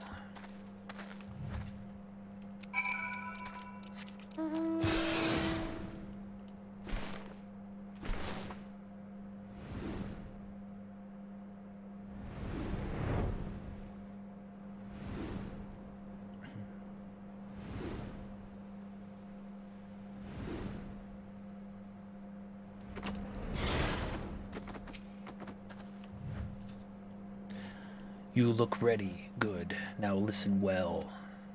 Close your eyes and hold out your hand towards me. Breathe deep through your nose. Let the air fill your lungs. Let it pass from your lips slower and slower. Listen to my voice. Listen to your heartbeat. Listen for the other.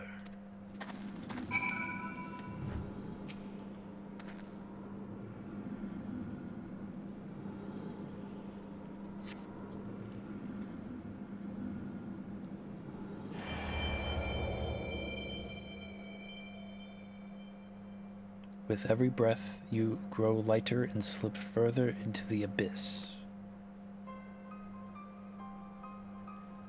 One foot in front of the other, over and over again. To the ends of the world and back again. And if time has no end, still forward and onward, over and over again.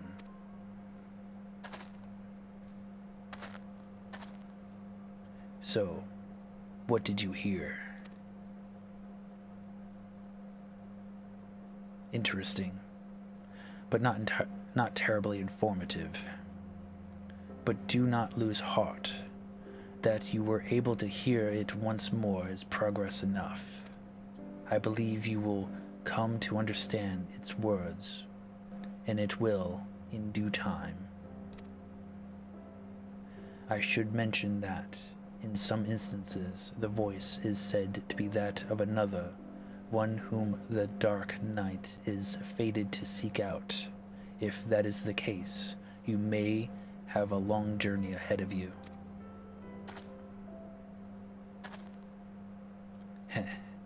So you would welcome such a journey. There is something to be said for it, and for travel, for that matter.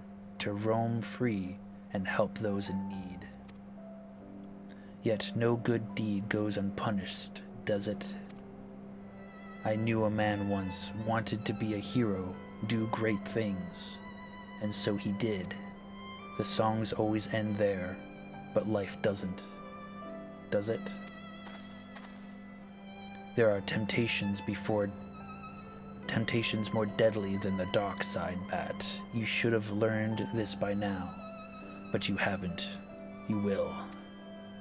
The communion is ended, and with it, our time together, but we shall meet again, as we did before.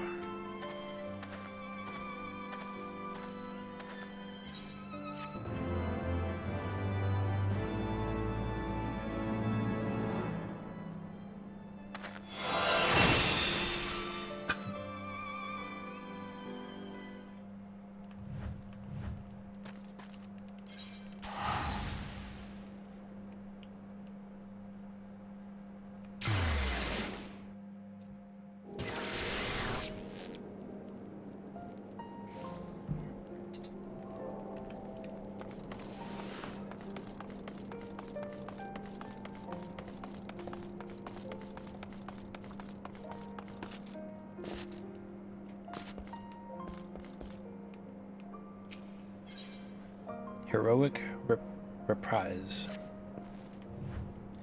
You look well, Bat, more determined.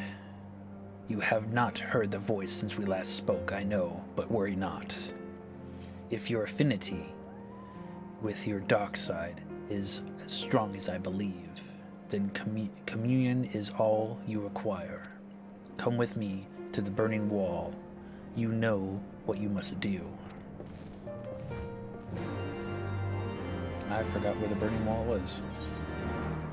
Thanolin? Okay. Eastern Thanolin.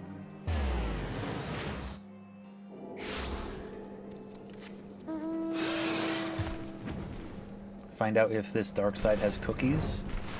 I could have Kendra make me cookies. Do I have cookies?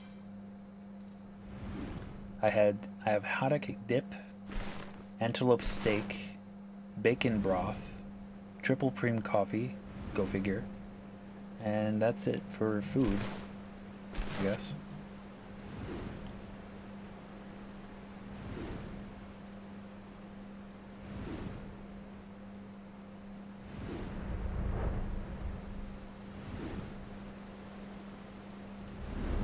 I can't see shit.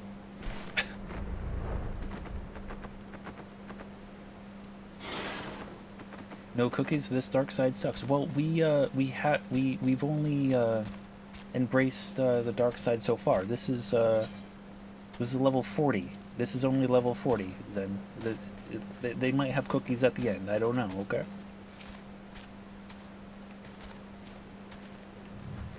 It begins, as always, with blood.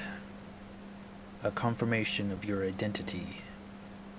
There are axe beaks here which have grown ferocious beyond reckoning, vile creatures eager to prey upon man and beast alike. Offer yourself to them. They will come. Then make an offering of them to me.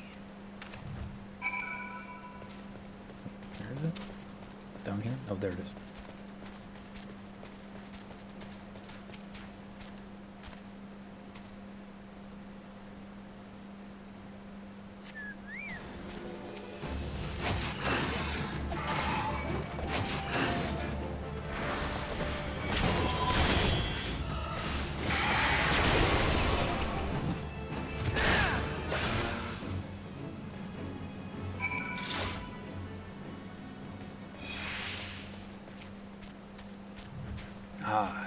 Now that is the Bat I've longed to see.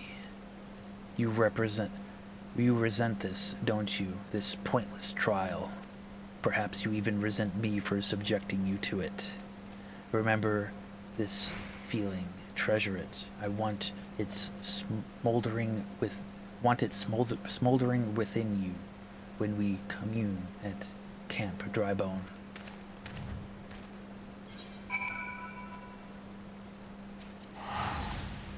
I'm not gonna fly, I'm gonna teleport. I'm lazy.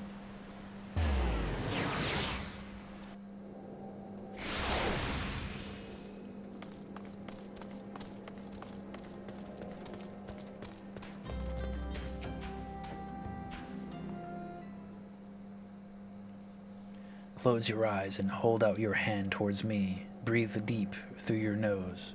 Let the air fill your lungs. Then let it pass from your lips. Slower, slower.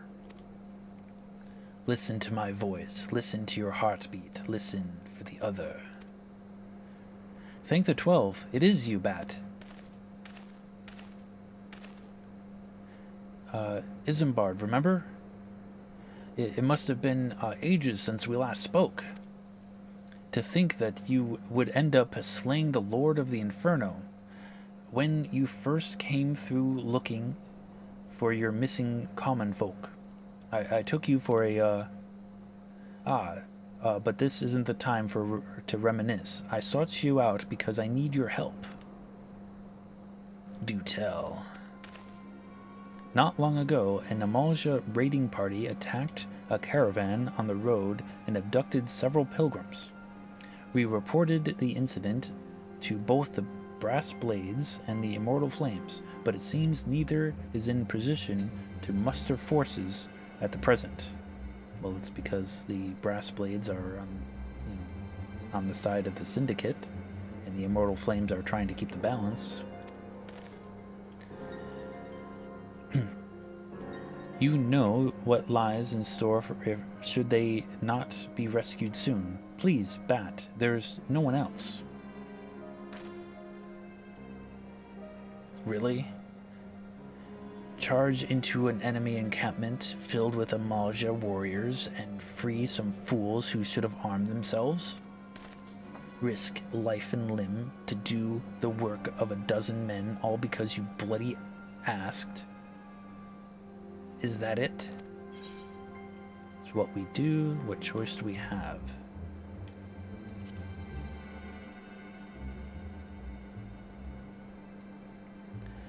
But what choice do we have, eh? Like you said, there's no one else. We'll bring them back.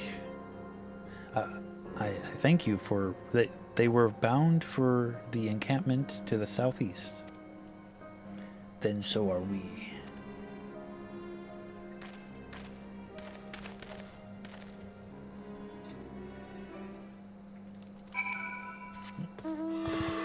Not the horse.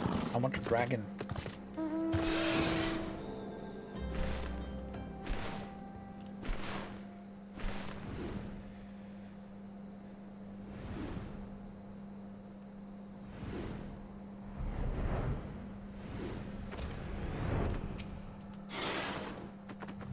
The nerve of some people, after all you do for them. They're inside, just as Isambard said. Mere moments away from being tempered, I'm sure. Well, what are you waiting for? It's time to play the hero.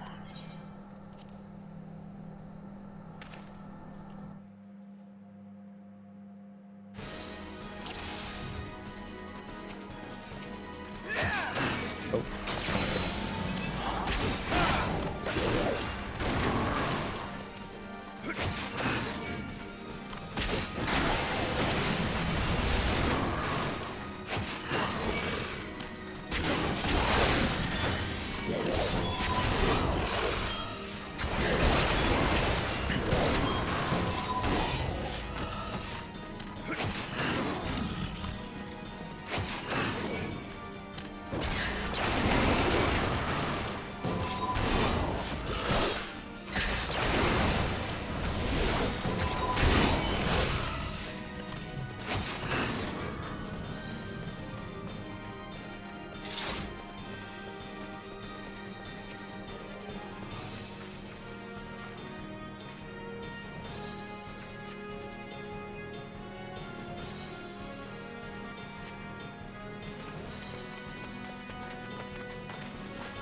just didn't know when to leave off, did they?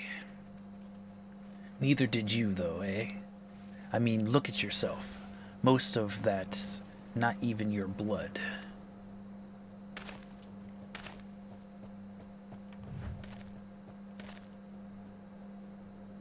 Leave it. You've nothing to be ashamed of. Let's go and give Isambard the good news.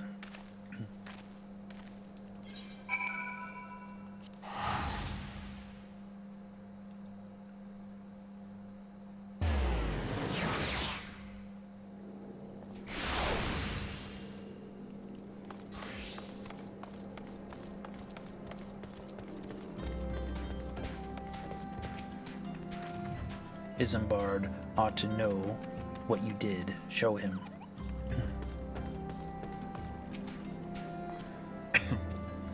Welcome back, Bat. I heard that you gave those Amaja what for. Good show. I'm sure you're eager to be on your way, so I won't waste any more of your time, but thank you. Come back whenever you like. Those who have never faced death do not scruple to condemn others to it. They know nothing of true sacrifice, and are weak for their ignorance. In sacrifice, there is strength. In sacrifice, there is liberation. Close your eyes and hold out your hand towards me. Breathe deep through your nose. Let the air fill your lungs, and let it pass from your lips. Slower, slower.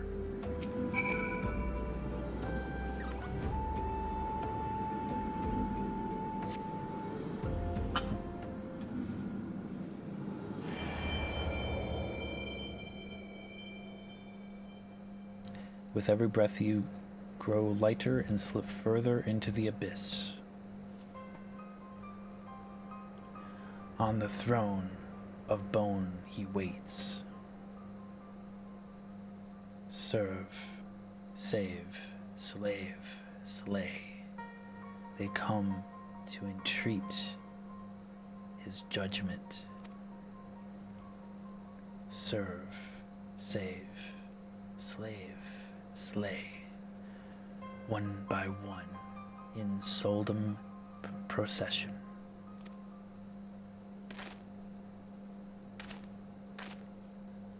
So, what did you hear this time?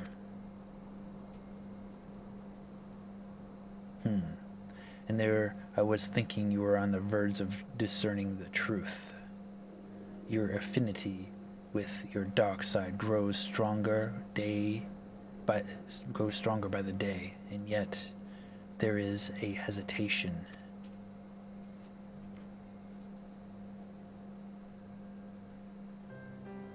Listen to me, Bat. You have performed great deeds and saved countless people. You are a hero to the realm, but you are no Dark Knight. What?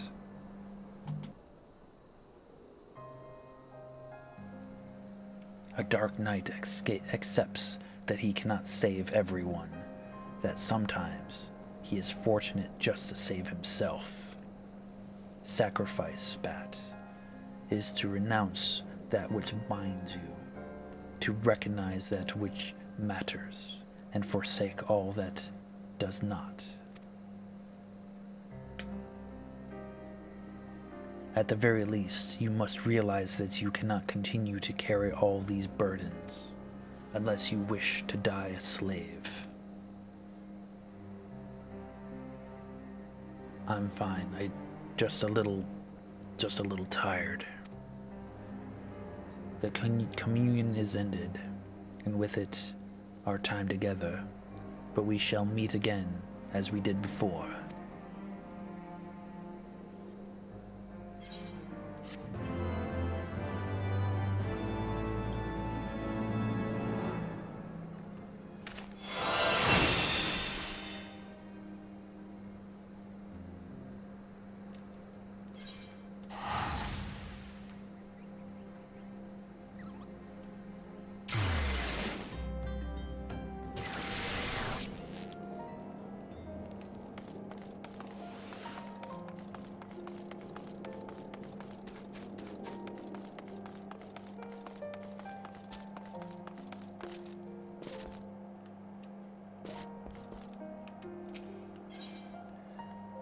Declaration of blood. I'm beginning to question your commitment, Bat. You haven't heard the voice since our last communion, which means you haven't taken my lessons to heart.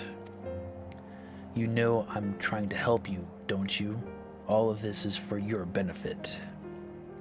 You listen, but you don't understand.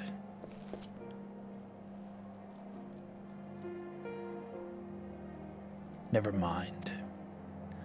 You're the stubborn type, I know that. Well, we'll just have to keep it at it until you open your eyes. Moorbury Dry Docks. That's where we'll head next.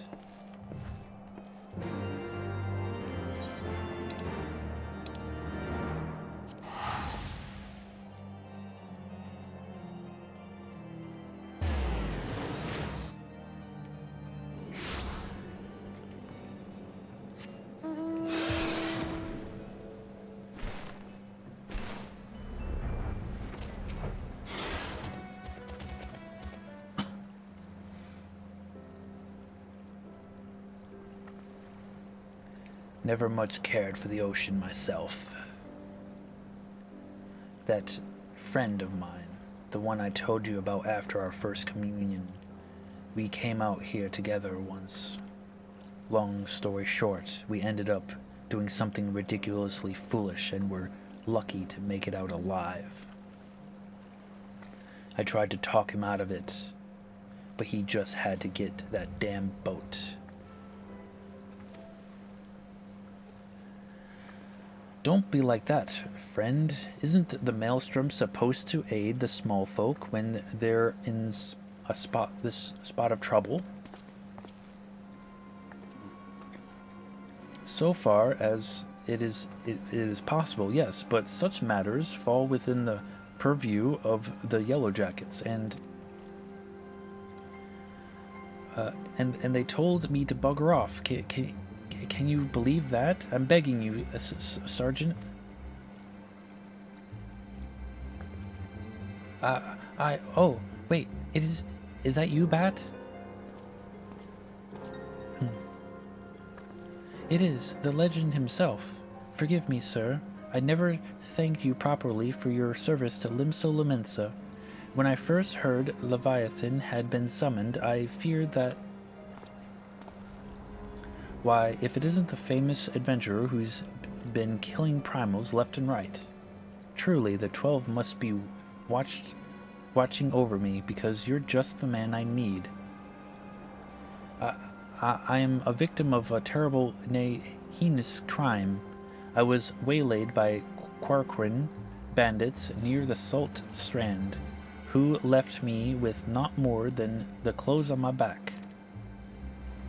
And what makes you think I have a Quarquin's arse about... I give a Quarquin's arse about your troubles? Go and bother the Yellow Jackets, like the sergeant said. I seek worthy prey, not a gang of rats. How can you say such things, sir? Without your help, I'm ruined. Fine, I'll help. Spoken like a true hero. So, you know, the rank and file didn't seem so dangerous, but their leader was a mean-looking bastard. But considering the foes you faced in the past, he couldn't possibly pose a threat to you. Shut your mouth and wait here, I'll be back.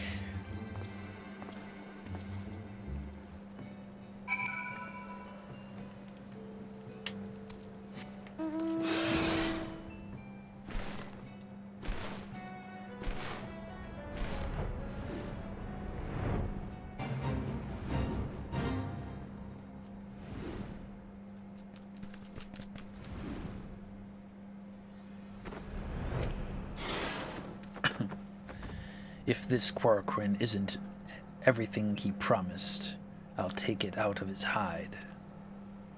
Let's make the most of this, Bat. No style, no guile, no, just chaos. Mark your limits, then push yourself beyond. Let the darkness guide you and set you free.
Yes, we must take the troubled goods.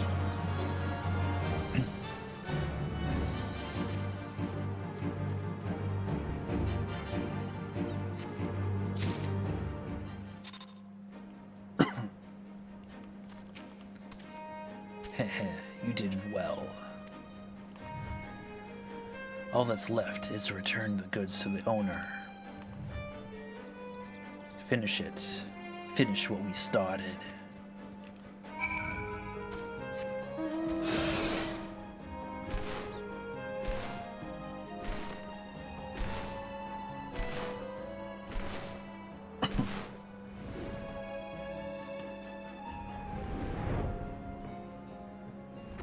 Wait. Oh, it's down here. Oops.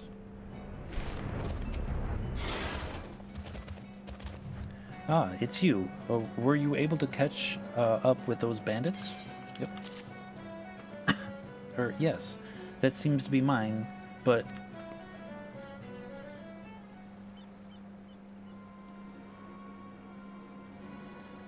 Lamayan, take me.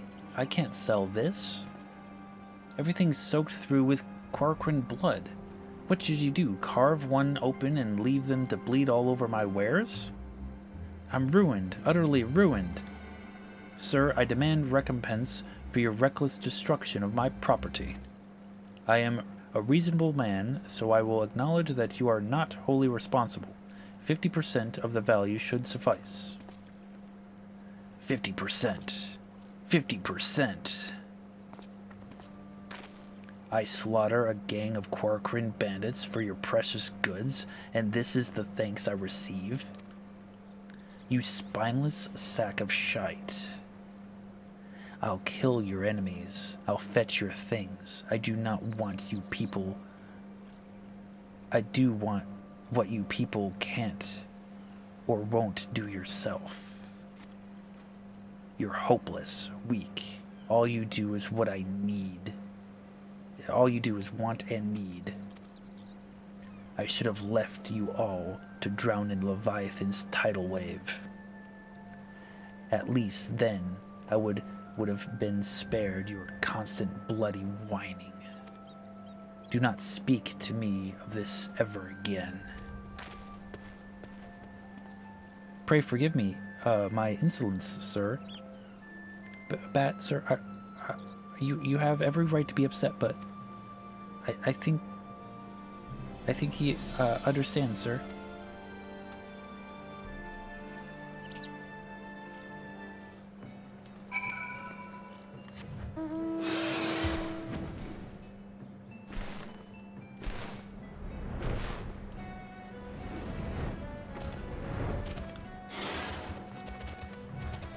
We can't keep doing this, Bat. You must see now what it's doing to us. What they're doing to us. These people. Never mind them. The voice is all that matters. We don't need them to become a Dark Knight. He deserved it, every word. Yeah, he did technically deserve it. Ha ha ha. Right you are, Bat. Right you are. Felt good, didn't it?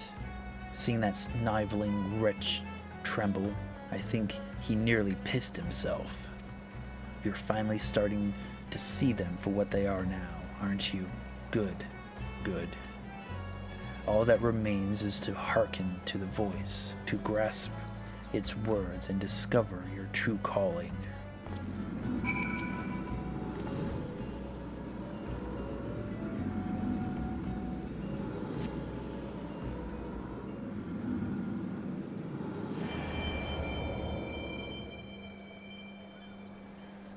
With every breath you grow lighter and slip further into the abyss.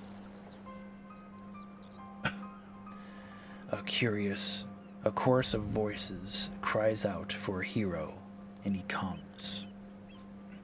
He smiles, he nods, and he remains silent. But he too has a voice. I will be heard. BatDan.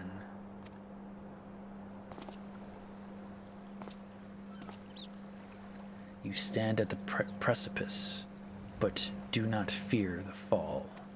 Cast yourself into the abyss, and you shall soar above, free at last. There are other lands than these, Bat, lands where we are not known.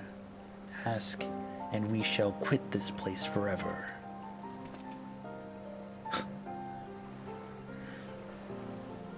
Only when you have renounced everything you... Only when you have renounced everything are you free to do anything. When we meet again, you will give us your answer.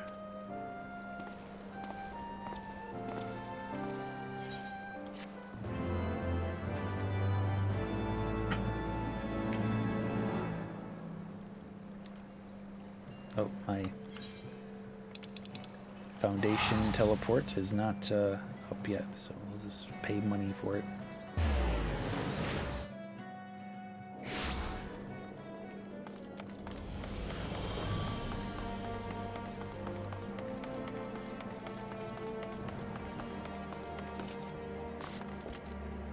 Oh, that was too far. Damn it. Oops. That's okay.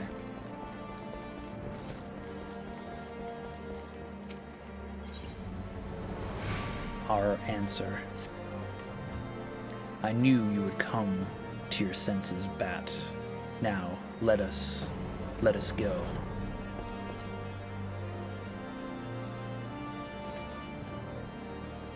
If I never see snow again, it'll be too soon. We should go somewhere warm, at least for a little while. Wait for me near the gates of judgment. When you're alone, call out, and I shall join you. Moments later, Frey departs, though in what direction you cannot seem to recall.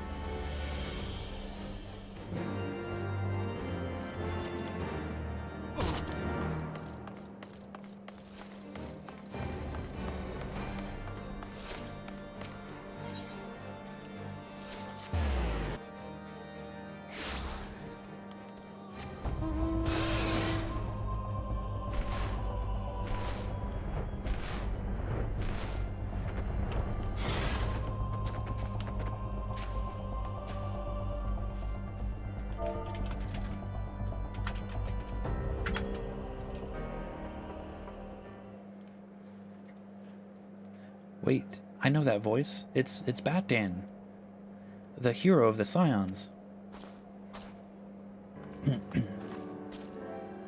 Allow me to say what an honor it is to meet you, sir. I mean, by the Fury, the man who bested Shiva. Every knight under Lord Drillamont's command knows the tale. I could go on, but, well, I'll just say it. If I may, sir, we need your help. We have a giant problem, sir. A band of them has taken to raiding caravans passing through Denfin Pass. We think they may be planning to expand their territory. Lord Drillamont wants them gone, but you know how it is. Too much work for too few hands. We need at least 24 knights to clear them out safely. But now that you're here, sir, we have nothing to fear. Aye, while we create a distraction, you can slip past and put their leader down. Without him, they'll sure to cut and run. So will you help us, sir? We beg of you. We beg of you.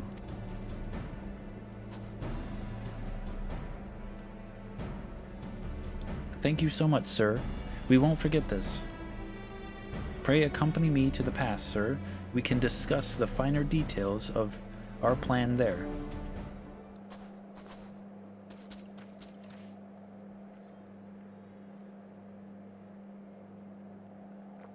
No, no more. Enough.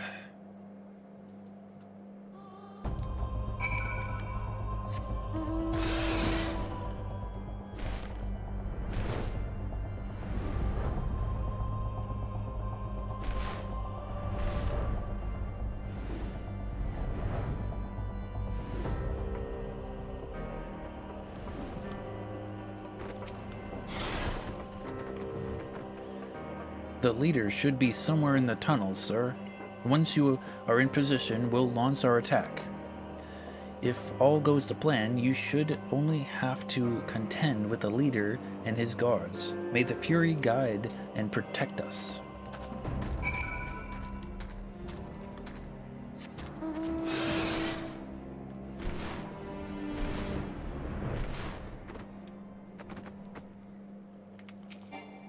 Too far away, what?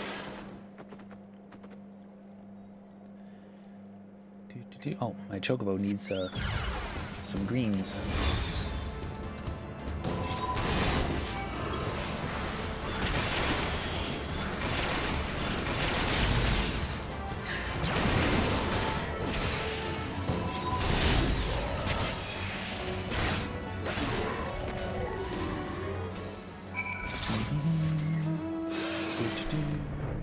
We got this.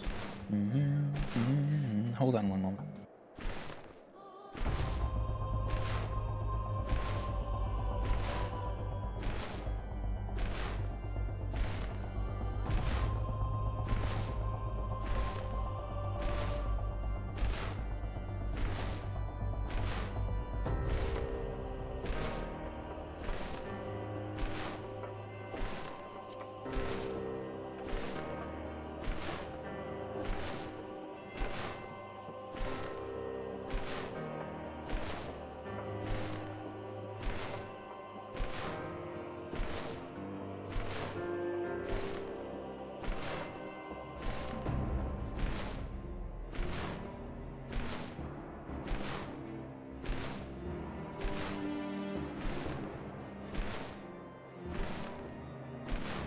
Sorry about that.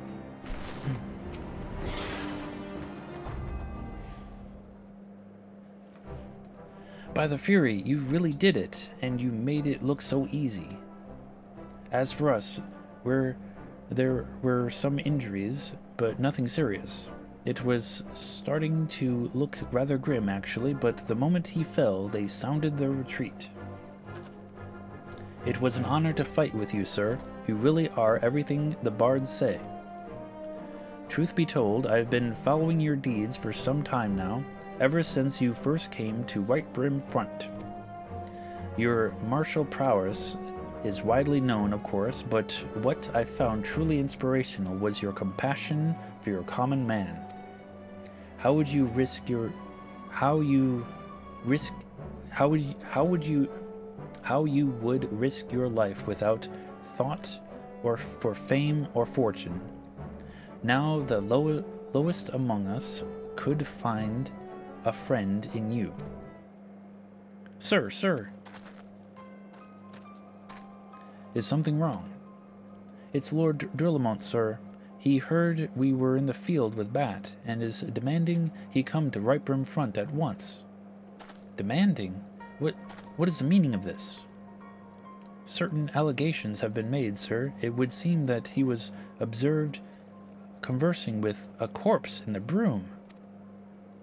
Not that anyone would ever believe such slander, of course.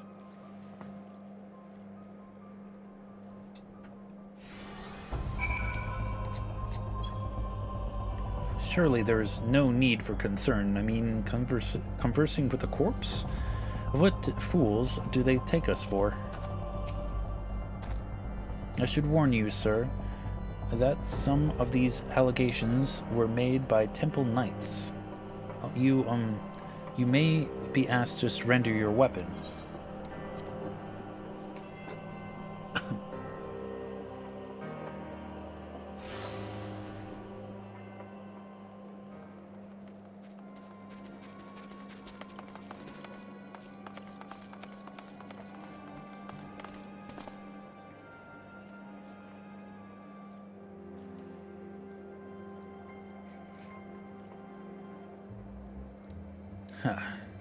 Surrender your weapon. After what happened in Ul'dah, they must be mad. Pay attention, Bat. This could be the greatest moment of your life.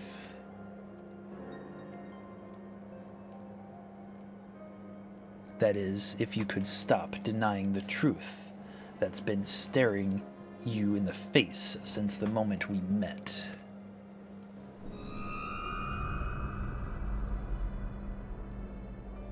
Say my name. Say it. My real name. Our real name. Come now. You knew Frey was dead from the beginning, but you didn't care. You had a sword and a soul crystal, but what you wanted was a mentor. A mentor with the gifts and the knowledge, a dark knight who could guide you on the path, who you could aspire to become. A man who was free to say and do the things you would not. Even now, you continue to deny it. Well, deny me all you want. You cannot deny what we have done.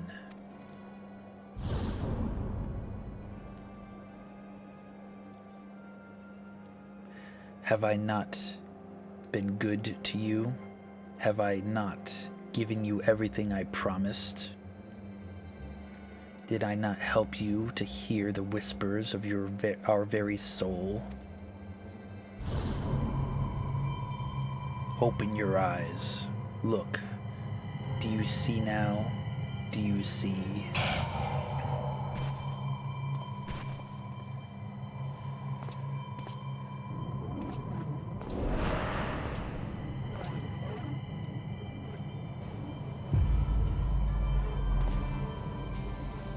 Everything up to now has been your story.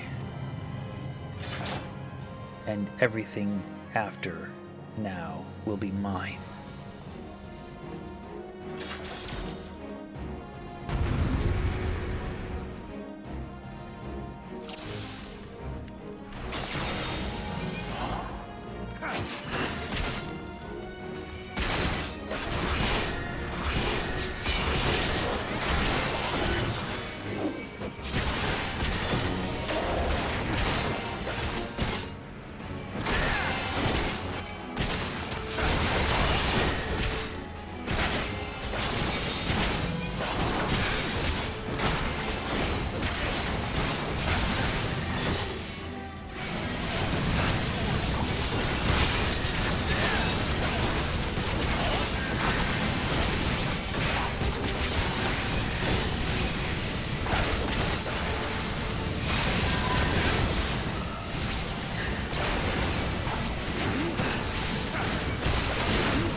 It would seem I underestimated myself, but no matter.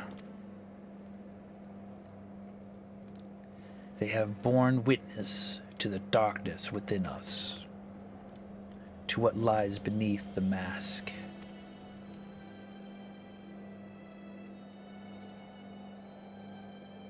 Bat. Bat, listen to us.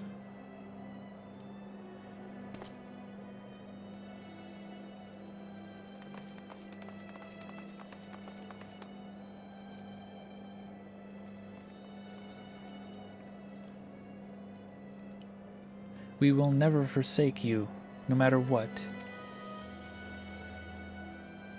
We know who you are, Bat. We know, and so do you.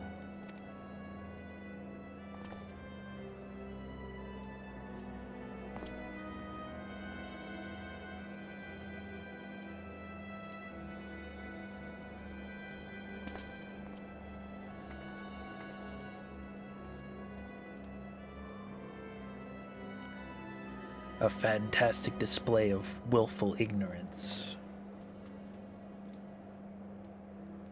Wipe the slate clean, forgive and forget. Convince yourselves that he can be controlled. The warrior of light, our weapon of light. It isn't too late, Bat. We can still be free.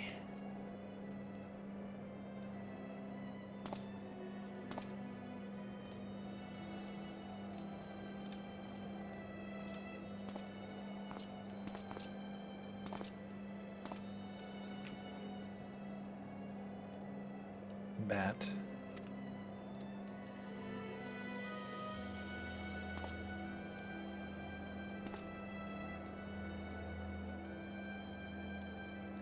So this is your answer.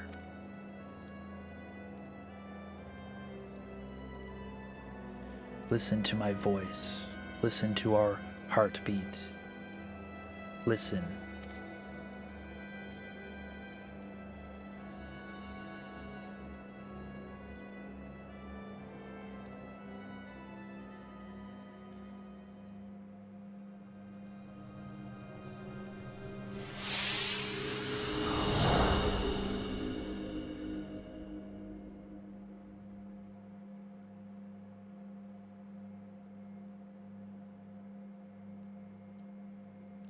If this is how it must be, then so it be. But know that when you tire of this charade, I shall be here, waiting to take the reins. You need only ask.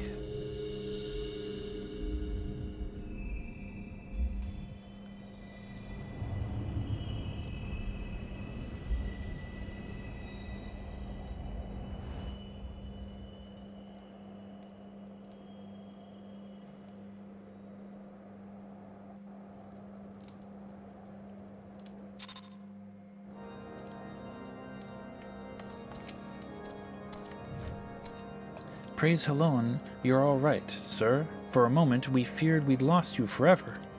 Lord Drillamont made it clear that we will speak no more of what happened, not that he had to ask, mind.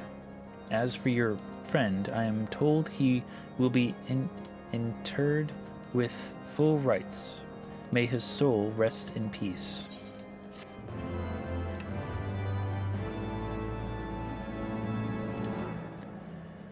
Are you certain you're all right, sir? You seem a little... Never mind. Fare you well.